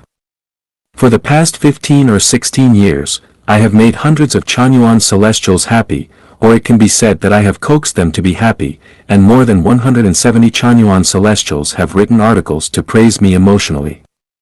Thinking about them while I am in my bed makes me feel like I am sleeping on clouds. I just cannot help it, and if I were unhappy, I would feel as if I were betraying Chairman Mao himself. I finally realized the truth. The so-called messenger of the greatest creator is someone who can make everyone in the world happy so that they will feel glorious even if they are wearing split pants and are eating pickled vegetables and coarse foods, they will feel that they are more delicious than any delicacies. I have coaxed thousands of people to be happy, and when everyone in the world is happy, if I do not say so myself, everyone will say, this Xiefeng guy must truly be a messenger of the greatest creator. Imagining the future, how can I not be happy? I would always rather be happy. To cultivate one's mind is to polish a brick into a mirror. Xiefeng. March 24, 2021. Translated by Qin Yu and edited by Peter. The cultivating world always advocates that people should cultivate the heart. At first, I felt that this term was too profound to be understood, it must be right, but the more I practiced it, the more I realized that I was fooled and got the feeling that this was like teaching people to polish bricks into mirrors. Where is the mind? Is it inside the chest cavity or outside? Is it in cosmic time and space, or in bread and milk? Is it square or round? Is it in black and white or in color? Is it made of meat or mud? Buddha Shakyamuni warned, neither the past, the present nor the future of the mind can be found, since the heart, the mind, does not exist. What should I cultivate? How should I cultivate it? House leaks can be repaired, clothes can be repaired, mobile phones can be repaired, roads can be repaired, but how do we fix the mind? Phenomenon gives birth to minds, but minds can transcend over phenomenon. The mind does not exist. Without the phenomena of the universe and without it, there would be no mind. 100 years ago, was there such a saying as, "Hi. He only has watching TV on his mind"? No. Because before TV appeared, how could you have watching TV on your mind? Ask a 7 or 8-year-old child, is your wife in your heart? How does the 7 or 8-year-old child answer? He does not have a wife at all, so how can he have his wife on his mind? Some people say, his mind is smaller than the eye of a needle. How is it possible to cultivate a mind that is smaller than the eye of a needle? Some people say, his mind is bigger than the sky. How is it possible to cultivate a mind that is bigger than the sky? In Zen, there is a theory of changing your surroundings with the mind. This statement is reasonable, at least you can understand what it means, but if you advocate cultivating the mind, it is like a tiger that wants to eat the sky with nowhere to start. So, I understood that the so-called cultivating of the mind was a trap to fool a fool. The best method of self-cultivation is to give up on being yourself. Xie Feng. March 24, 2021. Translated by Qin Yu, edited by Peter. The saint has no decided opinions and feelings, but regards the people's opinions and feelings as his own. The saint has no sense of self, he senses Tao and unites with Tao. The Tao is me, and I am the Tao. Christ Jesus taught us, if any want to become my followers, let them deny themselves and take up their cross and follow me. For whoever wants to save their life will lose it, but whoever loses their life for me will save it. Buddha Shakyamuni taught us, if a bodhisattva thoroughly understands the dharma of no self, he is a true bodhisattva. Celestial Laozi taught us, is what we value and what we fear within ourselves. We have fears because we have a self. When we do not regard that self as a self, what have we to fear? Therefore, he who values the world as his self, may then be entrusted with the government of the world, and if he who loves the world as his self, the world may then be entrusted to his care. Only by being unselfish, can one fulfill one's wishes, and only by being selfless, can one accomplish himself. So, give up on being yourself, do not be yourself. Only when you abandon yourself, you will be completely relaxed and free, only by being selfless, can you enter the kingdom of freedom. Self-improvement means improve yourself by abandoning yourself. Self-refinement means refine yourself by abandoning yourself. Without abandoning yourself and insisting on being yourself, you will never understand the truth of becoming a celestial, Buddha, or God, and you will never be able to climb the peak of life and life. The model of being yourself is too small, and its realm is too low. There is no being yourself in the teachings of gods, Buddhas, and celestials. Instead, they teach us not to have an ego, but to be selfless. With an ego, there are thorns and spears everywhere, there are always contradictions and conflicts, one is unable to live in harmony with people, unable to live in harmony with nature. Without an ego, there are green hills and blue waters everywhere, there are light breezes and a clear moon always, one can get along well with people, unite with nature, and unite with Tao. When contradictions and conflicts occur, that's because you want to be yourself. If you do not want to be yourself, but melt yourself into the other party, where are the conflicts and contradictions from? Why do couples divorce? Because they both want to be themselves. China and the United States are in conflict, because they both want to be themselves. In a collective, if everyone gives up on being himself, the collective will be harmonious and auspicious. If everyone wants to be himself, the collective will be a mess of quarrels and fights. Readers may want to ask, what if I give up on myself, but the other party is uncivilized and barbaric? Should I bear insults, be lowly and be bullied and oppressed by him? Here we need to trace history, to track down the reasons, and ask ourselves why I met him or her. The debt is to be paid, and we must believe in karma. At the same time, we must firmly believe in the fairness of Tao. Since Tao is fair, then leave everything to Tao to arrange and deal with. What we need to do is to be non-attached, and abandon ourselves. The world is faultless, all faults lie within ourselves. The absolutely beautiful things are only for the enjoyment of absolutely beautiful lives, and no soul in hell has been wronged. Do you think that you are in your current situation because you have been wronged? Hasn't everything been created by yourself? Reality is the projection of one's own consciousness. If there is something wrong, the problem lies in your own consciousness. Sometimes it is easy for us to blame the government and the leaders for all of our problems. In fact, the root cause is still our own. It will take a long speech to explore this truth, so I will just end it here. I'm conducting an experiment of copying the 1,000-year world of the kingdom of heaven in the human world. This experiment has been going on for 11 years.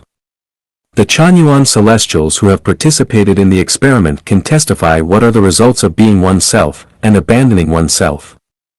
All those who have insisted on being themselves have left, and those who have abandoned themselves have stayed. If what Xiafeng has said is not right, then what the God, Buddha and Celestial has said must be right. The idea of be yourself is nonsense. Xiafeng. March 23, 2021. Translated by Qin Yu, edited by Peter. There are a lot of expressions of be yourself on the internet and in WeChat groups, which means not to compare yourself with others, not to listen to others' opinions about yourself and not to imitate others, but to live as who you are and live your life yourself.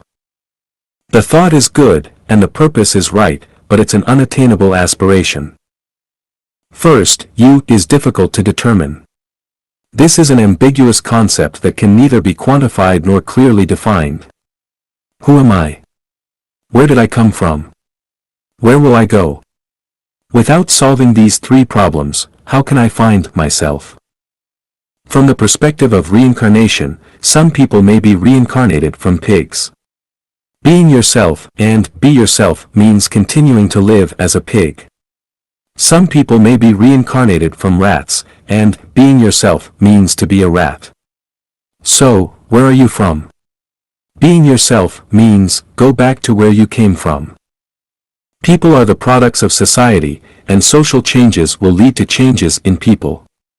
For example, with communication, people used to send letters delivered by people or delivered on horseback. Later, it was conducted by the post office and then by telephone. Today, communication depends on the internet, WeChat, and video channels. I wonder what kind of communication does become yourself use. Can you not change with the changes in society? How can you be yourself? People are malleable and flexible. No one knows what kind of person he will become in his lifetime. Ask the prisoners in a prison if they had planned to be prisoners before they were imprisoned. Ask Hitler if he had made the choice to become the culprit of World War II. Are they trying to be themselves? Or haven't they become themselves? Being yourself has a terrible consequence, that is, to isolate oneself from society, to live in the state of beauty that you have imagined, entertaining yourself without knowing that danger is approaching you, to feel that you have become a Buddha or a celestial, indulging in self-intoxication and self-delusion, but the actual situation is that you have been abandoned by society. The reality is, I cannot become myself, I must abide by the laws that control society, I must abide by the current social operating rules, I can't lose my temper and kill people if I wish to. I must compromise when I should, retreat when it's time to retreat, I cannot just go my own way. I cannot help but consider the feelings of people around me. If people around me hate me and I still stubbornly choose to be myself, then am I a granite-headed walking dead? Other things that cannot be quantified and clearly defined are conscience, mind, self-nature, love, and so on. These are deceptive concepts. Such as conscience. Who can quantify and define conscience? Who knows whether someone's conscience is red or black? The best way is not to talk about good or bad conscience, but deal with each other in accordance with the contractual relationship. For example, with self-nature, what is self-nature? In the so-called perfect self-nature, all things are the manifestation of our nature, these all cannot be quantified and clearly defined. How do we perfect our nature? Can our nature produce 10,000 kinds of dharma or not? If yes, please show it to everyone. Another example is love. Originally, love is just a state of life. Once love is spoken from the mouth, it is no longer love. When you say, I love you, how do you love? Is it that you will give me $10 million or a bouquet of roses? Or will you wash my feet? Or cook me a potato to eat? Words that sound beautiful may just be deceptive tricks. In Western society, there is no Buddhism, no Wang Yangming, no Rinpoche, no Karmapa, but there are many Nobel Prize winners. It is easy to be a master in the East, but it is not easy to be a Nobel Prize winner, because the former can play with concepts. Whoever plays with the concept well enough can be a master, but the latter must be rigorous, meticulous, and must work hard.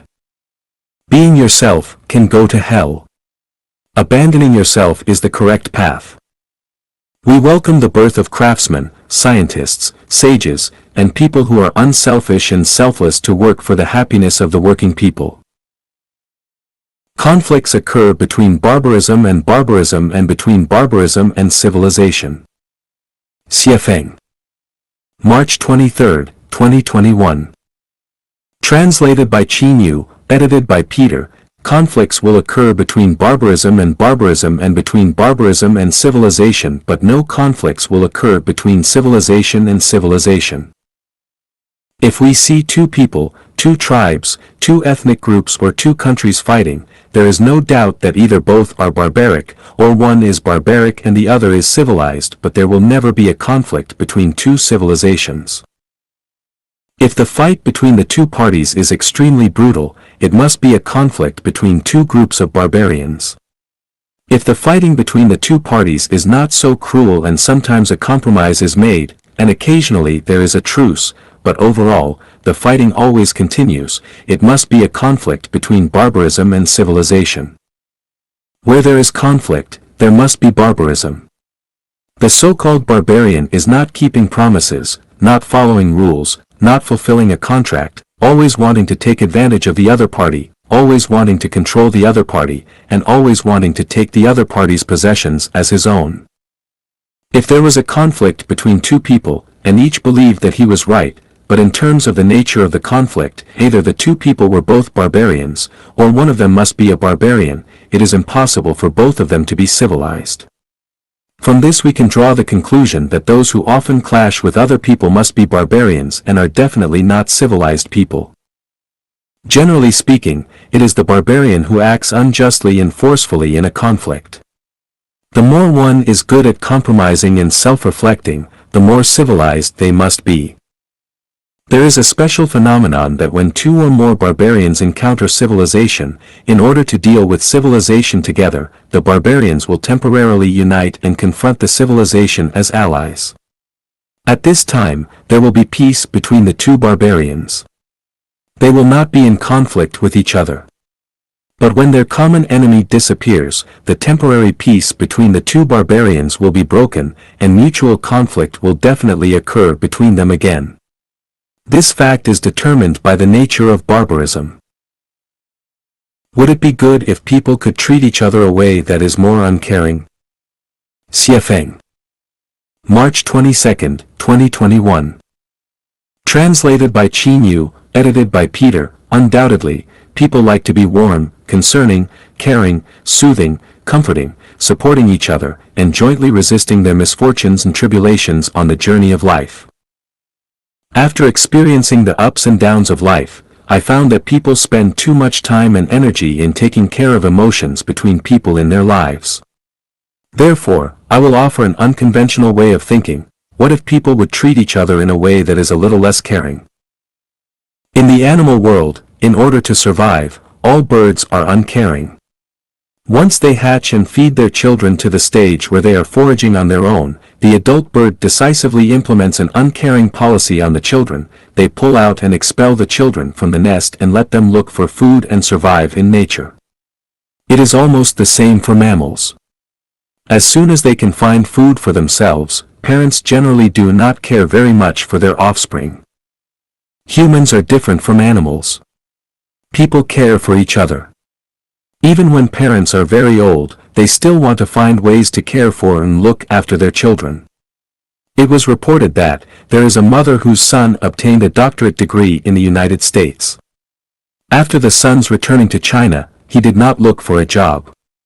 Instead, he stayed at home and played games all day even when he reached his 40s. All his living expenses depended on his mother, who was in her 70s and suffered from poor health. Most parents have this experience. In their children's childhood, when their children are upset, rolling around and crying on the ground, the parents will try to persuade their children to be happy. Especially the grandparents, who may love their grandchildren more, will try by every means to make them happy. In fact, husbands and wives will consider each other's emotions even more. When one is unhappy, the other has to try to persuade the other to be happy. From the beginning of a romantic relationship through marriage and into old age, couples spend an enormous amount of time and energy caring for each other emotionally. To maintain a good functioning of the relationship between people, one must take care of the other's emotions. Even if they make trouble unreasonably, the other one must also take care of their emotions. The problem is that people are imperfect and there will always be emotional outbursts. The price people pay for taking care of emotions is huge. Is it okay to be less caring with people? For example, when a child rolls on the ground and cries, not only do you not persuade him to behave himself and instead, you give him 2 slaps on his bottom, what will happen? I do not think he will roll around and cry anymore. For example, after having raised your child to 18 years of age, you then let him find his own means of livelihood. Even if he goes to college, let him find a way to pay the tuition fee on his own. In this way, the child will become a person with a strong ability to survive independently in the future. As for buying a house and getting married, it all should depend on the child's own ability to pay for it, and parents should no longer have to worry about how to pay for them. For example, what if between husband and wife, once the wife cries, makes trouble and threatens to hang herself, the husband scolds, beats, and threatens to kill her? Good grief! Do not give in, and do not consider her emotions. In this way, the relationship may become more harmonious, beautiful, and healthier.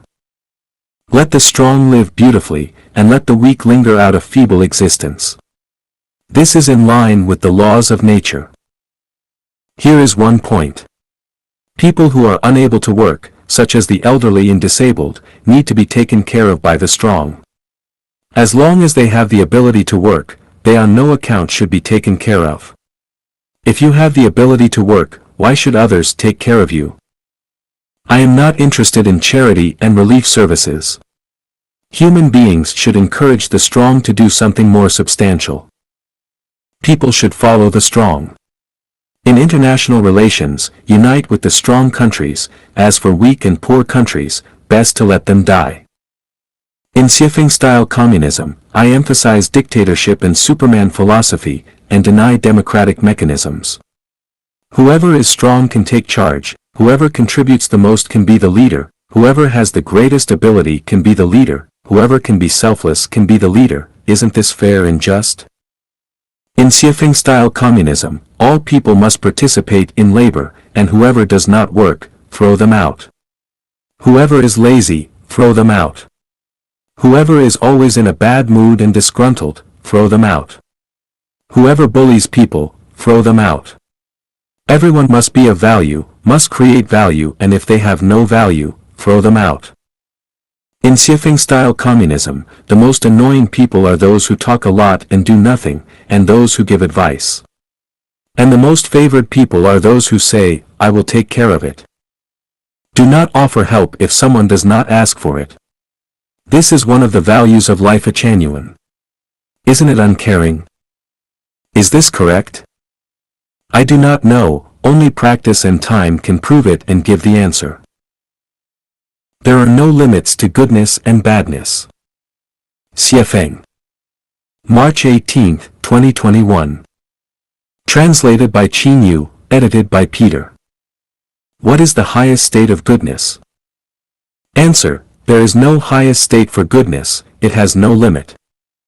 What is the lowest state of badness? Answer: badness has no lowest state, it has no limit. Due to the needs of entertaining guests, I have grapes available for 365 days a year. American, Canadian, and Brazilian grapes are all available. Red, purple, black, and green grapes are all available. Large, small, round, and long grapes are all available. I have tried all kinds of sour, sweet, and sweet, and astringent grapes and have gotten the impression that these are all of the grapes that exist in the world. However, on March 10, 2021, I got to eat a different kind of grape, which is Mexican, green, big, seedless, with thin skin, sweet, and very moist. I never thought that there were such high-quality grapes in the world. Do not mention streams to him who has seen a great ocean, the clouds that circle Wu's peak are the only clouds for him. After eating this kind of Mexican grape, I am afraid that no other grapes in the world will be as appealing to my mouth anymore. But wait a moment, goodness has no limit. There may be grapes that are better than these Mexican grapes on the earth, and if not on the earth, they must be in the 1,000-year world and the 10,000 world. With the changes of time, space, and climate, grapes better than Mexican grapes may be discovered one day. In 1988, I was a teacher in a middle school. Once, the principal held a dinner and asked each teacher to bring 2 dishes, so that we could taste the cooking of each teacher. When I tasted a teacher Kai's dishes, which were extremely unpalatable, considering teacher Kai's face and dignity, I held my breath and swallowed them. 30 years have passed. This scene and the unpalatable dishes at that time are still vivid in my eyes. How could people make such unpalatable dishes? Is there any food in the world that tastes worse than teacher Kai's dishes? It's definite, because badness has no bottom line. I know from the Mexican grapes that there are better spaces in the universe, and they must be more beautiful than the most beautiful place on earth. There must be species that are absolutely beautiful in life. Where are they? These absolutely beautiful things must be waiting to be enjoyed by absolutely beautiful lives. When our own quality becomes more and more beautiful, we will certainly encounter an absolutely beautiful time and space and an absolutely beautiful life. Goodness has no limit, and there must be absolute beauty above perfection. I have no doubt about this. From this, we can infer how precious life is. Imagining an absolutely beautiful time and space makes one so excited. As long as we continuously improve and perfect the quality of our own lives, all the good things will appear on the journey of our life. Ram teacher Kai's dishes, we know that there is a kind of badness in this world that is unimaginable, such as poisonous steamed buns, poisonous fruits, poisonous vegetables. Badness has no limit. There are many things worse than toxic food, like cutting off a man's limbs and drowning him in a wine jar with only his head exposed and slowly torturing him to death. There is no limit for bad things. Knowing that badness has no limit, we should be cautious on the journey of our lives, cherish our time and run towards the light every day. Otherwise, once we fall into the mud of badness, the sea of bitterness is boundless. Goodness has no limit. Let's constantly trek and climb toward the new oasis for life, the 1,000-year world, the 10,000-year world, and the Elysium Celestial Islands continent. Check and see if you are on the way to heaven. Xiefeng. February 1, 2021. Translated by Qinyu, edited by Peter. I clearly remember an evening in the summer of 1963. At that time, there were no newspapers, no radios, and of course no TVs and mobile phones. People's knowledge was passed on through chatting. At that time, every evening after dinner, the adults gathered together to brag and chat. The children either sat or stood quietly listening to the adults bragging, or just ran around and played. The reason why I can clearly remember that evening is because an uncle said, "When it is noontime where we are, it is midnight in some places. When it is summer where we are, it is winter in some places." I remember that everyone burst into laughter and said that uncle is whimsical and what he is saying is nonsense. In the thinking of people in the countryside at that time, as long as where I am is daytime, everywhere is daytime, and as long as what I feel is summer, it is summer everywhere else on earth. Then, when I say that there is a heaven in the universe, and that heavens are different everywhere, would you say that I am whimsical and talking nonsense? Do you think that heaven is the same as on earth? If I say that there is no sun and no night in the 1,000-year world of heaven, and the sun in the 10,000-year world of heaven is always fixed in the same place, and everything in the Elysium Celestial Islands continent is created by transformation, do you think I am out of my mind? People's understanding of the great world is based on their own limited cognition, and to understand the infinite world with limited cognition is like a blind man trying to figure out what an elephant is by just touching one part of it. The first time I went abroad was to Zimbabwe, Africa, where I felt the beauty of heaven for the first time. On the third day in Zimbabwe, I secretly made up my mind that I would never leave Zimbabwe again. I stayed there for 17 years. What I want to say is that there is an infinitely beautiful place in this universe that no one can imagine, and that is heaven. Now, please check if you are on your way to heaven. There are 3 steps to see if you have crossed the path to heaven. The first step, you often yearn for distance. You feel that there are respectable, amiable, and lovable people in the distance, and there are endless beautiful sceneries in the distance. You love life, but you feel that you are a little out of place with the environment that you are in. You are busy every day for your survival, but deep in your heart, you do not like, even hate this kind of rushing. Inside, you do not like to work for money, power, status, and reputation. You just want to be happy, joyous, free, and blessed in life. You hate to see people controlling other people, hate being swayed and controlled by people and your environment. You hope that one day there will be a great person in your life who will take you far away, to a place you have missed very much. When you have these thoughts and feelings, you are actually on the way to heaven. The second step, you do not want to get married, you instinctively hate family life, you want to escape from marriage and family life, from the people you know before your eyes, you do not want to fight for the few people in front of you, you are crying inside, you feel very tired, you are eagerly looking for another way and channel out for yourself through the internet and WeChat and other media. You do not want to foster secular ties with anyone anymore. You like light association with people instead of deep ones, but in your heart, you are willing to meet a beloved one to whom you can deliver your whole body and soul. You are struggling between ideals and reality, hoping to end your current life trajectory and to immediately step into another unfamiliar field that is completely different from that of your past, the field that you have been waiting for a long time. When you think, feel, and work toward your ideal direction and goal, you are already on the way to heaven. The third step, you have completely stepped out the maze of affection. You are working hard to end your secular ties. You are actively and optimistically accumulating mental and spiritual wealth. You are pulling out the jealousy, comparison, complaining, anger and other weeds and toxic weeds from your soul garden. You start to feel only the messages that make you happy. You are gradually moving away from the concepts and shackles of country, nation, political party, religion, and family and are looking for people who resonate with your own wishes. Happiness, joy, freedom, and blessedness have become the norm in your daily life. You will never hurt anyone, any life, and the natural environment. You are especially eager to integrate into the idyllic life of nature as soon as possible, to live a life of working and resting as the sun rises and sets, where no one pockets anything found on the ground, and doors are not bolted at night. All these phenomena show that you are on your way to heaven.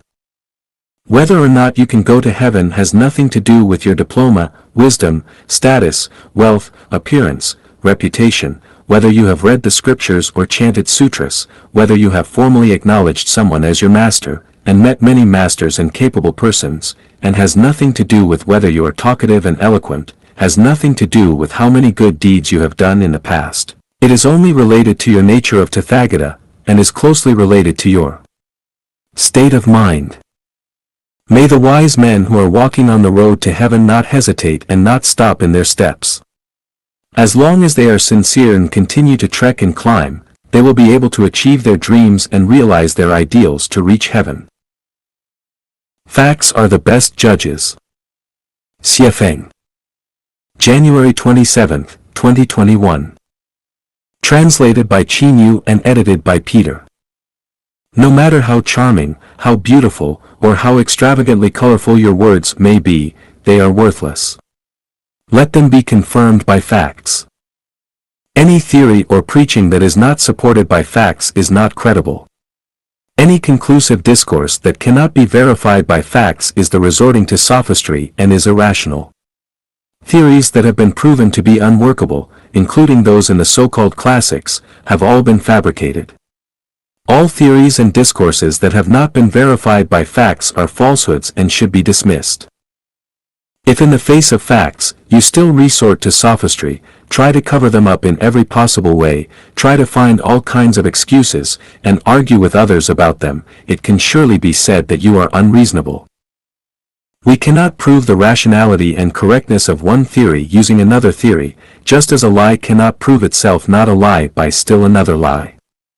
The only way to prove its rationality and correctness is to show the facts. If the facts cannot prove that you are right, then all your theories and preaching are false. If you say that you can grow a 200-kilogram Chinese cabbage, well, do it, and show us your 200-kilogram Chinese cabbage. If you say that you are a Buddhist master, okay, first, educate a Buddha and let us see the result. If you say that you are a master of traditional Chinese culture and are proficient in traditional culture, okay, please let us see the facts about your respect for your parents, harmony between you and your wife, harmony in your neighborhood, and the filial piety in your children. It's easy to speak big and beautiful words, but they only count when you can put them into practice, otherwise they are only catchphrases, and are all a form of self-deception. To verify whether a person has real talents, real connotation, and whether he lives up to his words, we should not listen to what he says, but we should see what he is doing and what he has done. Facts are the best judges. To verify whether a set of theories in a doctrine are reasonable, legal, and will conform to human nature, we can only let the facts speak for themselves, because facts are the best judges. If there are no facts, they are just nonsense. Respecting facts is the basic morality of a human being. Observe the human natures of the world and understand the way to heaven. Xie Feng. November 14, 2020. Translated by Qin Yu and edited by Peter. I have traveled 20 years on the path of life Changyuan, the way of the greatest creator. Looking back, I feel more and more that I have chosen the right path. This path is the way to heaven. Other than that, I haven't seen any other way that is simpler, easier, clearer, and more direct. The most direct evidence is that more than 70 Changyuan celestials have become celestial beings. Among them, there are 3 families. 8 out of 10 members of one family have become celestial beings, a family of 5 have all become celestial beings, and a family of 3 have all become celestial beings. Old people can enjoy their twilight years, the children can grow up healthily and are all outstanding, and I have to admire the magic and ingenuity of this path. With 20 changings of the seasons, I have thoroughly and clearly seen through the world, the shortcomings of Western and Eastern civilizations, the state of life and the confusion of everyone, and the root cause of the suffering of human beings and its effect on everyone. Looking at this magnificent picture of history in the world, I thus understand the limitations and helplessness of Jesus, Shakyamuni, Lao Tzu, Muhammad, and the saints and sages of the past. I also understand the confusion and defects of capitalism and socialism. The most valuable thing is that, I understand that the presidents of various countries are not celestial beings, but mortals, and that the philosophers, scientists, professors, experts, artists, celebrities, rich men, and masters that appeared in the world are also in confusion. They are also living their lives in a muddle-headed way. The most interesting thing is to look at the lives of the toiling people, which are pathetic, sad, pitiful, and regrettable. The more stubborn that people are, the more they do not understand the truth and reason, the more stubborn that people are, the more miserable they are. There is another interesting phenomenon. The more people like reasoning with others, the more they do not understand the truth.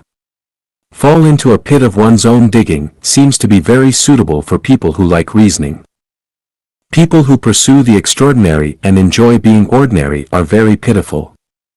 People who pursue the extraordinary seem to stand and shout in the wind, a bit like a madman does, while people who indulge in the ordinary are a bit like pigs reared in a pigsty, they just know no other way. Those who truly understand the truth of the world are those who have returned from the extraordinary to the ordinary, and they are the ones who enjoy life. The ordinary that has never been extraordinary is mediocre, and extraordinary that has not returned to the ordinary is impetuous. The plot of the world will never be played out according to any individual subjective will. Presidents cannot do it, sages cannot do it, and the general public cannot do it. That is how the Tao is running. All conditioned dharmas will be in vain like bubbles.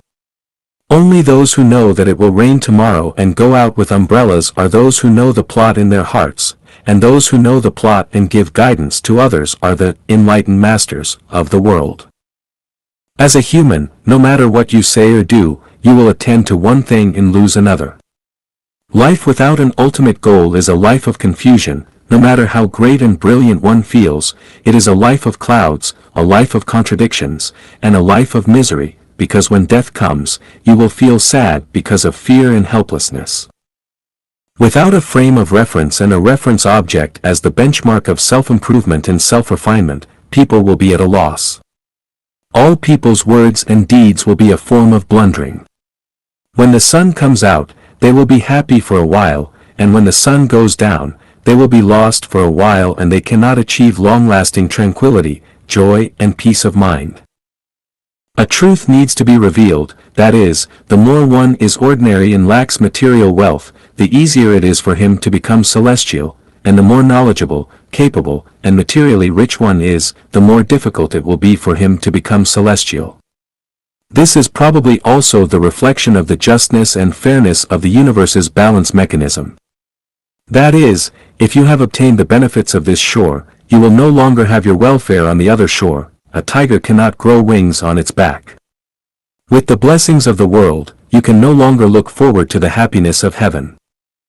According to the practice of life genuine, what Christ Jesus says is true: happy are you who are poor, happy are you who are in need of food now, happy are you who are weeping now.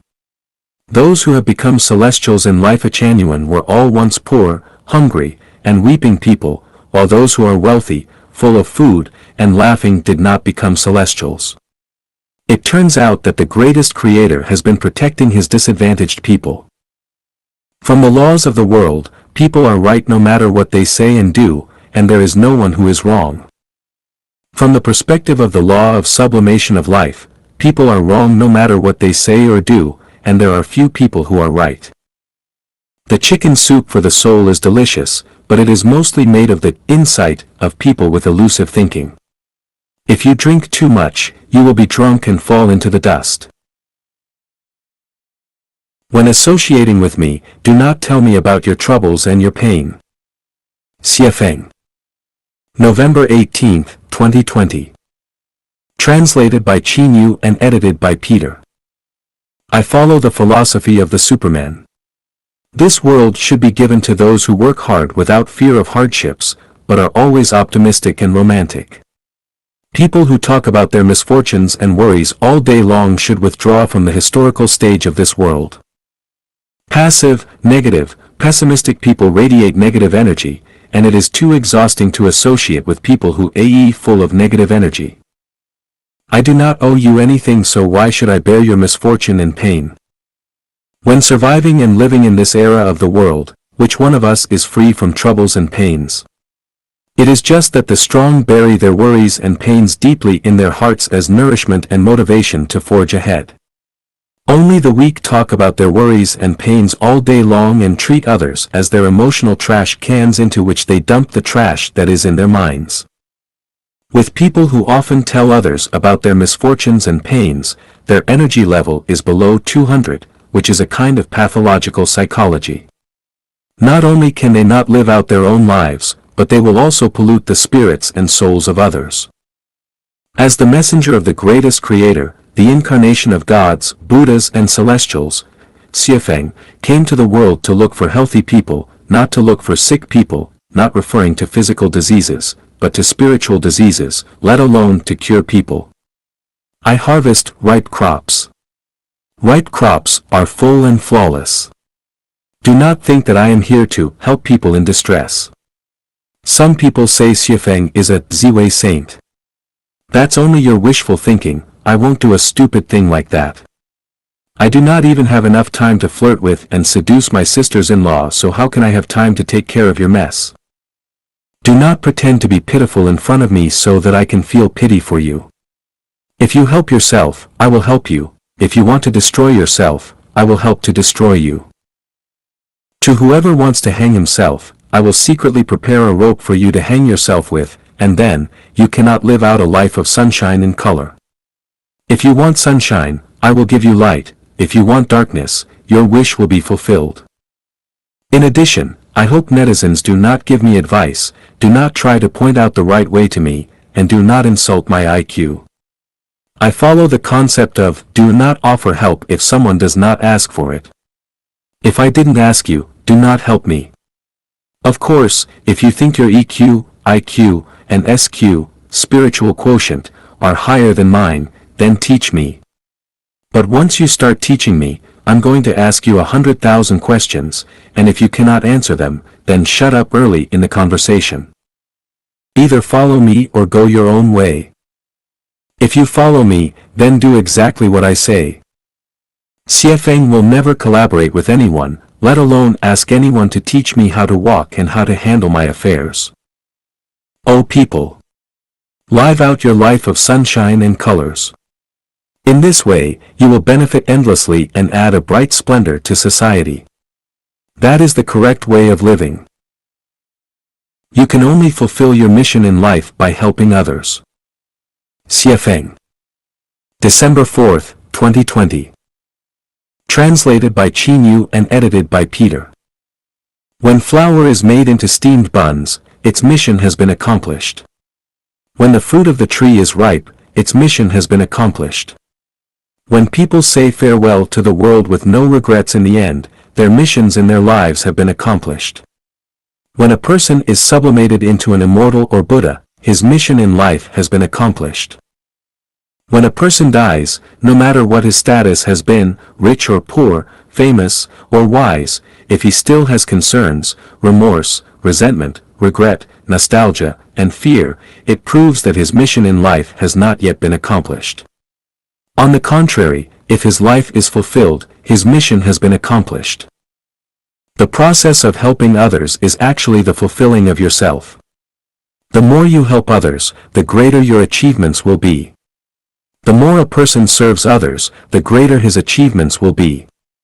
The reason why Jesus and Sakyamuni became God and Buddha is because of the great number of individuals that they served. Of all the services, the number of beneficiaries of formless almsgiving is the widest and most extensive, so those who give formless alms have achieved the most. Whether I, Xiafeng, can achieve my mission in life or not in the end depends entirely on what Chanyuan celestials can achieve or what they can't. If Chanyuan Celestials achieve much, I will definitely have achieved much. The more Chanyuan Celestials achieve, the greater my achievements will be. If Chanyuan Celestials cannot achieve anything, then Xiafeng is just a bunch of stinky shit, nothing more. So, what I will achieve in life will be by helping Chanyuan Celestials in fulfilling themselves. The recent phenomenon of Great Freedom, Transformation of Lotus, network name, has fully proved this point. To help others is to fulfill themselves.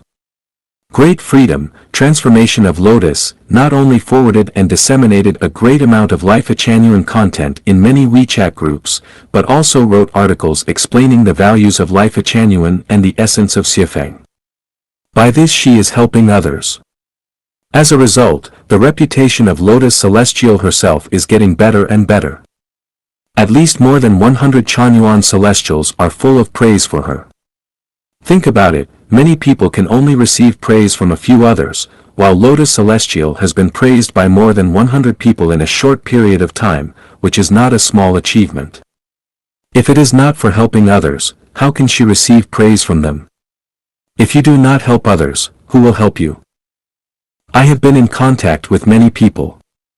Take WeChat group netizens as an example, most of them add me on WeChat just to promote themselves, to absorb the nourishment of others, but they never want to pay even a little. Not to mention forwarding Chanyuan articles, they are not even willing to pay me by clicking a like. It shows how stingy and selfish they are. So how can they make any achievements? Some netizens really have profound wisdom and understand a lot of truths, but they do not understand the truth that they cannot achieve anything themselves unless they help others.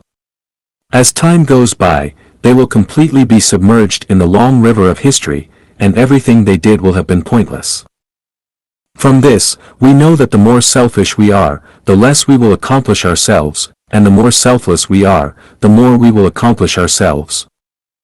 No matter how much and how profound is truth that we have understood, if you do not put it into your own actions, it will only be a fleeting cloud. No one will trust a man who talks a lot without any actions or if his actions are inconsistent with what he says. In today's world, as far as the group is concerned, Chanyuan Celestials are persons who understand truth the most. Just think about it, after suffering so many devastating blows for over 10 years, Chanyuan Celestials are still full of confidence and are optimistic, romantic, and keep on building new homes.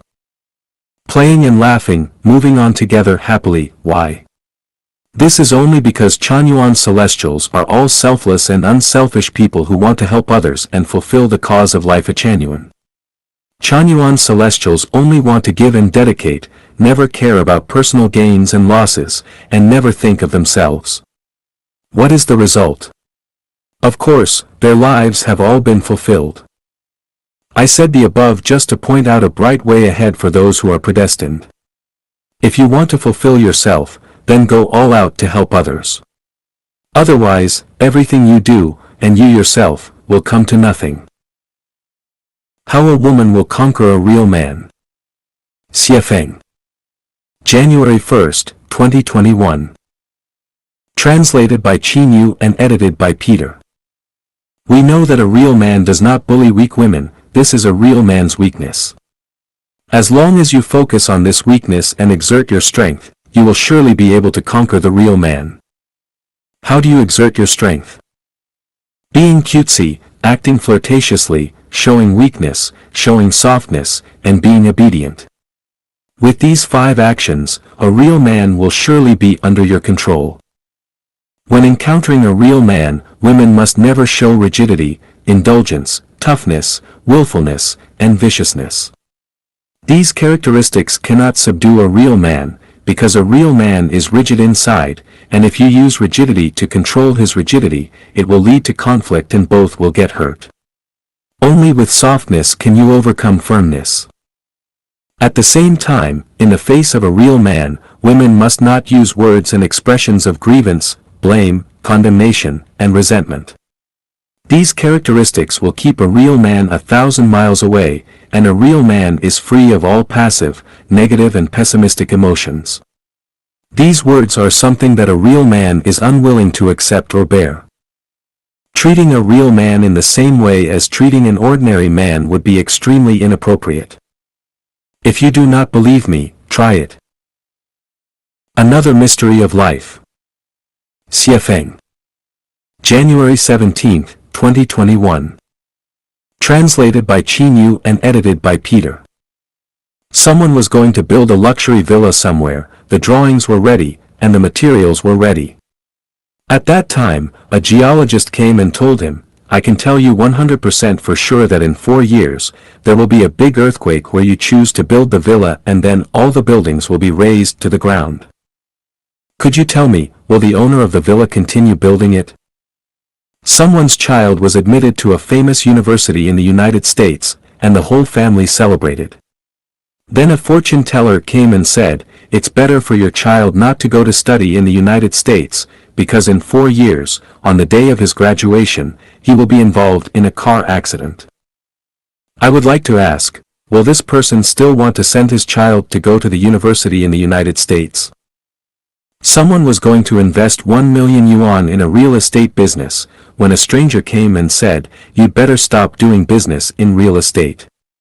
You will make 100 million in the first 10 years, but in the 11th year you will not only go bankrupt, but also be taken to prison and all your property will be confiscated. The question, is he still planning to get into the real estate business? When a person knows exactly that what he is doing will bring him misfortune in the near future, generally speaking, he will stop acting on it.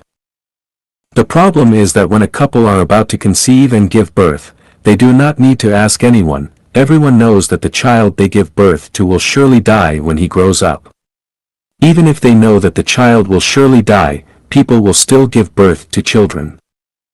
Throughout the history of human beings, the vast majority of people's lives will end in tragedy, and their lives will be spent in trouble, pain, anxiety, and sorrow. Even so, people will come to the world and have a try at it. They have all devoted themselves to the hard work and struggle in life with the fluke mentality of, I will live well. Generation after generation, they have been multiplying like this, which can be described as, in the Changjiang River the waves behind drive those ahead, and, no tears will come when you do not see the coffin. Why are you so irrational? The reason is that people do not know what will happen tomorrow, so they live with hope and anticipation, they can't help themselves but are pushed by their survival instinct and by the tide, there is no other way but to do so. This is the mystery, people enter the world to experience life. The process of life is a process of experience, apart from this, these people have nothing to gain. Knowing this mystery, we will find that the geologist, the fortune teller, and the stranger mentioned at the beginning of the article did a bad thing. They should not tell the truth to the builder, should not tell the parents what will happen to their kid who will go to school in the United States 4 years later, should not tell the one who is going to become a real estate businessman what will happen in 10 years, because the truth deprives them of the process of experiencing life. Just imagine, if you tell a newborn pig, when you grow up and you will be fattened, people will stab a knife into your heart to kill you and then they will eat you, can this pig still have a happy and joyous life? It is cruel to tell the truth. It is more in line with human nature and natural law to let people live in a daze. Even if the truth is told, few people are willing to believe it. Sometimes lies are more compassionate than the truth. Live happily. Every day should be a happy day, and life experience is very important. Will you go backwards to the sunset or face the rising sun? Xie Feng. November 27, 2022. Translated by Qin Yu and edited by Peter. Toward evening, feeling indisposed and listless, I drove my chariot to an ancient elevation. The setting sun looks glorious indeed, only it is so close to dusk. Since it is near dusk, the sun will set, and darkness will consume the earth. The red sun rises in the east with majestic momentum, and the first rays of the sun color the gown of the green mountain. Thousands of miles of mountains and rivers receive their charm from the sun, while the rain and dew lead the literary excellence for the ages. When facing the rising sun, always start the new day full of energy, throw yourself into the embrace of the rising sun, and your future will be assured. Assured. Sunset industries will soon be eliminated. For example, with mobile phone cameras, who will make Kodak cameras and point-and-shoot cameras anymore? Who wants to make ox carts and carriages when there are cars? Who wants to buy a flashlight when you can have a mobile phone? Who wants to buy a city traffic map when you have mobile phone navigation? With the popularity of cars with an automatic transmission, who will make cars with a manual transmission? Who will hire workers on the assembly line since robots are now available? With more powerful social software, who will go to QQ? With 800G mobile phones, who will make 20G mobile phones? Yesterday, a lot of industries disappeared. Today, many enterprises have closed. Tomorrow, many people will lose their jobs. The sunset industry is on the verge of bankruptcy and close and entering the History Museum. Do you feel sorry? There is no time for regrets or remorse or no chance to repent or hate. It is worthless and meaningless. When the Qing dynasty replaced the Ming dynasty, those patriots who opposed the Qing dynasty and tried to restore the Ming dynasty became synonymous with reactionary, and their ending was bound to be tragic. With the iPhone 13 Apple mobile phone, other mobile phones will gradually be eliminated by the mobile phone market, and with the Musk Starlink mobile phone, the iPhone 13 will also enter decline. It is an inevitability of the development of human society and an inevitability of history that old generations will be replaced by new ones, and the waves behind will push forward the waves ahead of them. When we stand on the top of the mountain in the Life-Echanuan era and look down at all the activities in the world, we will find that many people's pursuits are blind, and they are desperately chasing the sunset, such as the men and women racking their brains and making real effort to get married and start a family. They are running into the darkness and are both pathetic and pitiful, while the Chanyuan celestials who have already climbed to the peak will enjoy the beautiful scenery of the mountains and rivers, but they are still worrying and anxious about whether to plant radish or corn on their small piece of land at the foot of the mountain. With the second home model, who wants to save money to buy a house for themselves? Who wants to sharpen their brains and become a civil servant?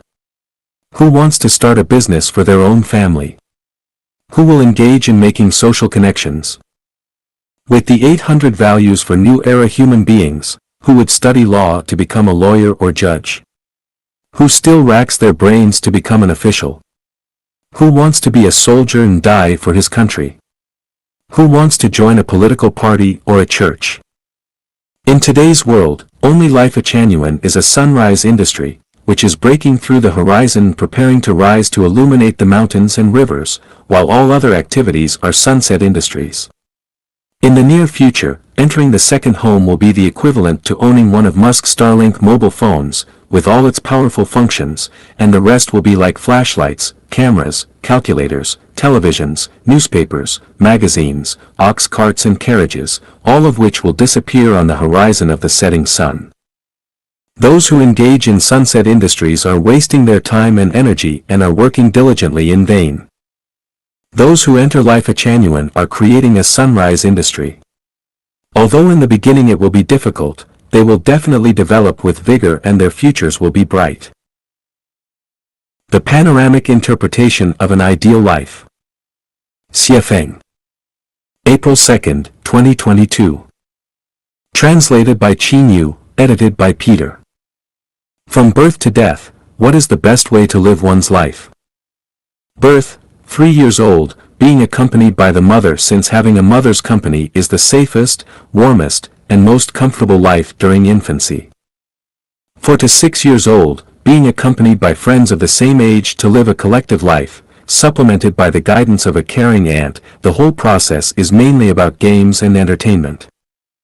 7 to 12 years old, eating together, living together, and going to school together with friends of the same age, learning the knowledge of life, the relationship between man and nature, and properly participating in the labor of all aspects of life, cultivating the ability to live independently, being taught by teachers. There should be more female teachers than male teachers. 13 to 18 years old, should keep on living a collective life, mainly learning science skills, along with music, dance, art and gymnastics, etc., supplemented by the physiology of puberty in the knowledge of health. Allow them to fall in love freely. Those who are tall and mature early are encouraged to try to have sex. Let them be full of longing for life, full of reverence for life, and full of enthusiasm for life. During this period, they should be guided at least by sage-level adults, preferably celestial guides, and there should be more male than female. It is strictly forbidden for an ignorant person, the laity, and mortals to enter the sphere of adolescent children's lives.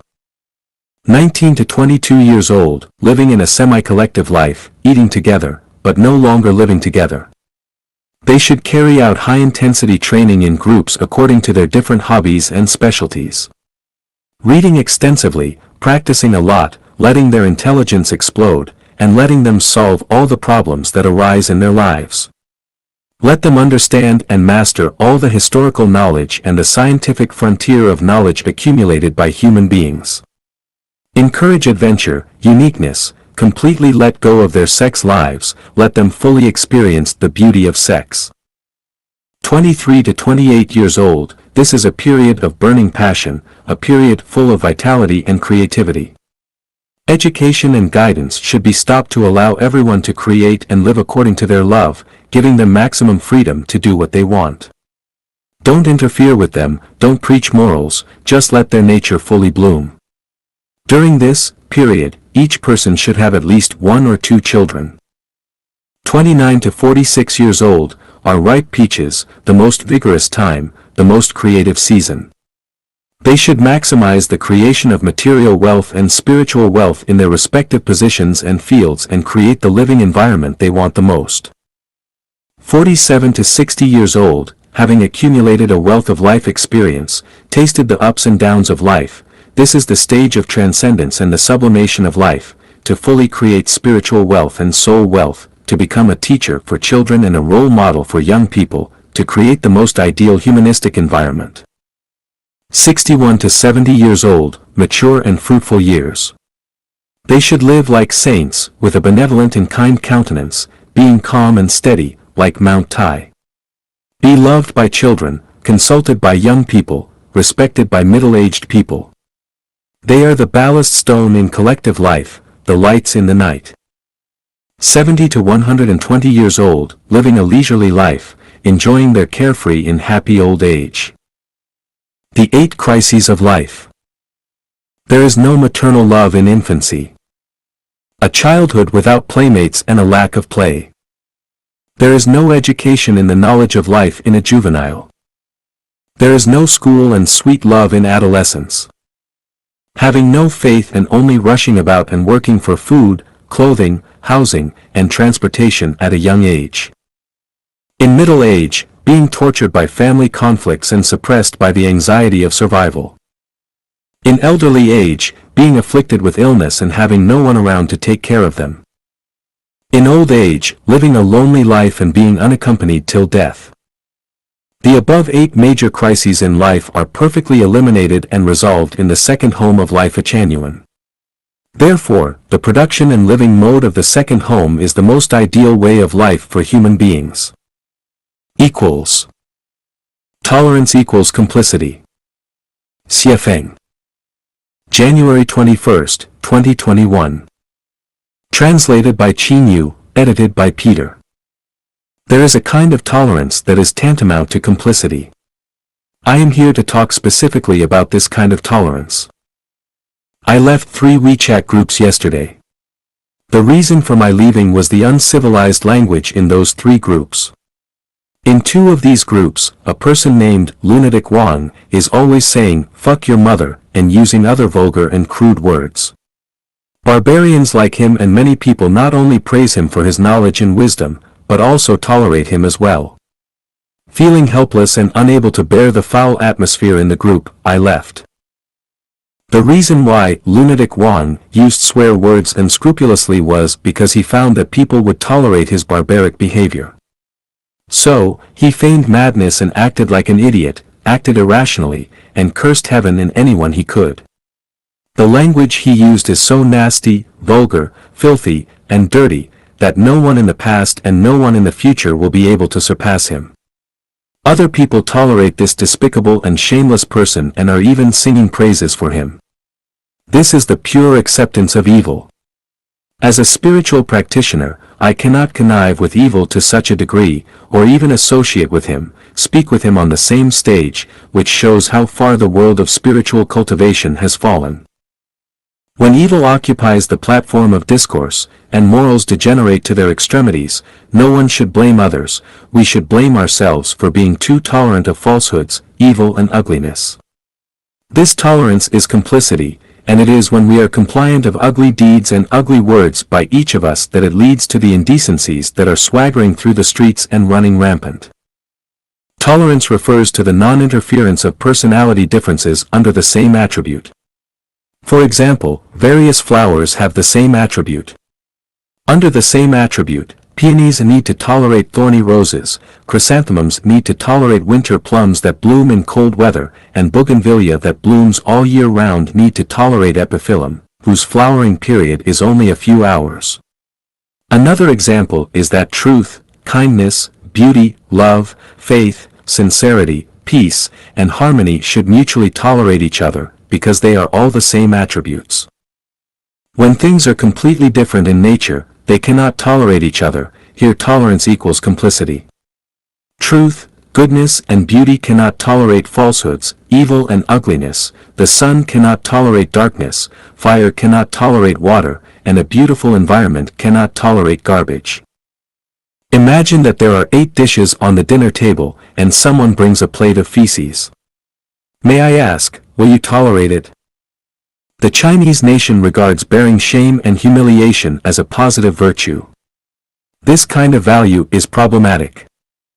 The cultivated world praises tolerance highly, to show that they have broad minds and noble feelings. How hypocritical this is!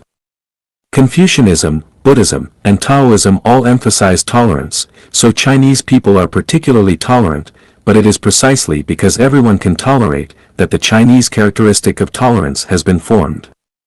This tolerance for humiliation makes people feel angry, but they do not speak and dare not stop and resist in their behavior, and all take the gentleman style of, if you are patient in one moment of anger, you will escape 100 days of sorrow. In the long run, people will live awkwardly, but they have nowhere to vent. In the end, they can only swallow their anger and comfort themselves with having a tolerant mentality.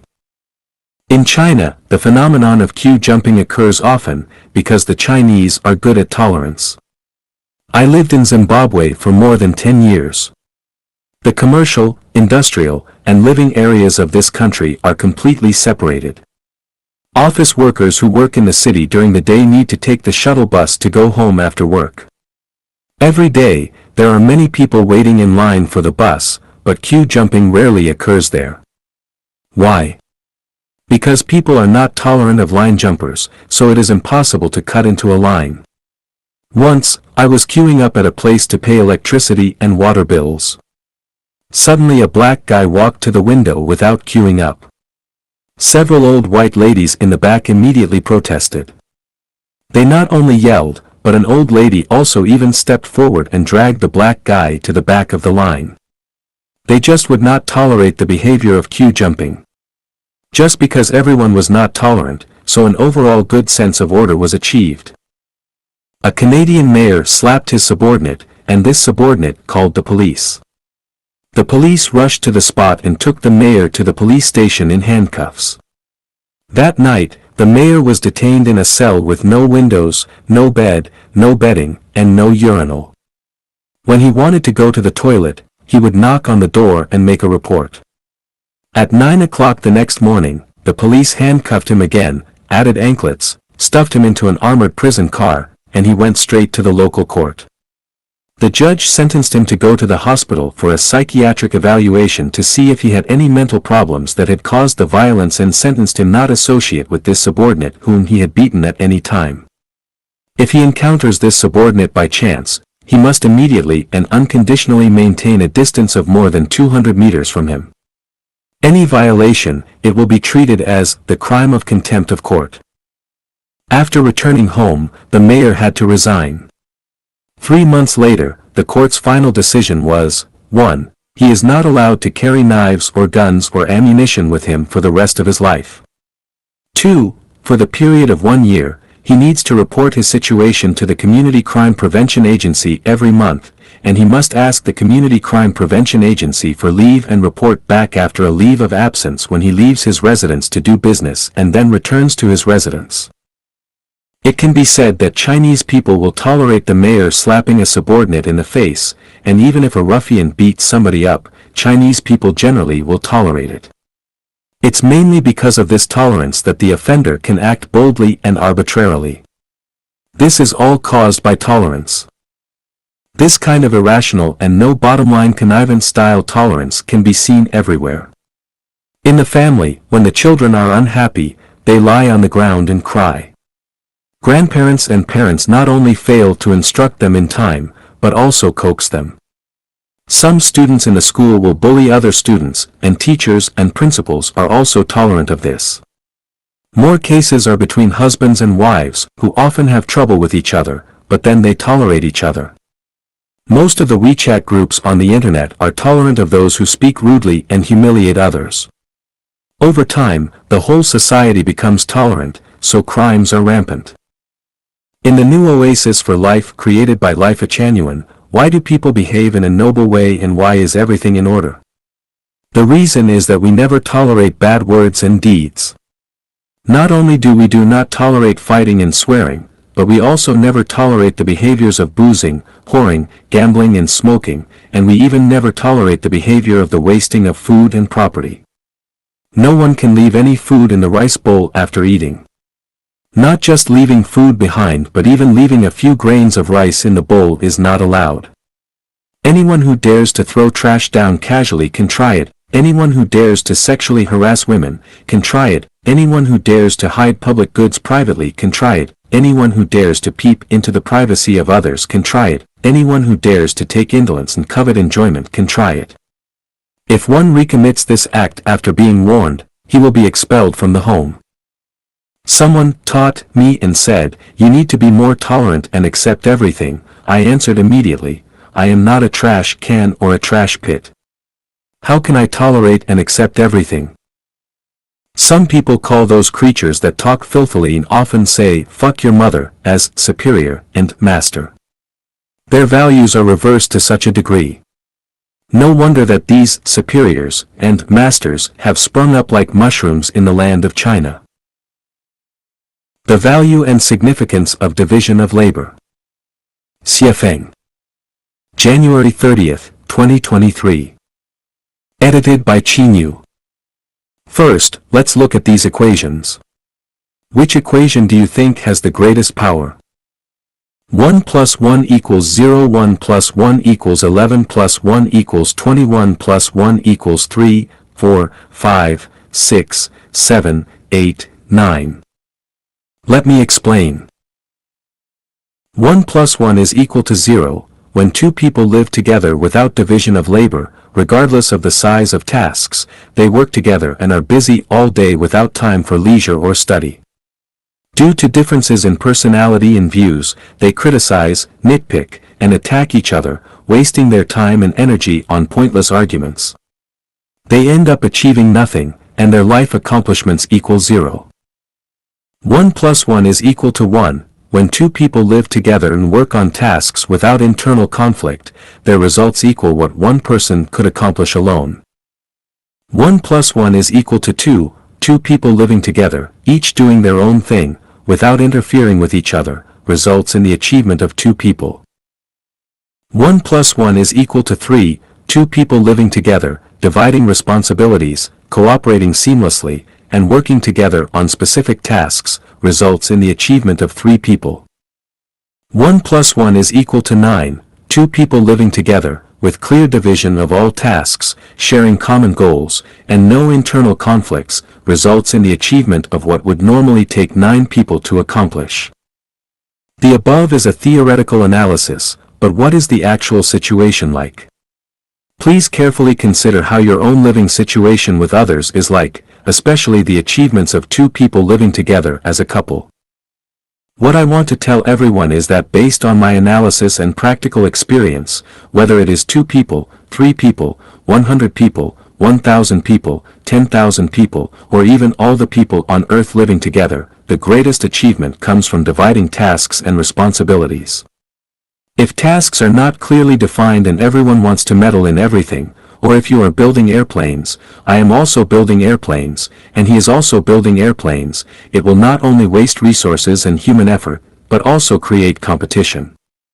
The result of competition can be lower costs, increased efficiency, and better quality, but it will also lead to enormous waste of resources and moral degradation, which is not worth it. By playing to each person's strengths, refining tasks, sharing common goals, and cooperating seamlessly without interference, this kind of team, whether it is a team of 2, 8, or 10,000 people, can achieve results that are multiples of what individuals can achieve. This approach does not waste resources, nor create tensions between individuals, because there is no internal friction or competition. From a couple to various countries around the world, if we follow the theory of dividing tasks and responsibilities, humanity will enter a golden age where there will be no more wars, waste of Earth's resources will be eliminated, and social turmoil will be eradicated. Border controls between countries will no longer be necessary, and we will enter a harmonious era of global integration. Of course, to achieve the above ideal, it seems that only the Life-Achanian values and the second home model can bear such a heavy responsibility at present. Please take a look and see if you are yourself. Xie Feng. October 5, 2020. Edited by Qinyu. If we have interacted with many people, we will find that people change and are unpredictable. We cannot figure out what kind of person they really are. There is a saying that human hearts are hard to fathom. Even after decades of being together, we may still find the other person to be a stranger, causing us to feel lost in life. At this time, when we feel that others are difficult to fathom, we need to have a self-recognition. Who am I really? Am I myself? Am I also a fickle and unpredictable person? It is not difficult to know oneself, and we can reason it out this way. You see a peach tree with ripe peaches hanging from its branches. You pick one, take a bite, and feel the sweetness and fragrance in your mouth. You like it from the bottom of your heart and believe that this peach is a fairy peach. However, someone comes over and tells you that this peach is a demonic peach, which will turn people into demons when eaten. Later, someone else says that this peach is a desire peach, which will generate desires in people. Desires are like the chains that drag people down to hell. The question is, what will you do now? Will you continue to eat or stop eating from now on? If you follow your own feelings and continue to eat, then you are yourself. If you listen to the evaluations of others and stop eating, then you are not yourself. You are just a puppet, possessed by the consciousness of others. Have you ever experienced the taste of sexual love, especially the excitement brought by having an affair? If you feel excited, wonderful, and blissful and want to enjoy this happiness for the rest of your life, what will you do when you see an article that describes the harm of sex, such as, your energy is going to drain from below and warns of the difficulty of becoming enlightened due to lustful thoughts? If you continue to enjoy the sexual pleasure and ignore the teachings of others, even ignoring the teachings of Buddhists and gods, then you are yourself. On the other hand, if you restrain the driving force in your heart and no longer engage in sexual activity, then you are not yourself. You are a puppet controlled by the thoughts of others, without any intellectual or independent consciousness. You cannot be considered a complete and independent person. Suppose you are a Chanyuan celestial. You have lived in the new oasis for life, and you sincerely like this new way of life and want to live in it for the rest of your life. Now, someone says that Life-Achanian is a cult and an illegal organization, and Xie Feng is a big demon who cheats people out of money and sex. What will you do? You start to waver, gradually moving away from Life-Achanian and no longer daring to live in the new oasis for life, fearing that you will be deceived or suppressed. At this point, you have betrayed your own heart, abandoned your true feelings, and you are no longer yourself. You have been kidnapped by fear and have lost your true self. People often say that they should stick to the truth, but what is the truth? At the most basic level, the truth is your inner feelings, your inner driving force. When you listen to external judgments and preaching and go against your innermost driving force to speak and act, you have violated the truth. When you violate the truth, you are not yourself, you are a fake person. The words you speak do not come from yourself, you are just a megaphone. You will always be influenced by the outside world, and you have no roots. During my time at the Beijing University of International Business and Economics, I had a roommate who always said, "My wife said." Regardless of the topic, he always said, "My wife said." Later, we gave him a nickname, Mrs. Said. Is he still himself? Of course not, he is just a shadow of his wife. There are many such people.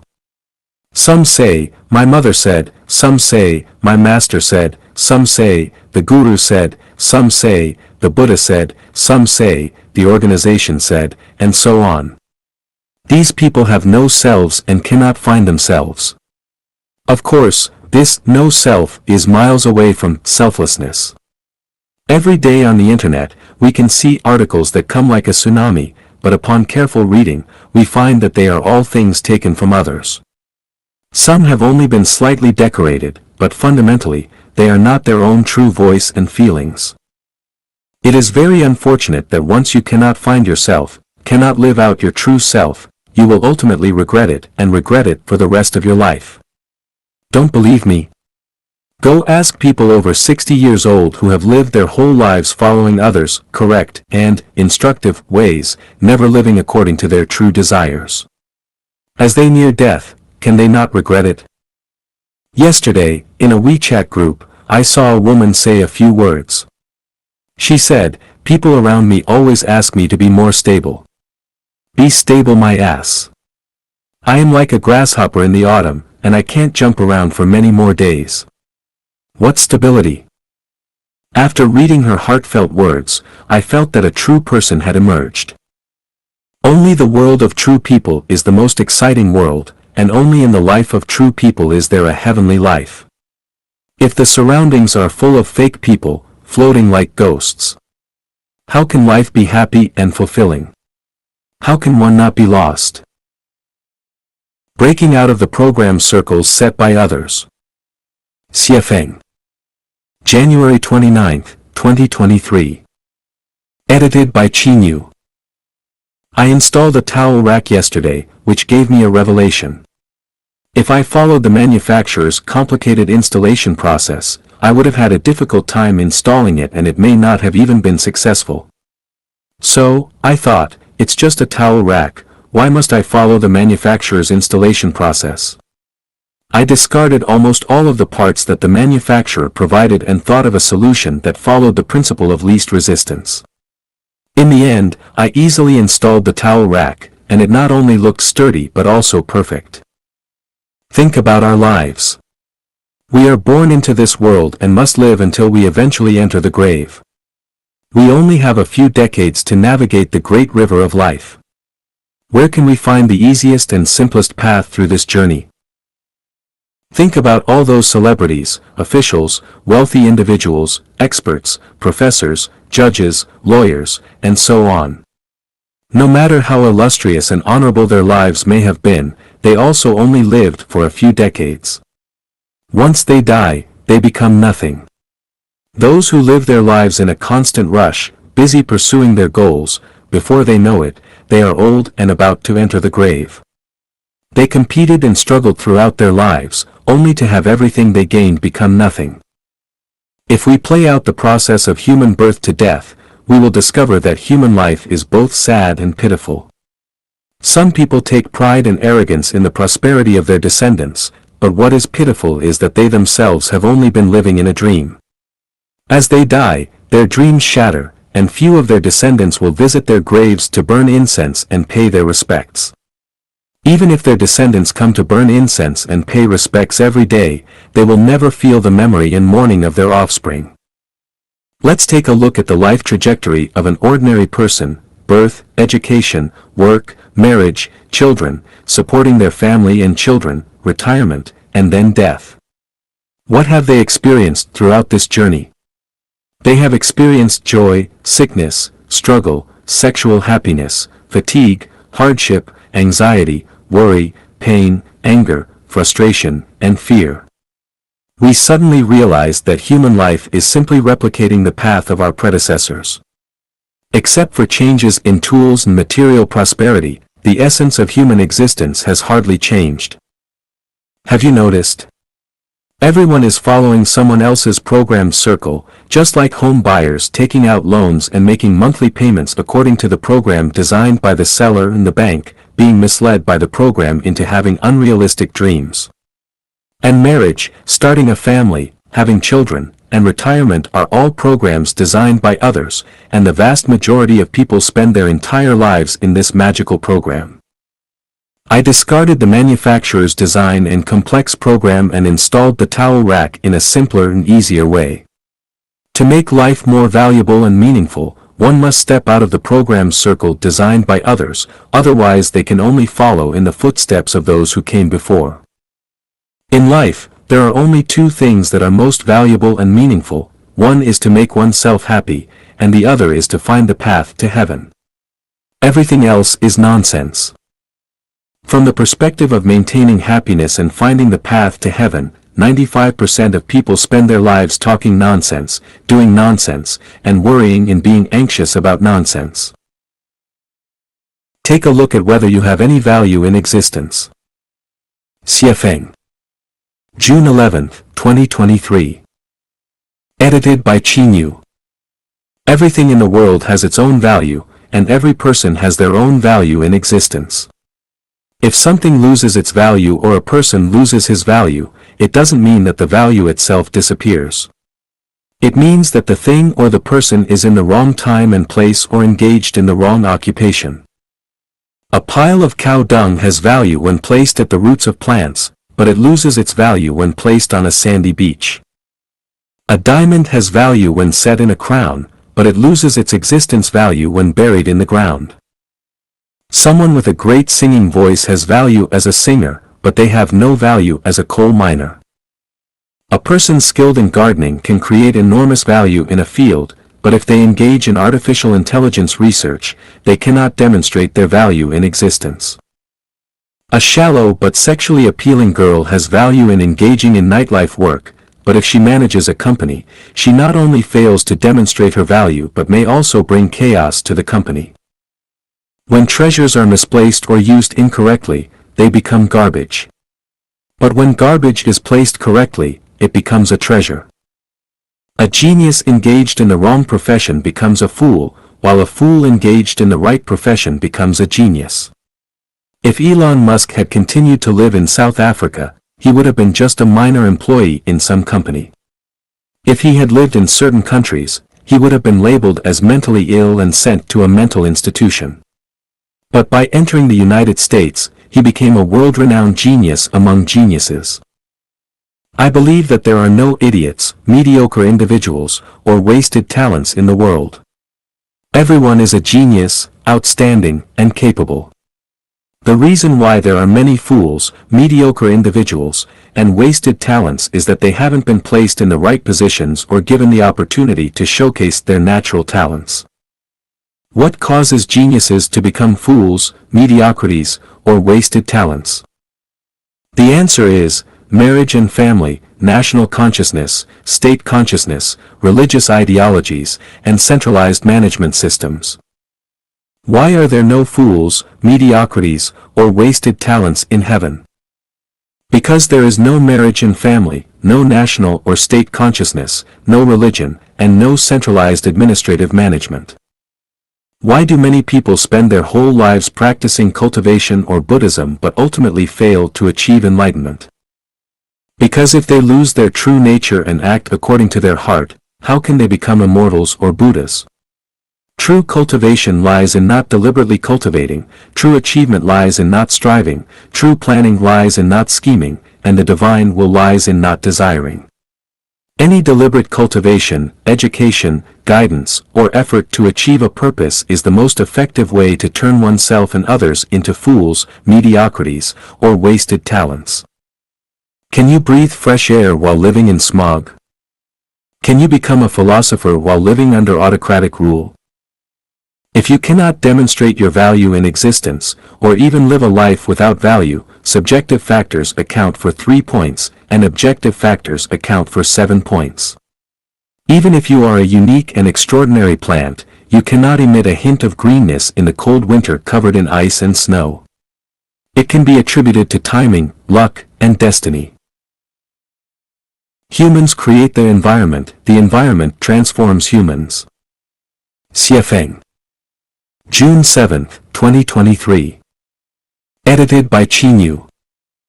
Nature has bestowed upon humanity all the resources for life. How to utilize these natural resources to create a beautiful and comfortable environment depends on the richness of the human spirit and soul. We can observe the yards of different households. Some families, although not economically affluent, have clean and tidy yards with blooming flowers and fruit trees. On the other hand, some families have lifeless yards filled with garbage, dirty and unkempt. With the same conditions, different individuals create different living environments. When we look at the social living environments in countries like the United States, China, and Japan, we find stark differences. In the United States, private property and territory are sacred and inviolable. In China, there is a promotion of wealth equality and common prosperity. In Japan, private enterprises are protected, allowing century-old businesses to thrive. This indicates that the values of Americans, Chinese, and Japanese are completely different, resulting in vastly different social living environments. For example, there is a piece of land in front of a house. Some people prefer to transform it into a lawn, while others prefer to grow vegetables. Some may turn it into a small square. Different consciousness leads to different environmental choices. From this, we can understand that the environment is a product of human consciousness. The kind of consciousness one possesses determines their living environment.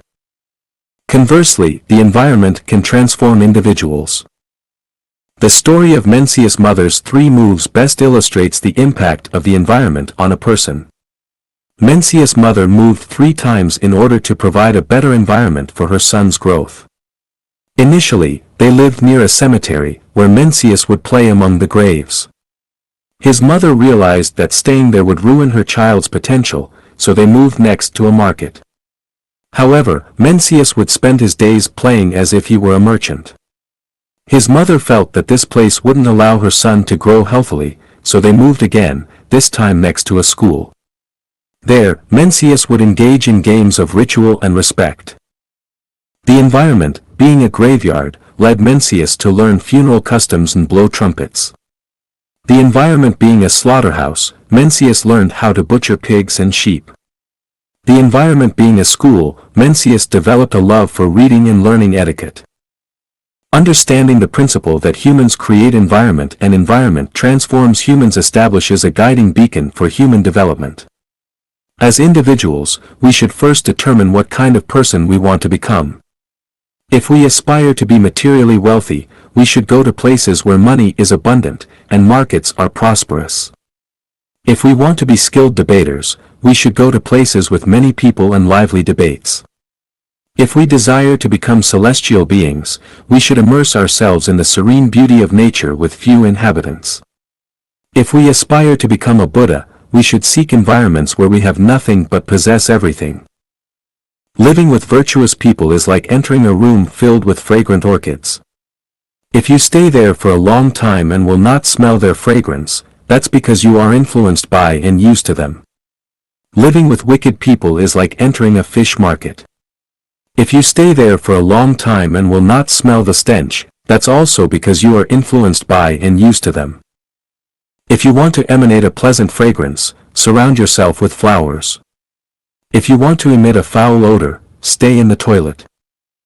If you deeply understand that you are currently in the toilet and aspire to live among flowers, the best way is to leave the toilet, break free from its confines, and enter an environment where flowers bloom.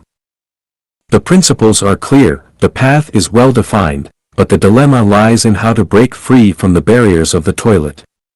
It's difficult. Especially when there are entanglements of family, emotions, and debts. Escaping the toilet is as challenging as reaching the blue sky. In the end, we will realize that heaven exists, but we cannot step beyond the door of the toilet. The greatest obstacle that prevents us from transcending is the ties of family, emotions, and debts. Once we are free from these attachments, heaven is not far away. However, who among ordinary people can truly overcome the threshold of family, emotions, and debts? Who is strangling China? Xie Feng. June 5, 2023. Edited by Qinyu. Once someone's neck is caught, the symptoms include difficulty breathing, sore throat, headache, dizziness, loss of motivation, facial redness. Online, it is said that American imperialism has been strangling China. Has China really had trouble breathing and a loss of motivation? Absolutely not. China is the world's second-largest economy, known as a powerful nation, and a country that vows to take revenge no matter the distance. How can a country composed of over 1.4 billion people be strangled by a country with a population of just over 300 million? Are we pretending to be pitiful, as if someone is strangling our necks? Is China really that pitiful? It is a contemptuous and insulting statement to portray China as a helpless victim. The claim of being strangled is purely a contemptuous and derogatory view towards China and its people. The argument that the evil American imperialism is strangling China is unfounded. If our neighbor cultivates a new type of apple and neither sells it to us nor shares it with us, that is their right. Can we say that our neighbor is strangling us? If the wicked American empire produces chips but refuses to sell or share them with us, can we say they are strangling us? If such an argument were valid, may I ask if you have sold or shared your newly invented treasure with your neighbor? Imagine you have just married a beautiful and charming wife, and your honeymoon is not even over, but your neighbor demands that you sell or share your wife with them. If not, they claim that you are strangling them. Is this reasonable? If you invent a new type of solar battery, but the raw materials must be purchased from your neighbor, who refuses to sell them to you, then we can say that your neighbor is strangling you. Who is truly strangling China's neck? A significant number of talented individuals from China have joined the enemy camp. Who forced them? A substantial amount of wealth from China has flowed into the homes of the enemy. Who orchestrated this? A large number of foreign investments and foreign companies are withdrawing, while numerous domestic businesses are shutting down. Who is responsible for this? The returning to mountains for rice cultivation, an intellectually deficient and nonsensical idea that goes against basic natural laws. Who came up with it? One moment it's returning forests for farming, then it's returning farming for forests, and then it's returning forests for farming again. Who is responsible for this wasteful and inconsistent act? Instead of using limited steel for blades, we have created urban management, agricultural management, and cultural management, which consume vast amounts of resources and manpower. Instead of focusing on construction and creating wealth, efforts are being made to control people and seek wealth through fines. Who has such farsightedness? Someone has invented a new model for production and life, which brings happiness to the Chinese people, but they have been labeled an illegal organization and subjected to long-term suppression. Illegal actions of those in power are deemed legal, while the legitimate actions of ordinary people are considered illegal. The truth is silenced, while lies run rampant. Who is confusing right and wrong?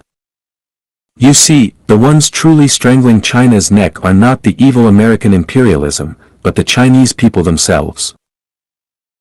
Message to the United Nations. Xie Feng. May 16, 2023. Translated by ChatGPT, edited by Jijing. Dear United Nations. To speak honestly, I am a bit disappointed with you. You are already 78 years old, dedicating your whole life to promoting international security, economic development, social progress, human rights, civil liberties, political freedom, democracy, and global cooperation for peace. Especially in assisting people affected by natural and social disasters, you have made tremendous efforts and done your best. However, what is the current state of the world? Have your ideals been realized? Have your wishes been fulfilled? Russia's aggression against Ukraine has left you powerless, with nearly 100 million refugees worldwide that you cannot handle. You are unable to assist nearly 1 billion people threatened by hunger, and you are powerless in the face of escalating climate change and humanitarian crises. Where is the crux of the problem? The crux lies in the fact that you should prioritize teaching people to fish before giving them fish. However, you always focus on giving fish instead of teaching to fish. You fail to address the root causes and instead find yourself constantly fighting fires. It's like trying to eradicate flies without improving environmental hygiene. Can flies ever be completely eliminated? By always giving fish without teaching, how many fish do you have to give? Isn't it a constant struggle? How can we teach people to fish? By completely transforming the traditional modes of production and life of humanity. All the disasters and problems throughout human history stem from our modes of production and life. Unless we change the traditional modes, the conflicts, contradictions, and disasters of human existence will never end. How can we change the traditional modes of production and life? Life Achanuan has already prepared both in theory and practice by proposing the model of the second home, which replaces the traditional modes of production and life. If you have countless questions and don't understand, come to me. I will provide a detailed explanation for you. Call for the U.S. to unconditionally accept illegal border crossers. May 14, 2023. Xiefeng. Translated by ChatGPT, edited by Tongxin. Hello, America.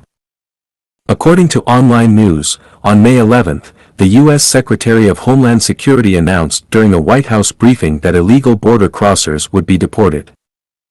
As a common citizen, I appeal to the U.S. to unconditionally accept illegal border crossers, for the following reasons. If legal entry were possible, no one would choose to cross the border illegally. Illegality is a result of being forced, not a choice made by individuals.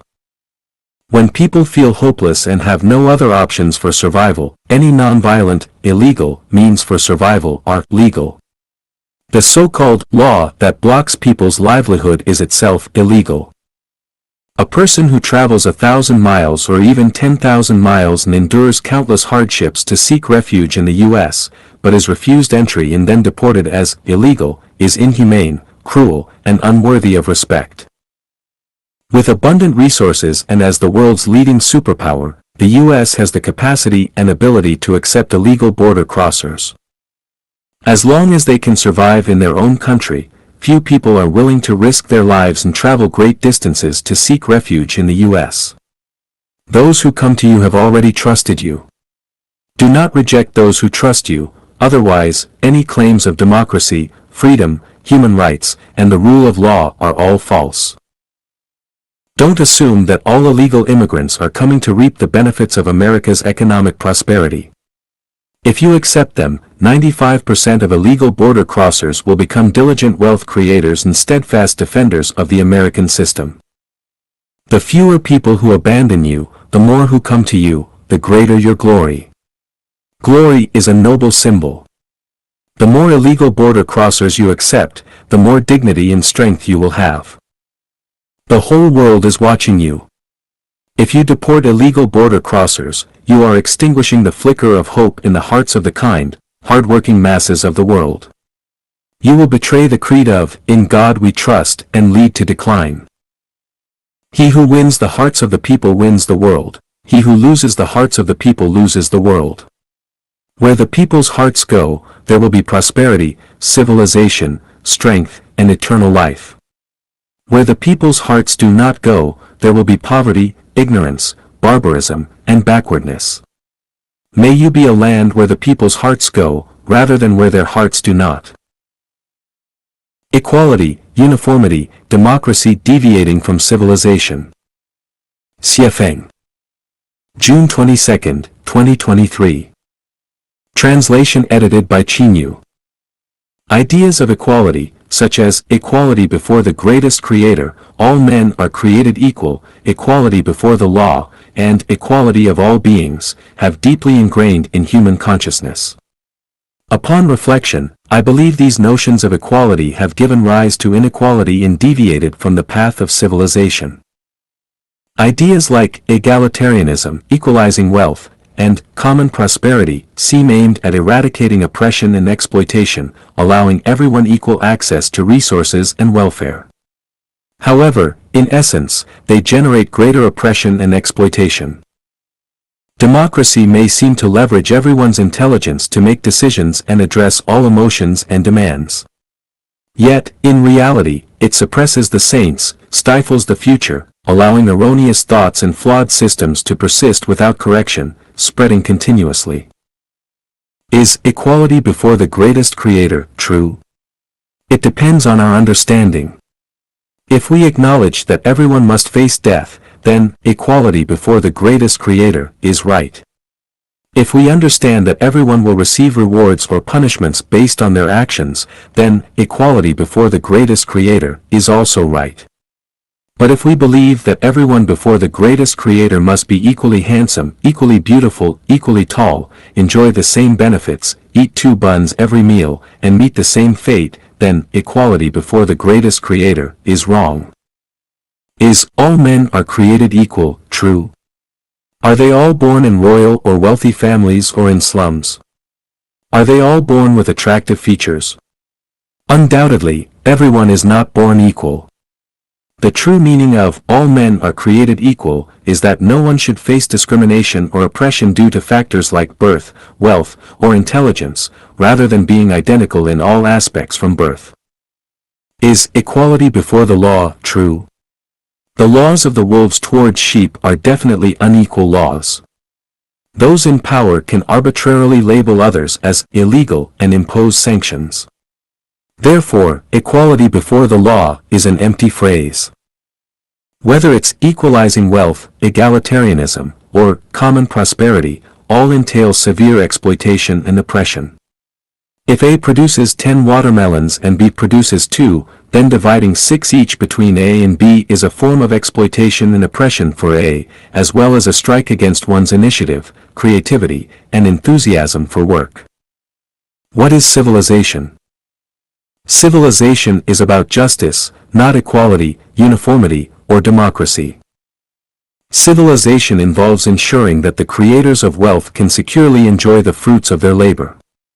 Protecting homes built through one's labor from external disturbances is civilization.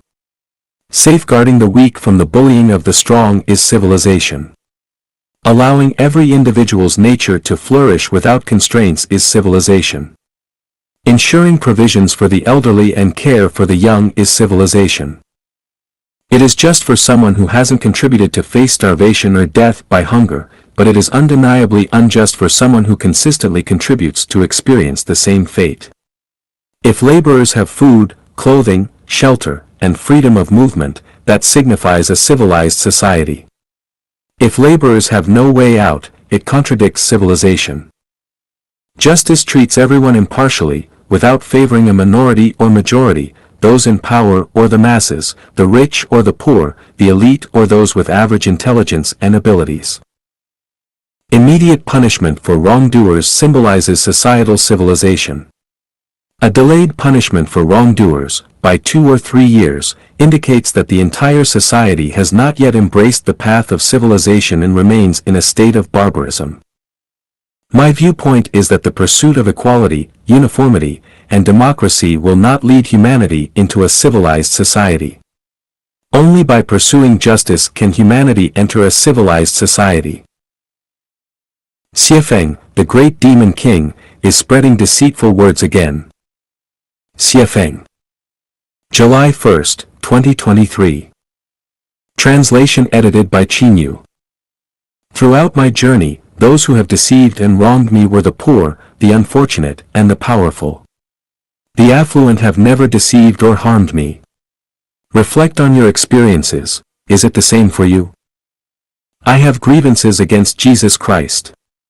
You had divine powers. why didn't you directly lead humanity into the kingdom of the greatest creator, instead of letting ordinary people endure over 2,000 years of suffering? How much longer must the people suffer under your watch? Haven't 2,000 years been enough? I have grievances against Buddha Shakyamuni. Supreme in heaven and earth, your teachings are boundless in power. Yet, after over 2,000 years, countless beings still cannot escape the sea of suffering. Is it your teachings' incompetence, or do they pale in comparison to the sorcery of demonic forces?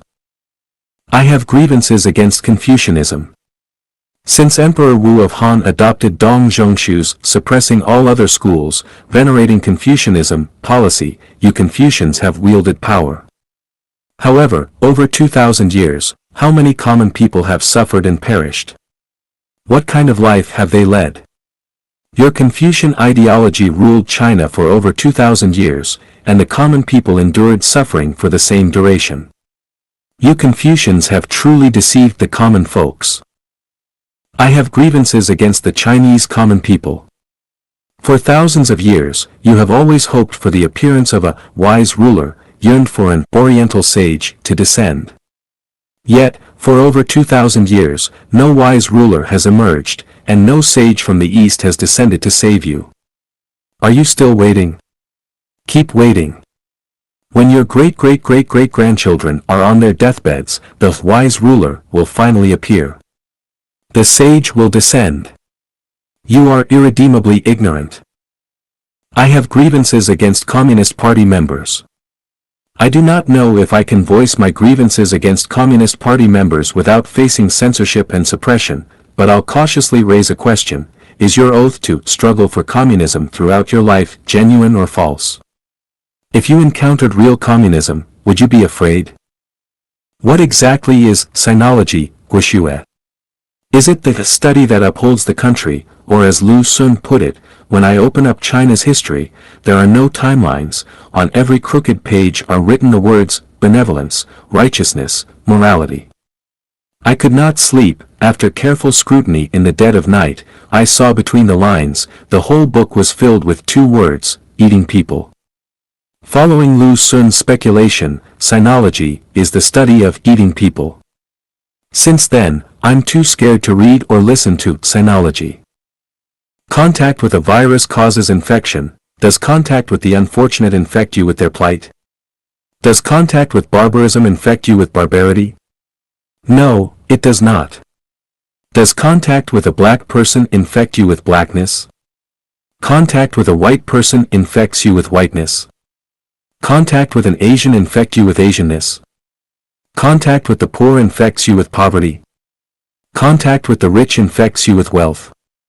Near vermilion, one turns red, near ink, one turns black. That cannot be true, right? How to break out of your cognitive boundaries. Xie Feng. July 13, 2023. Translation edited by Qinyu. Cognitive boundaries are like walls, they both protect and limit us. If life is comfortable and easy, do not venture beyond your cognitive boundaries. Living within your own walls until old age can also be considered a decent life. But if you feel miserable, stifled, or oppressed within your walls, it's time to knock them down and step outside. Stepping beyond these walls, i.e., your cognitive boundaries, starts with admitting when you're wrong. If you always believe you're right, you'll never break free from those walls. The sufferings in this world are mostly created by those who think they're right. Those who endure suffering and hardship usually believe they are right. So, when you think you're right, you're already wrong. You've created cognitive boundaries, built walls, and constructed your own prison. For instance, for thousands of years, the Chinese people have anticipated the appearance of a wise ruler to save them. They now anticipate the arrival of an Eastern sage. This is a cognitive boundary. Without breaking this boundary, they'll forever remain in confinement. Instead of considering solving problems through legality and procedures, they perpetually hope for a wise ruler or an Eastern sage to save them. It's not just ignorance, it's sheer folly. Change the country or immigrate. This represents a major breakthrough in the cognitive boundaries of Indians. Currently, 32 million Indians have renounced their Indian citizenship to become citizens of other countries. How do these Indians who have relinquished their birth nationality for other countries fare? The current Prime Minister of the UK, Sajid Javid, is of Indian descent. In the US, many high-ranking executives in major tech companies like Microsoft and Google are of Indian origin. In 1993, in Zimbabwe, I noticed nearly half of the shops in cities were owned by Indians. Similarly, in various places like South Africa, Mozambique, Angola, Ethiopia, Botswana, Tanzania, I found numerous Indians engaged in business. In 2016, visiting Pacific Island nations like Fiji and Vanuatu, I discovered many shops were run by Indians. In 2017, coming to Canada and staying in various cities, I found that the owners and staff in the hotels I stayed at were mostly Indians. Even at the Walmart supermarket, the managers and most employees were Indians. If these dispersed Indians hadn't ventured beyond their cognitive boundaries and stayed in their homeland, they wouldn't have achieved such success. Breaking cognitive boundaries brought them opportunities, wealth, and a vast realm of life, ensuring a better future for their descendants. In our understanding, relatives are those connected by blood ties. Without blood relations, they are not considered family. Consequently, we end up with only a few relatives in our lives. However, if we break this cognitive boundary and consider everyone close and intimate as family, irrespective of region or race, without categorizing by status or position, we realize that we can have numerous relatives in this life. The life of someone with just a few relatives differs entirely from someone with many relatives. With only a few relatives, our scope, range, and life's boundaries are limited. But the more relatives we have, the broader our scope, range, and activities become. I have several strangers around me whom I treat as family, and as a result, I receive care and assistance from them, akin to family, even more effective than my own biological children. Graduate from school and find a job versus graduate from school and start a business represents two entirely different cognitive perspectives. If parents only intend for their children to graduate and secure a good job, then during technical school, college, or university, the focus will revolve around finding employment. But if parents intend for their children to start a business after graduation, their educational focus will entirely revolve around entrepreneurship. Entrepreneurs tend to value practicality, while job seekers focus more on formalities. This difference, over time, results in a significant disparity in life experiences and perceptions, leading to different tastes in life. Without money, you cannot get things done, is a cognitive boundary for some. With this belief, their entire life revolves around money, and over time, their thoughts and actions carry a sense of vulgarity, giving off a sense of superficiality, and they tend to ignore, even contempt the blessings like love, sexuality, morality, justice, the Tao, and spirituality. In fact, everyone lives within their own cognitive boundaries. For example, believing that death is the end of life, if someone holds this belief, they'll never find the door to heaven. It's hard for us to comprehend why some people choose to commit suicide. However, suicide occurs because within their cognitive boundaries, they cannot find reasons or opportunities to continue living. At this critical moment, if they could break free from these cognitive boundaries, they would realize, wow, life's path is so vast. Stepping beyond cognitive boundaries opens up a vast world. Creating and maintaining a green oasis. Xiafeng. July 28, 2023. Translation edited by Qinyu. The 2023 Canadian wildfires are widely known, sparked by drought. If rain nurtured every place constantly, wildfires would cease to exist. This year, even at the headquarters of the Life-Echanuan in Canada, the situation was no different. Drought had turned the 50-acre lawn from green to a dusty yellow, devoid of vitality. However, within 10 meters around the residential and guest buildings, there's a lush green area with blooming flowers, brimming with life. Why? There's no secret, it's just watering the lawn, using sprinklers to moisten it as rain would. Amidst drought and water shortages, the government restricts water usage.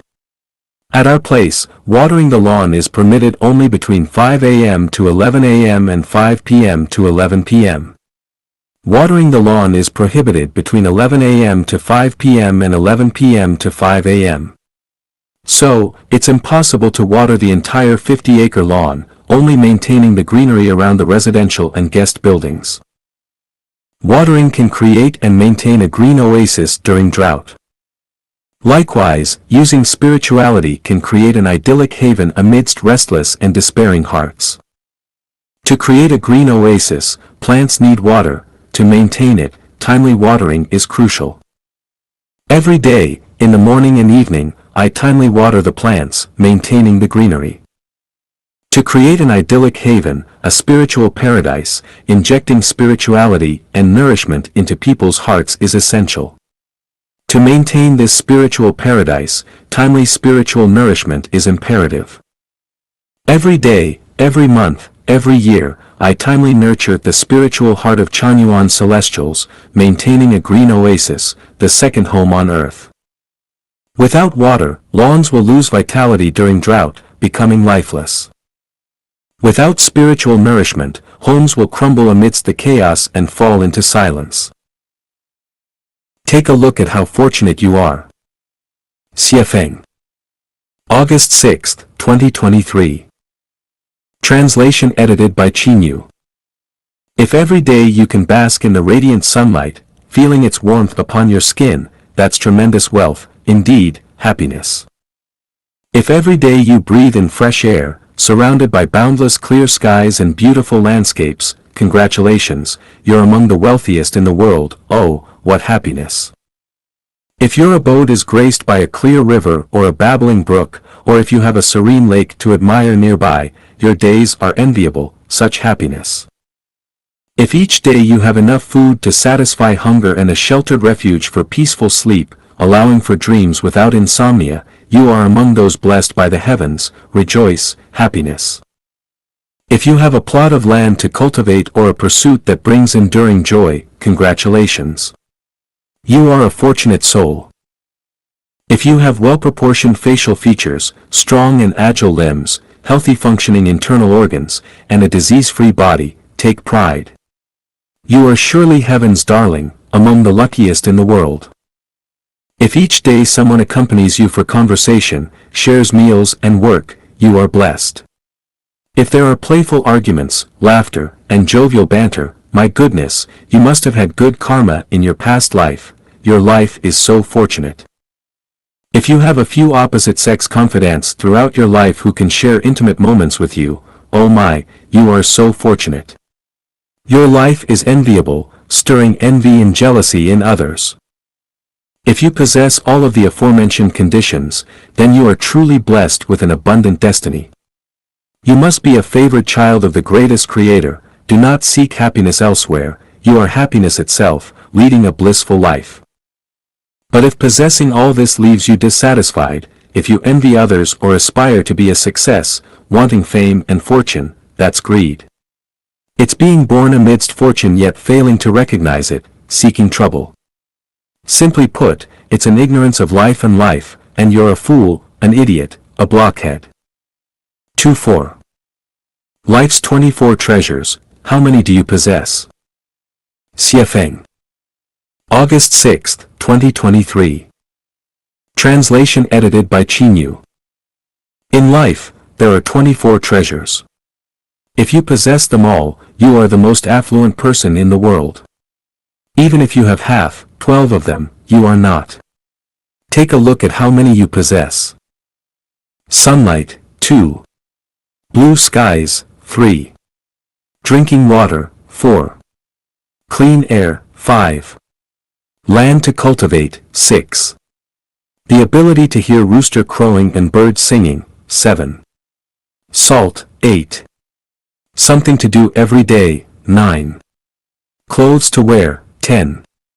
Shelter to live in, 11. Food to fill your stomach, 12. Someone cares, loves, helps, and remembers you. 13. One or two intimate friends. 14. Someone you care, love, and remember deeply. 15. Enjoying watermelon and peaches in summer. 16. Access to a phone and books. 17. Regular visits from friends and family, or there are relatives and friends available to visit. 18. A healthy body. 19. No debts or owing money to others. 20. Faith and ideals. 21. Life has objectives, and there's a direction to life. 22. A heart willing to serve others. 23. Cheerful, optimistic, romantic emotions and sentiments. 24. Having plentiful sexual partners. If you possess these 24 treasures, you're a magnate in this world. Henceforth, do not envy emperors, wealthy individuals, or government officials, because you are the most blessed person in the world. Unreturnable Hometown. Xiefeng. August 9, 2023. Translation edited by Qinyu. Life's vicissitudes, many places we long to visit can never be revisited, many people we long to see can never be seen again. When we departed initially, if we knew that parting meant an impossible return or reunion, we would have taken another look, stored more memories of our hometown in the warehouse of our minds.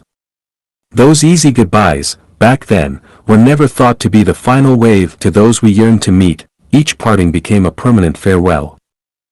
Parting is easy, reuniting difficult, life is long, but time and tide wait for no man. How priceless is this affection, yet what can be done about it? The wind and the moon mock me for being naive for every passing year. In the journey of life, things that once seemed ordinary, mundane, and commonplace, were not cherished at that time, nor considered precious. However, upon realizing the inability to revisit or re-experience them, those experiences became incredibly invaluable. Year after year, day after day, moment after moment, we've always been amidst precious experiences. Yet, due to their apparent ordinariness, we neglected their value and significance. However, when the realization dawns that those experiences cannot be replicated, we discover, the heavens and earth may last long, but sometimes emotions come to an end, yet this regret remains ceaseless. How much resentment in the west wind, unable to blow away the frown. Mutual hatred lacks trust, mutual understanding reveals shallow seas. In the vast expanse of life's path, along with every acquaintance, there is a continual journey of fondness and regret. Once we recognize someone, before long, it turns into yearning, then resentment. How many deep affections and friendships have been severed across distant lands, yearning for reunions amidst landscapes of formidable mountains and flowing rivers, yet finding no way to come together again. Thus, we walk this road, leaving pieces of ourselves, journeying amidst longing, yearning to speak but remaining silent, truest when love cuts to the bone. Let's cherish moments by smiling when scolded by parents, for such chances are rare. Cherish those times when siblings tease, as sibling affection is deep as the sea. Once severed, the cost of regret is high. Cherish the moment when you meet someone, even if they complain, for someone you've been intimate with is life's blessing, the most worthwhile chapter of life, worth cherishing, worth growing old together with, sharing life stories with. Cherish the friendships with neighbors, friends, and relatives. Endure when disagreements arise, for these moments constitute the landscape of our life's journey. What seemed insignificant in youth becomes the invaluable treasures of life when old age and sunset arrive. Life is sorrowful. The hometown we cannot return to, the people we cannot see anymore. Life is joyful. The countless amorous feelings and inexhaustible scenery along the way. Though the mountains are high and the waters vast, full of doubt for the road ahead, I have a way to avoid sorrow and embrace joy. If you wish to reunite with loved ones year after year and share endless moments of bliss on the journey of life, then embark on the journey of immortality together, leaving behind the bone-deep yearning. The path of immortality and celestial love is layered and vast, rivers merging with rivers, peaks connecting with peaks, flowers bloom on the hills, fragrance fills the path. Phoenixes echo in the valleys, forest murmurs. Small bridges overflowing waters, ancient pavilions on long roads, heartfelt conversations, hand in hand toward the horizon, extraordinary scenery awaits. Understanding the force of nature, employing its power. Xie Feng. August 11, 2023. Translation edited by Qinyu. The most sensitive, unimaginable, miraculous, potent, intimidating, and unchallengeable force in the universe is the power of nature.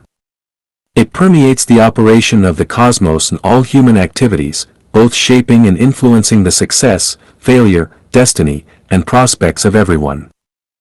Nature's power comprises both visible and invisible elements. The visible includes phenomena like typhoons, hurricanes, earthquakes, torrential rain, among others.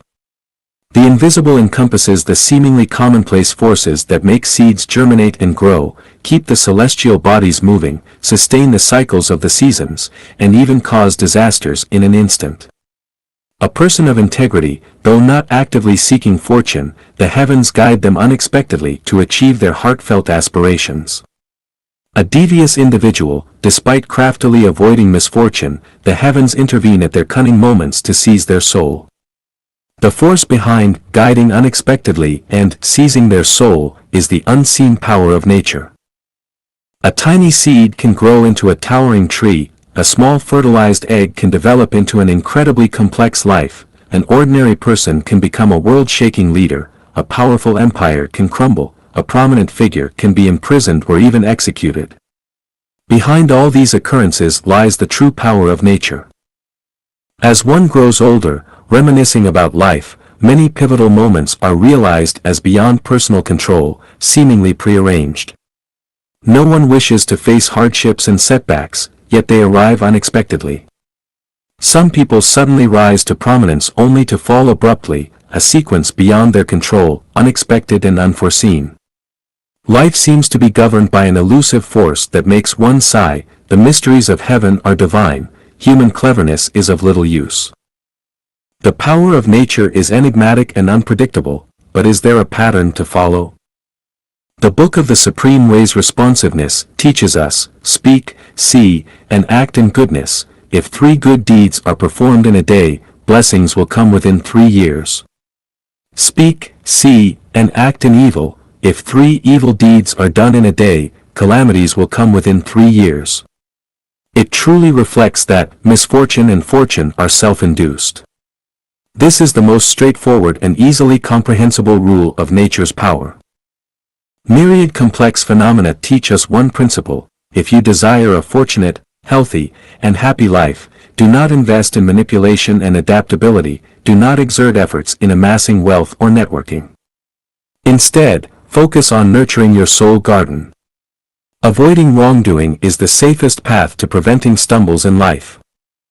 By dedicating oneself, accumulating virtues, bringing goodness, joy, and happiness to others, society, and nature, employing the power of nature, life becomes smoother, and one can evade disasters.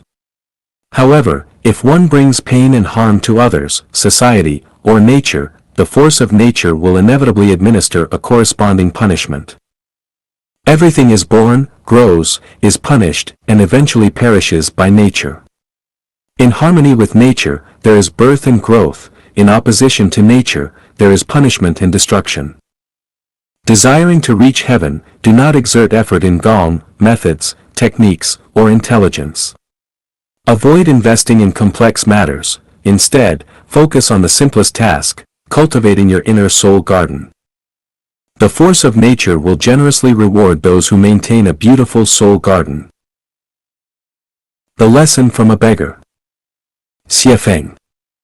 August 13, 2023. Translation edited by Qinyu. What's the primary characteristic of a beggar? Rural beggars carry empty bowls, going door to door seeking food. Urban beggars occupy street corners, extending their hands for money. Their common trait, they seek alms from others. Anyone who extends their hand, seeking alms from others, is a beggar. This enlightens us. Anyone not creating or unwilling to serve others for sustenance will eventually become a beggar. Beggars are not destitute. Some are physically capable and able-bodied, while others possess great wealth. Their common psychological trait is stinginess.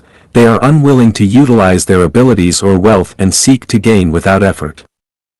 In life, one must persistently engage in at least one of these four activities. 1. Creating material wealth. 2. Cultivating spiritual wealth. 3. Nurturing soul wealth. 4. Serving others. If one engages in none of the above, irrespective of their status, be it an emperor or a commoner, wealthy or poor, official or common citizen, religious or non-religious, famous or just one among many, they are essentially beggars. The antonym of a beggar is a benefactor, someone who selflessly gives material, spiritual, or soul wealth without expecting anything in return. Those who offer service without anticipating a reward are benefactors. A benefactor is someone with the compassionate heart of a bodhisattva. They are the truly wealthy ones. Those who, despite being materially poor, bring joy to others are not beggars but wealthy individuals. In conclusion, anyone who does not create wealth or offer service yet continuously depends on external resources and services from others is a beggar. Once reduced to a beggar, one loses the dignity of a living being and forfeits the eligibility to ascend to heaven. Let's start learning to speak. Xiefeng. August 18, 2023. Translation edited by Qinyu. Firstly, I repent to the greatest Creator because I have uttered many improper words. From now on, I'll speak cautiously, avoiding creating suffering due to inappropriate words. Words spoken by the mouth have the power to revive life, to turn around situations, to bring light in the darkest times, to provide warmth akin to spring, to uplift the despairing, to comfort the sorrowful, to ignite passion in desolate hearts, to show the dawn to the lost to be inspired and live positively thereafter. Some words even lead to enlightenment, becoming Buddha or celestial. Conversely, words spoken from human mouths can subtly kill, distort truths, provoke chaos, shatter the hopeful into desperation, break friendships, blur right and wrong, slander the innocent, portray black as white, instill fear, crush people's belief and confidence in life, lead one astray from the righteous path, mislead to the point of confusion, and transform individuals into malevolent beings. If one cannot master the art of words, it not only harms others in society but also affects relatives and friends, leaving behind boundless karmic obstacles for oneself, making escape from the cycle of existence unattainable. There are 8 types of speech that should never be uttered. Passive, negative, and pessimistic. Sowing discord and creating rifts in relationships. Cursing others. Complaining and grumbling. Holding grudges. Gossiping behind others' backs. Sarcasm, ridicule, mockery, threats, violence, deceit, and tempting others to commit crimes. Blasphemy against the greatest Creator, spirits, masters, ancestors, or benefactors.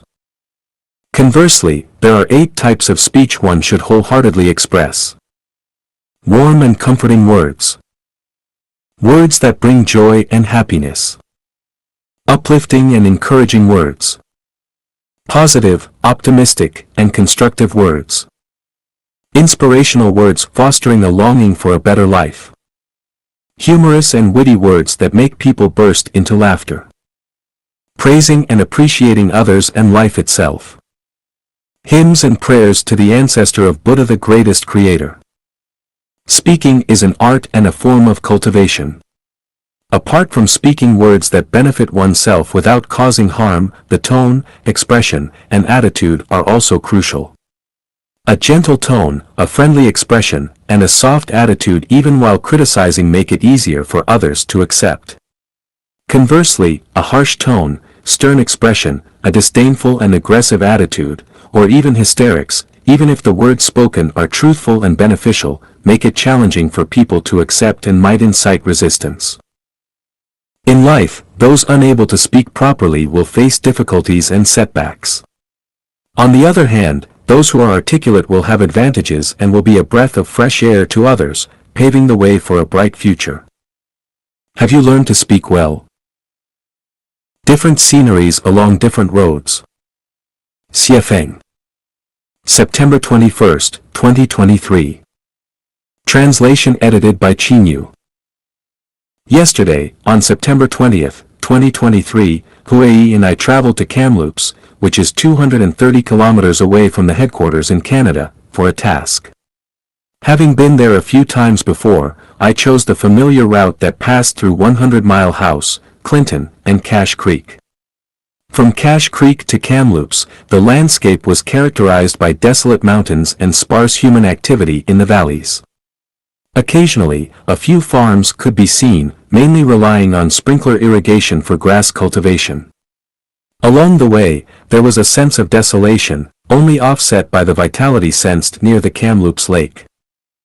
Once, standing atop a hill in Kamloops, overlooking the city, I felt their predecessors had been somewhat short-sighted to establish a city in such desolate terrain. However, it wasn't until I traveled on Highway 5 that I realized my ignorance and limited perspective. The return journey was guided by navigation, initially following Highway 5, almost parallel to the Thompson River. The scenery along the riverbanks was picturesque, with dense population and diverse landscapes. The hills were lush with winding trees, while the Thompson River flowed clear and serene. Beautiful pastoral views with herds of cattle and horses, and houses nestled amidst greenery, embellished the riverbanks, almost resembling beaches made of fine sand. This wasn't just typical northern scenery but a replica of New Zealand. I felt as if I had stepped into a utopian world like that of Tao Yuanming, exclaiming, "Canada is truly beautiful." Taking a left turn towards Highway 24 from Little Fort, we entered vast forests. With excellent road conditions and the mid-autumn season, the sky was high and clear, the air fresh. Bushes and poplar trees lined both sides of the road, their leaves turning golden. For nearly 70 to 80 kilometers, it felt like driving on a golden avenue, an awe-inspiring autumn landscape beyond words.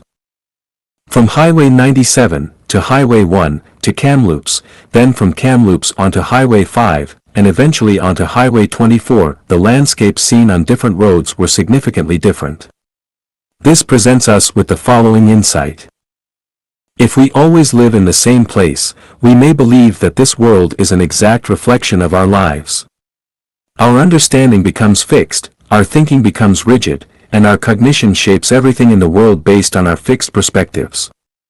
This can lead to inflexible thinking, a lack of adaptability, which causes conflicts and contradictions, leading to chaos, even wars, ignorance, and backwardness. Similarly, if we always travel on Highway 97 or 1, but never on Highway 5 or 24, we'll never know the scenery along these roads. If we immerse ourselves solely in a certain religion, political system, or cultural ethnicity, we'll never understand the essence of other religions, the merits and demerits of different systems, or the characteristics of other cultural ethnicities. In such circumstances, any conclusions we draw will surely not align with universal values. The more we insist we are right, the worse our future becomes. Likewise, if our consciousness dwells solely in the material world, our understanding and thinking will be confined to materialistic thoughts and commercial patterns. Consequently, we will never understand the mindset and realms of people living in the spiritual and soul worlds. We might think those living in the spiritual world, especially the soul world, are incredibly foolish or even mad. Conversely, those dwelling in the spiritual and soul worlds may perceive those living in the material world as no different from insects or animals. These are cognitive biases caused by not having traveled on Highways 5 and 24. The structure of human existence will lead to human extinction. Xiefeng. October 22, 2023. Translation edited by Qinyu. What will eventually happen when a train hurtles forward without brakes? Earth's rotational speed is 30 kilometers per second, now imagine it accelerating to 100, 1,000, or even 10,000 kilometers per second. What will eventually happen? Any object's speed has a limit. Once surpassed, it disintegrates.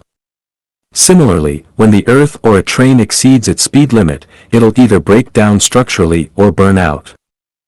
Now, let's examine if human society's survival structure resembles that accelerating train without brakes. Firstly, consider human desires. Though religion and natural disasters act as braking mechanisms, human desires themselves have no limits. The fisherman and the goldfish story vividly illustrates the unending nature of human desires. It's inherent in human nature. Human society consists of individuals, and their unending desires prove that the current structure of this society, composed of people, lacks a braking system. Whether one becomes a department head, a governor, or even a president, there's no satiation unless they rule the universe as the greatest creator. Will embezzling or making $10,000 satisfy someone? What about $100,000, $1 million, $10 million, or even $100 million? Not really, unless they gather all the world's wealth. Next, the uncontrolled population growth and reckless exploitation of natural resources lead to diminishing forests, grasslands, and wetlands. The exploitation of coal, oil, and minerals has no limits, while the waste from human production and lifestyle severely pollutes the air, soil, and water sources.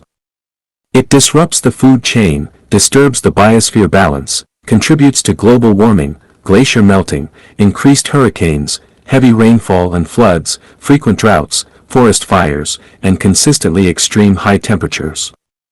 These facts reveal that human society's survival structure is flawed. If unchanged, humanity, like the accelerating train, will ultimately disintegrate towards destruction. What are the problems in the structure of human existence? The core factors are family and nation.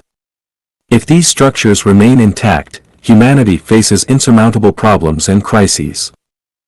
The traditional family structure is the birthplace of human selfishness, often for family benefit. Selfishness leads to wastage of resources and a surge in social crimes. If the traditional family structure disintegrates, many selfish behaviors would naturally disappear, easing tensions between people, society, and nature. The new second home model created by Life-Chanyan community has substantiated this fact with ample evidence.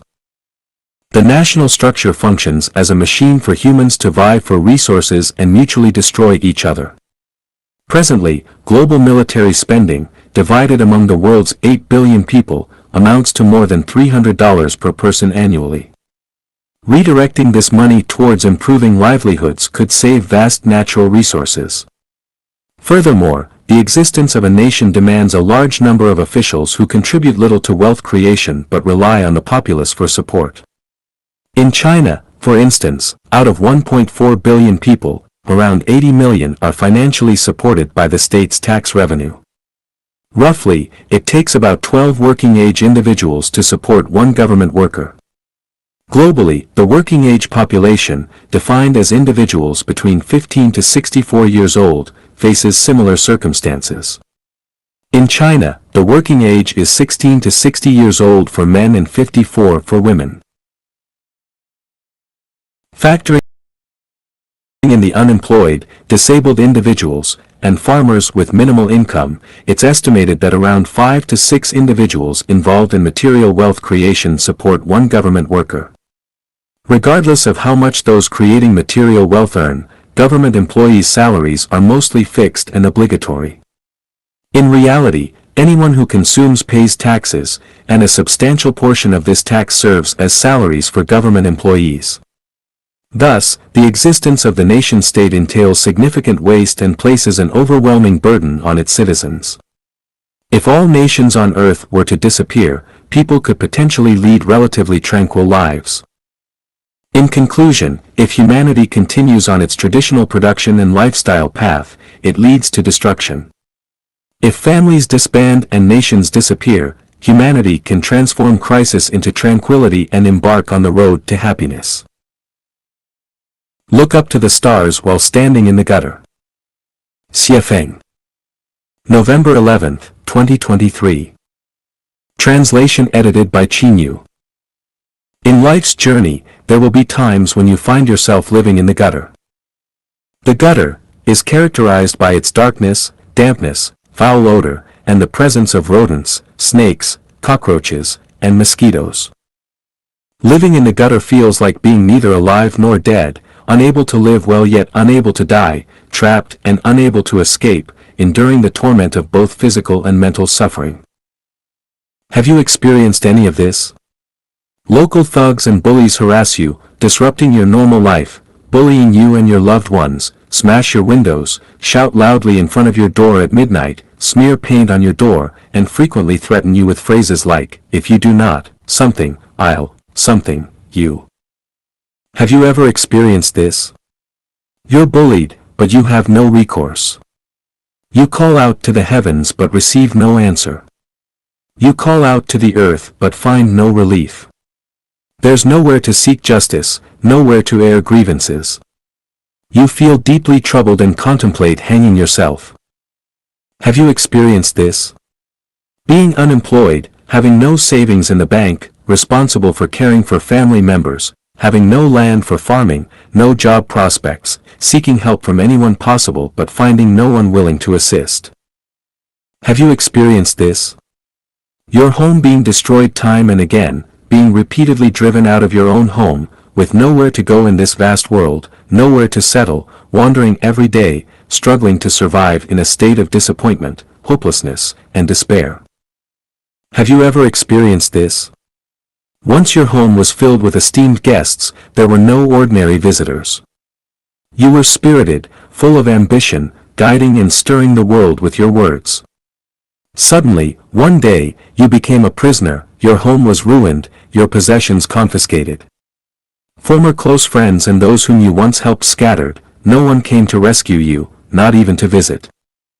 Have you experienced this? You struggled immensely to escape the clutches, setting off on a journey toward your free homeland. However, along the way, you had to dodge police exploitation and extortion from the underworld, endure life-threatening jungle adventures, and traverse turbulent seas.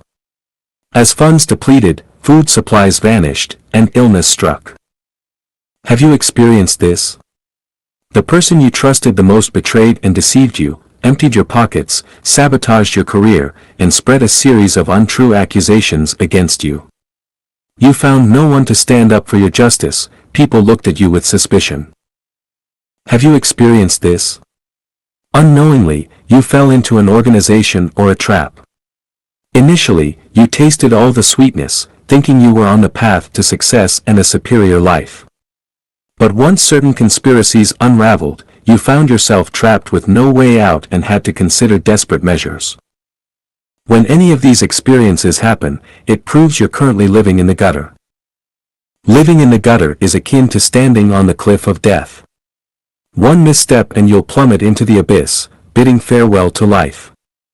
Globally, approximately 1 million people commit suicide each year, with about 10 to 20 million attempting it. Those contemplating or committing suicide are those living in the gutter at that moment. If you're living in the gutter, here's some advice: look up to the stars. The heavens have eyes, the earth has eyes, and everyone has a pair of eyes. When you stand in the gutter, the heavens, the earth, and people are all watching you, observing how you handle it. If you look up at the stars, there's a chance to escape the gutter. Angels and bodhisattvas are working among us, attempting to guide people to paradise. Only by looking up can you see and find them. Clearly express yourself, they can assist you. Heaven helps those who help themselves. Light your inner divine lamp. The more difficult the situation, the more crucial it is to seek truth, kindness, beauty, love, faith, and honesty, because the more beautiful things are, the less likely they'll be found in the gutter. If you pursue falsehood, evil, ugliness, hatred, doubt, and deceit, you'll never escape the gutter. Pray to the greatest Creator, seeking forgiveness and a path to light. Invite the greatest Creator into your heart, believe that the greatest Creator can help you escape the gutter. Don't bow to anything in the gutter, do not believe anything in the gutter, and do not glorify the darkness in the gutter. Don't harbor any illusions about anything in the gutter. If you do not look up at the stars, but instead, hold on to a false hope of gaining liberation by flattering and glorifying the gutter, you'll never escape from it. Never align yourself with the gutter, everything that happens in the gutter is sinful. Don't attempt to escape the gutter using its ways, tricks, paths, or methods. Doing so will only cause you to sink deeper into the gutter, possibly beyond redemption. Believe that there are countless kind, hard-working, and willing to help people in this world. They are the ones you can trust and rely on, but the premise is to maintain your own good qualities. Only then will you have the chance to climb out of the gutter and never fall into it again. Remember two important sayings: the world is faultless, all faults lie within us, and the sum of positive and negative energy in the universe is zero. Focus on what you can do for others and society, not what you can get from them. This attitude will bring salvation. Living in the gutter happens to be the best opportunity for a profound transformation, a chance to transcend the ordinary. It requires a complete reset. Since you're already standing on the edge of death, why not completely wipe out your past perspectives on life, values, beliefs, and worldview? Replace them entirely with a set of perspectives that are completely different from your previous ones. However, the prerequisite is to look up at the stars. Don't waste time and energy complaining about everything in the gutter, and above all, do not compromise and collude with anything of the gutter. Rooted in the way of nature, laughing at the changing world. Xie Feng. November 12, 2023. Translation edited by Qinyu. Everything that has occurred in history, whether magnificent or dark, now seems like a passing cloud or a fleeting moment, as dew and lightning, thus, you should meditate upon them. All that's happening today, be it tyrannical or democratic, all conflicts are like, compete for the space of a snail's antler or contend for a flash of light, all conditioned things are like dreams, illusions, bubbles, and shadows.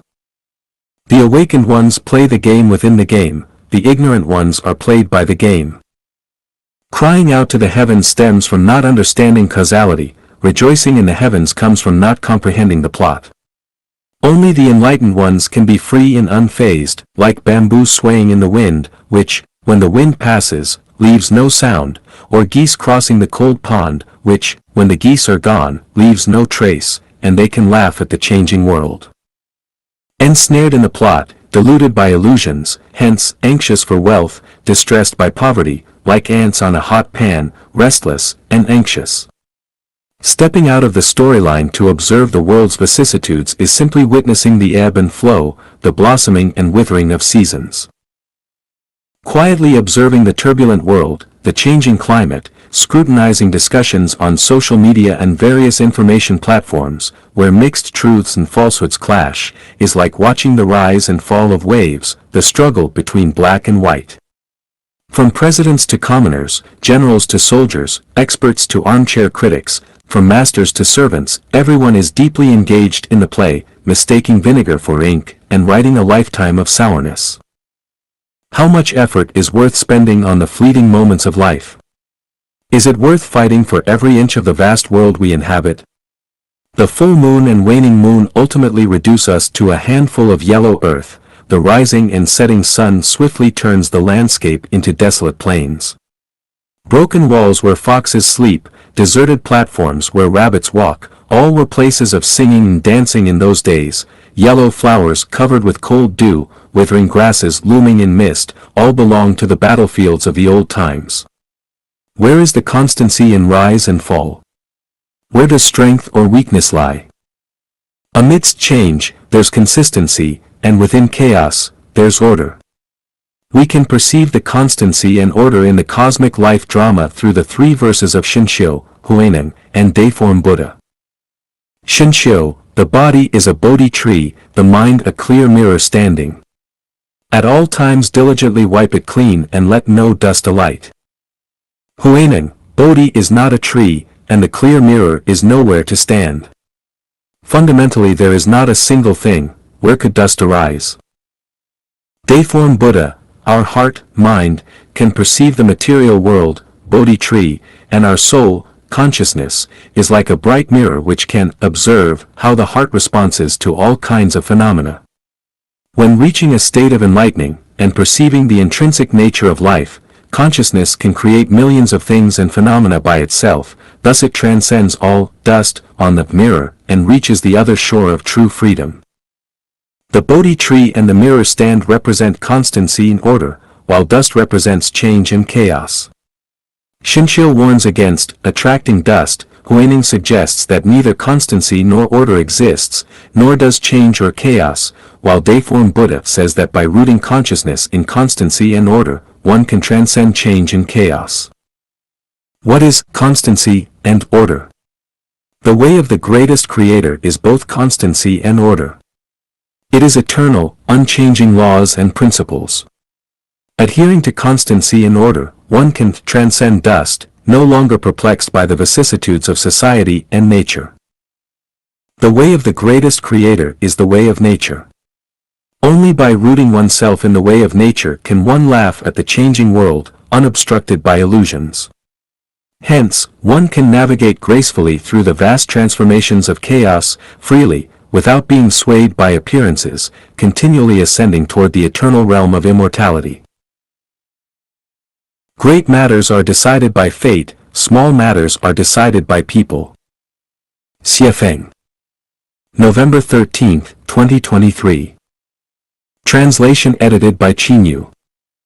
The folk saying goes, at 3, you can predict how they'll be in old age, at 7, character is set for life.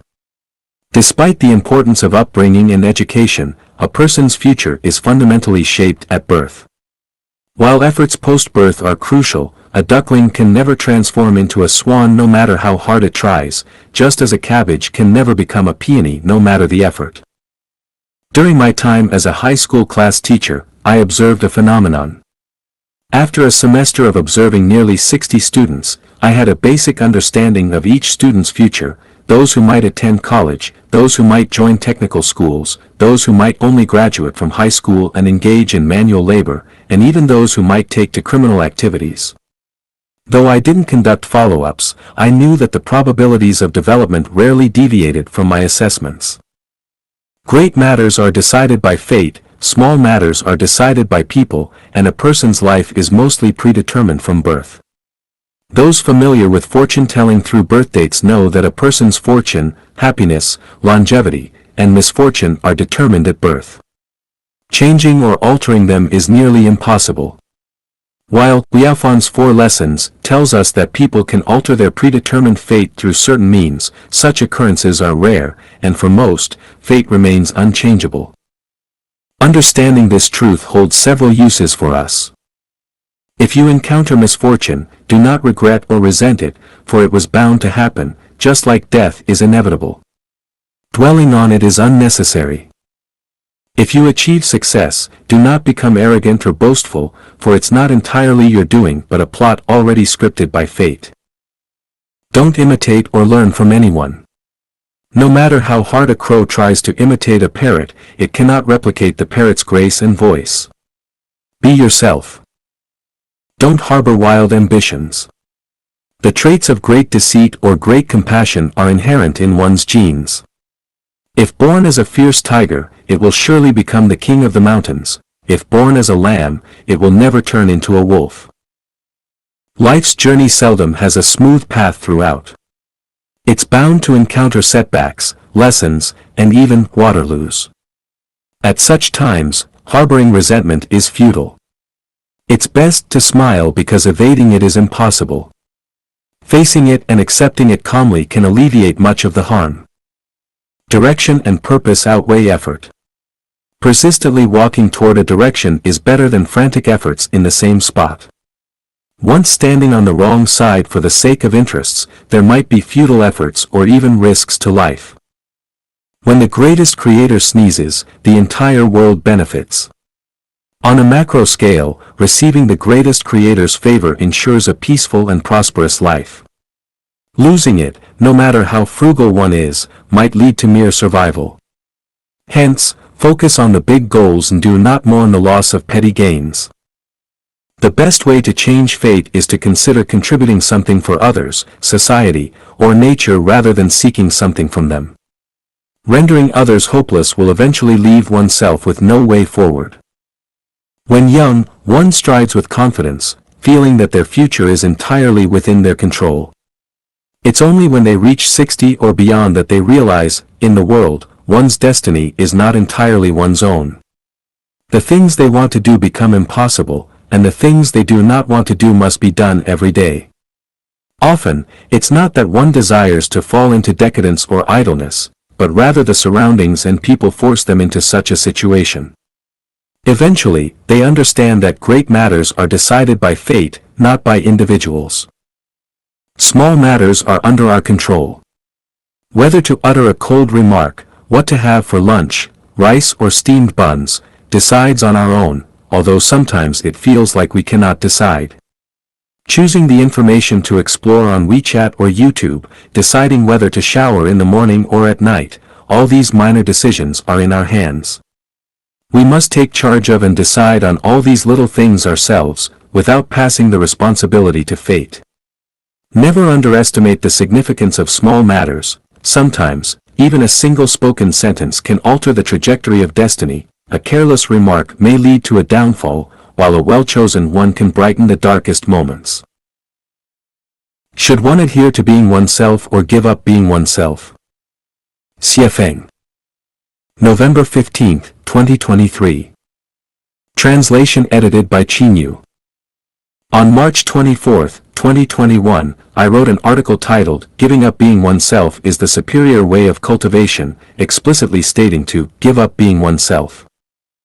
On November 13, 2023, I wrote another article titled, "Great Matters Are Decided by Fate, Small Matters Are Decided by People," clearly stating to just be yourself.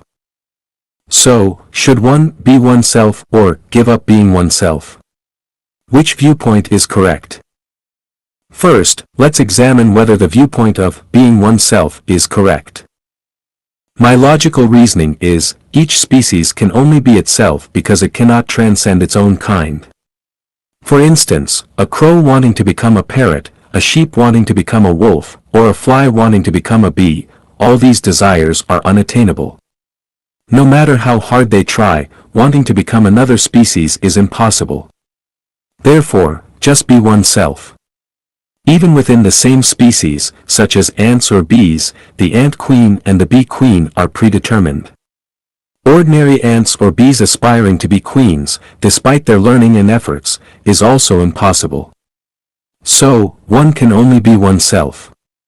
Similarly, among humans, some are naturally gifted while others are not, some have melodious voices while others do not, some are born into privilege while others struggle from birth, some are handsome, and some have a more modest appearance. Each person is unique.